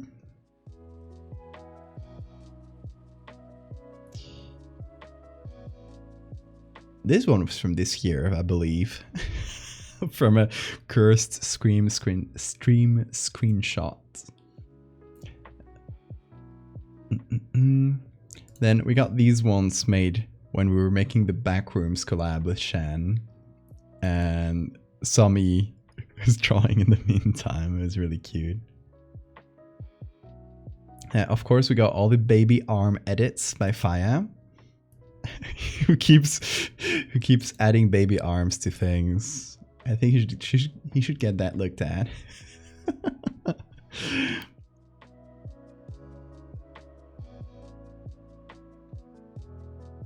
Did I draw today? That's not my drawing. That's by Ocean. That's our new emote here in the chat. We got... Obviously, we got these two cute little drawings by Anna. Like the Alfredo and the Boba Weevil. We got this one by... I think it's Spacey Bagels. Don't eat him. We got this one by C4. Terry the Meat Planet. I love it. And then we got all the cheeked up ones by RGV. I got a collection of these.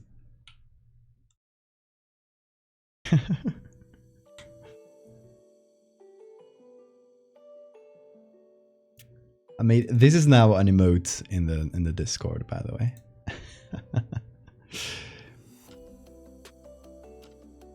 Then we got a Googly Owl dress up that Anna did. Really cute.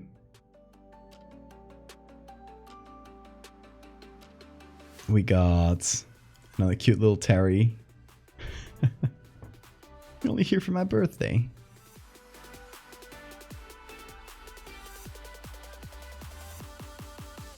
This is by Sami. It's the Alfredo in Hollow Knight.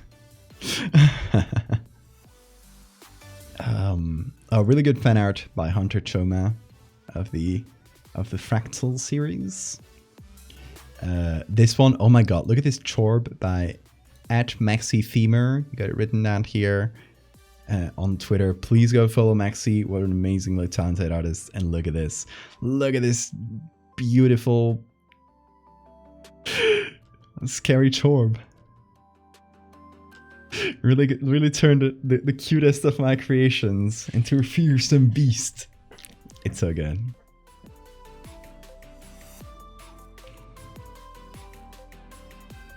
Let's see, what else do we have?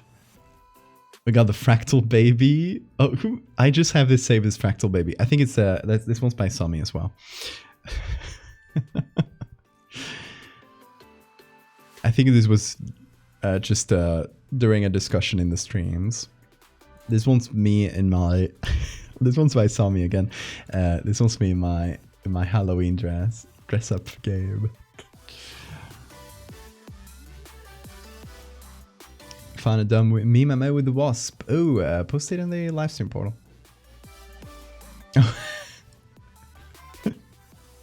This one's great. Terrestrial libido. Close enough. Oh, there's more, there's more. The Rock. Heterochromia.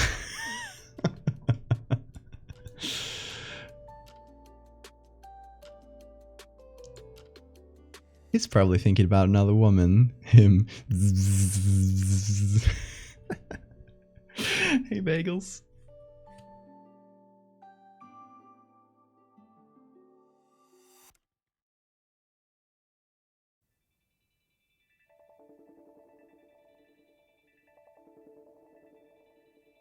VTuber. Oh, this is before I made my background. this. There was just a couch behind me. It sucked.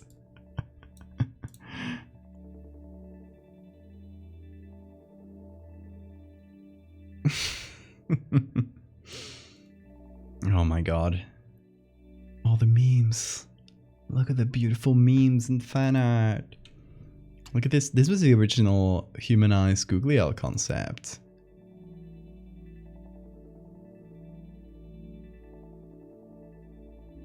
And we got Mycelium Lady by Creatrice on Twitter. And this is like Last Trick or Treaters fan art by Axolotl Fury. And this one by Rodent Riots.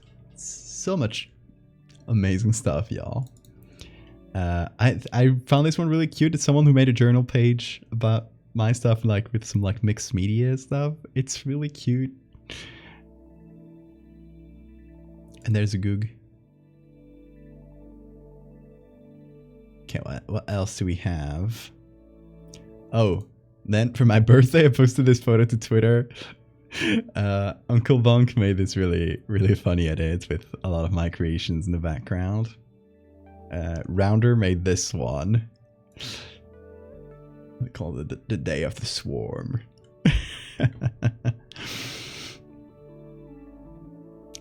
What else do we have? Oh my god, we got this Flatwoods Monster by Dr. Whitney5 on Twitter, who's an amazing artist as well. We got this one that Saint made, my birthday, with the moth priests that she made the mask for. So that's kind of the take on kind of a creature design based on, or character design based on it. And then this is a screenshot from one of the proudest moments of the year, when Alex Hurst made a meme of my art. Look at this.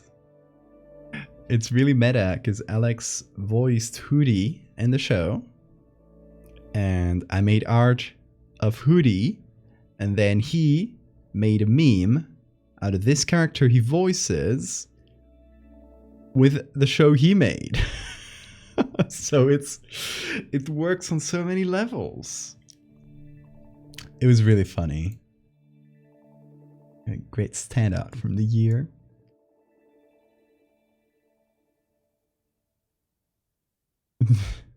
How many times did Jonan Vasquez raid the channel last year? I don't know. So many. Another by RGV. The fuck is a gender?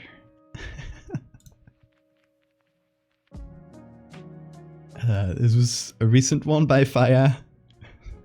A meat phone ad. My phone has meat in it. With the googly eyes. It's perfect. This one's by Siphon. It's Sora telling me to save.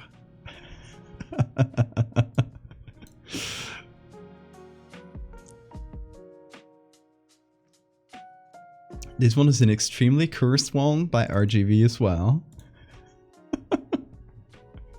It's googly time. Oh dear God. Incredibly cursed.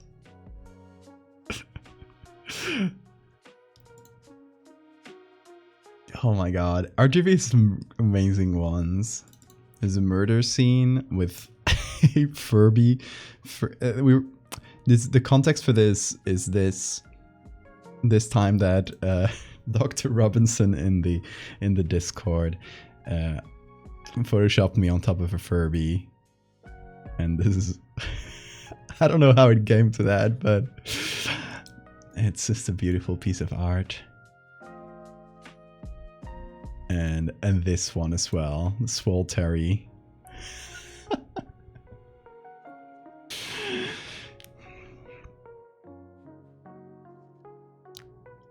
Is it Twitch chat monster? I don't have it saved here, but it's in the Discord somewhere.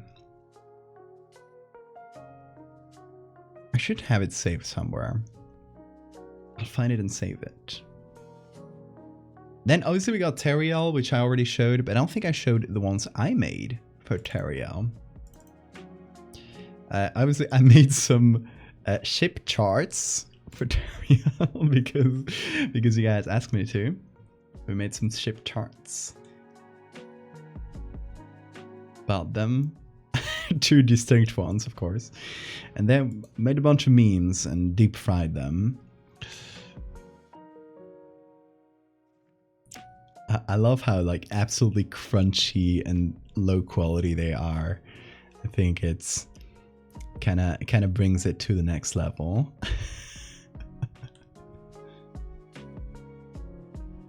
Hey Val, sorry I'm late. I was doing stuff. It's okay.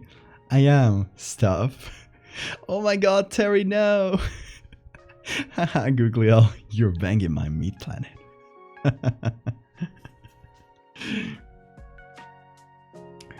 Excuse me, they asked for no pickles. Anyway, that was a really cursed day on stream where I just made Teriel memes endlessly. This one by Dr. Robinson. Horror Artist Shop 2.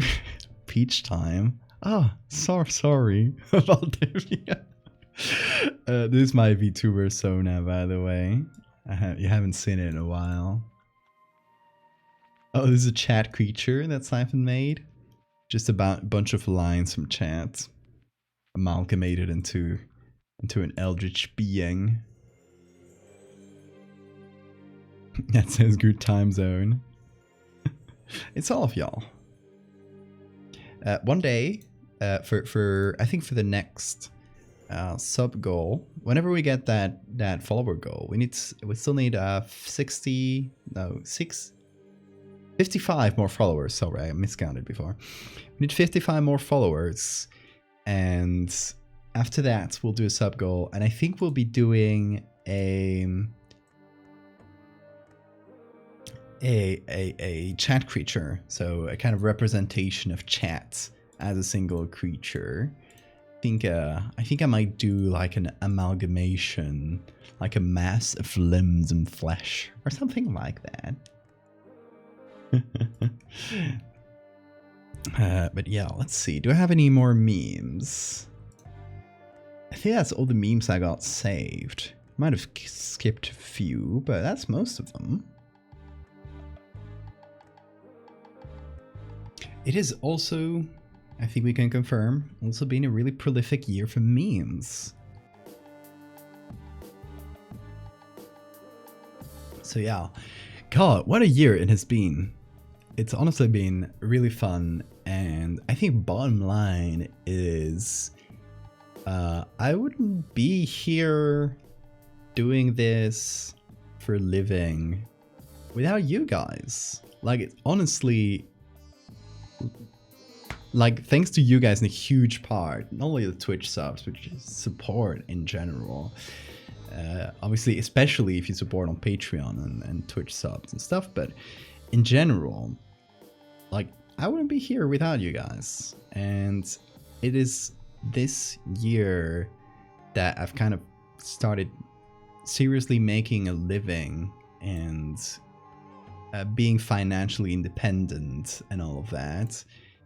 And yeah, it's been kind of scary in a way, but it's been really nice. And it's working out so far. It's working out so far, and cross my fingers that it'll keep working out. We shall see.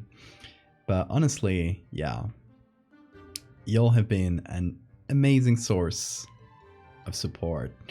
And honestly, like, it might seem, when you see like my followers on Twitter and that kind of stuff, it might seem like streaming is like a minor part of it. But I think if I hadn't started streaming 3 years ago now, I might be coming up on my streaming anniversary. It might have been 4 years at this point. Oh my god. Yeah. If I hadn't started streaming nearly 4 years ago, I don't think I would been doing art for a living ever. Because it was streaming that made me be consistent and do a lot of art. And it was making a lot of art. You've seen I've done 188 separate images this year. It was doing that amount of art that really made it possible. So I think I wouldn't be able to separate the streaming from the rest, if that makes sense.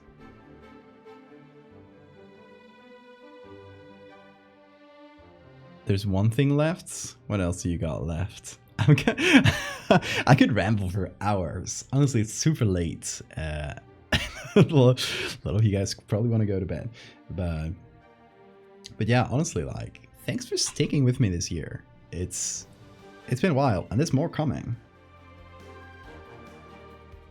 There's more big bugs. There's more. I'll find it. Meat Planet. Really soon, there's going to be more Googly Owl lore, so I can look forward to that. Honestly, what a blast of a year! Like, it is the year I've made the stuff I'm proudest of so far, and yeah, and I feel like I still have so much more to say. One of my fears was, yeah, if I start doing art full time, would I like just run out of ideas and get myself into an art block? And then suddenly now it's my job, so I have to keep doing art and hate it. And that hasn't happened. That hasn't happened. I'm still really happy with what I do, and I think it, in a huge part, it's because like financially it's viable for me to do what I love, to not have to depend on commissions as much, and just be able to do to tell the stories I want to tell. Because if I was doing like commissions exclusively right now, I feel like I wouldn't like it as much. I wouldn't have the opportunity to just express myself and tell my own stories and goof around. And yeah, I feel like it would have been different. But, you know, it's thanks to like direct support that I'm able to just tell my big bug stories that don't make any money. So yeah, thanks to you guys getting silly stickers. I don't know if you know, signing up to the Patreon and stuff feels like, oh, I'm just getting postcards and stuff. The postcards are still like a little, and the stickers and stuff are like a little thank you. But what you're really doing is allowing me to keep telling my own stories and not have to depend on commissions. So that's huge. I'm glad you guys are here in this silly little community, as Parrot says. It's a blast. It's a blast. It's such a fun and open community. Like, I don't know. I love it so much. And the memes are great, y'all. I really enjoy them. It feels weird in a way to make art or tell stories that people will like to a point where they'll make a meme about it. Does that make sense? Like, it's, I don't know. It's a strange place to be in. Really thankful for it, for real. I'm gonna stop being sappy though. I feel like I get sappy when I reminisce like this. Very 21st century experience it is. You know, one of the things I've enjoyed most this year, like apart from, you know, posting art that people have really liked or getting cool deals and stuff that I can't even really talk about yet, one of the coolest things has been Teriel, as it's a joke ship. Like the idea that I made something that, you know, generated that much, I don't know, that much writing and art, and even if it's like people doing it for the joke. It's really like amazing to me. I can be sappy. I get my turn to be sappy after 4.5 hours talking. Yeah, investment and passion. It's honestly, like, as silly as it sounds, I'm really proud of that. Really proud of to be able to create something like that. That means something to people, if that makes sense, right? I don't know. As a kid, I'm gonna be sappy again. As a kid, I was obsessed with horror. I feel like a lot of us. As a kid and a teenager and stuff. And I feel like my goal, or what I would like to be, is like as a kid, and without getting into the problematic aspects of it, but I used to read a lot of Lovecraft and stuff. I used to love that type of literature, and you know, read about a lot of scary internet stories and the kind of stuff that influenced my work to this day. I want to be that for another person. I want to be Lovecraft without the shitty elements. No, I'm kidding. But I don't know. I feel like it has gotten to the point where some people have told me, like literally face to face, or like DMs and stuff. Like have told me like, hey, you're a big inspiration to me, and that feels, that's, you know, that's the ultimate goal, I feel like. So yeah, honestly, Siphon is aside. Siphon, what you got for me? You got me intrigued. You really got me intrigued. Oh god, it's late enough that, or early enough that my partner's waking up. The deathmatch wheel. I knew it.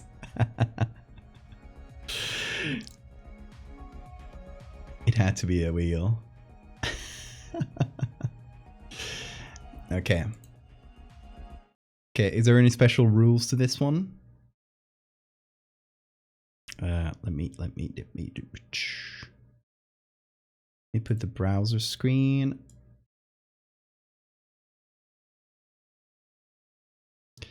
And let's run it. Let's do a death wheel. And then we'll finish the stream. I think I'll let you guys know what I'll be doing on the next few streams, on the next season of Valdevia art. But before that, let's do a little deathmatch wheel in honor of Siphon, who's been doing so many cool wheels. Let's run it. Okay, so I assume I gotta pick a couple of these. Is that how it's worked? Okay. So, oh my god, there's several levels. What the hell? Okay. That's one. That's the same one, right? Yeah, okay. Okay. So we got this and this. Should we just click the link? Okay. Should we run that? Okay.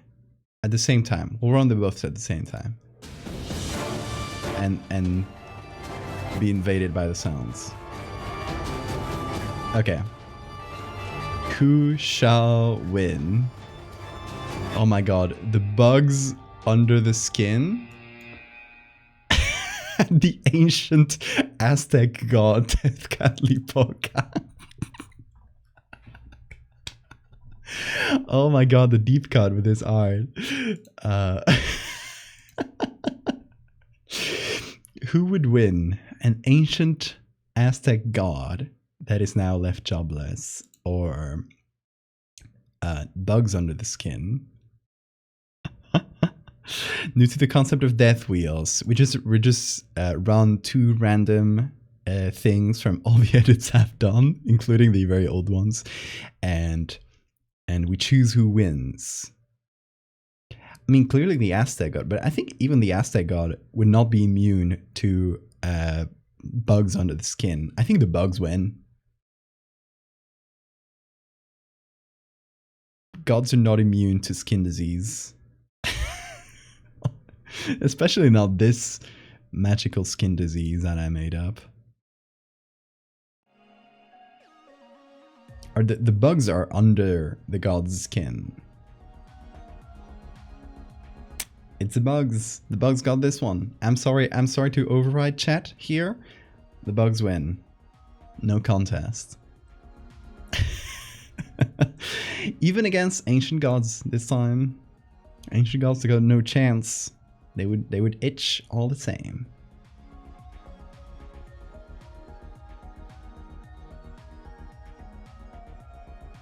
Included every edit, no matter how insignificant or old. Siphon really got to. It's really the most thorough person I've ever seen. Okay, no, I think it's a good wheel to end the stream on. Yeah, let's talk about next few streams. Obviously it's Wednesday today. We are resuming the regular schedule of Monday, Wednesday, Friday for at least the next 3 weeks. For the week after that, the week of the 23rd, we got someone staying over at home, so I don't want to, since they sleep right next, the guest bed would be right behind this wall. I don't want to stream while they're here, but I might find a day or two, maybe. We'll see. In any case, we'll talk about that. It's the week of the 23rd, so we'll plan the streams around that. That's not a problem. But yeah, over the next few weeks, or yeah, at least a few weeks, most of this month, we'll just be doing the regular stream schedule. And you got to look out for probably on the stream the 20th of this month. We will be doing, it's a Googly Owl's birthday, like the birthday of Googly Owl's creation. So we will be creating another creature in Googly Owl's kind of backstory, a demon counterpart to Googly Owl, as you guys unlocked with your subs. So that's gonna happen. Then, God, so many cool things. We got some fun commissions that we can do, I think, over the rest of this week, possibly. We got birthday gifts. We got cursed files still going on. The current prompt is Phantom, so we'll have to do something with that. I have a couple ideas. We'll see what we do. We use a Halloween costume for Googly Owl's birthday. Good call. I might. But yeah, still a lot of fun stuff to look out for. It's gonna be a really busy month for me, commission-wise, but I'm still gonna make it to streams. I might just do a lot of commissions on stream. We'll see. We'll figure things out. If we get to 5,000 this month, 5,000 followers on here, we'll do something fun. We'll do some sort of celebratory stream, some sort of ritual. We shall see. Other than that, I got no more immediate plans, although I would like to, in the near future, as I mentioned, I would like to do another marathon stream. Because I saw Oki do a marathon stream recently, and yeah, I wanted to do something like that, a subathon, where we start at 12 hours and then let the clock run as, get us to where it gets, and do a bunch of art and play games and have people, invite people and something like that. I don't know. If I find some point during this month, it might happen. Otherwise, it might happen one of these in the nebulous future. But yeah, y'all, that is where we're gonna leave it for today. How about that? I think we've had enough stream. It's been nearly 5 hours, and we've gone through a whole year of art. 200 pieces of art. That's a lot. You gotta rest our brains. It's sleep time for all of you. Now, it depends on your time zone. I will let you choose if it's sleep time. Sleep time if appropriate. Y'all, thank you so much for being with me this year, for your support, for everything, for just chatting, for making memes, all that stuff. Love you guys so much. I will see you on Friday if all goes well. We'll see what we do. Y'all, have a great time zone.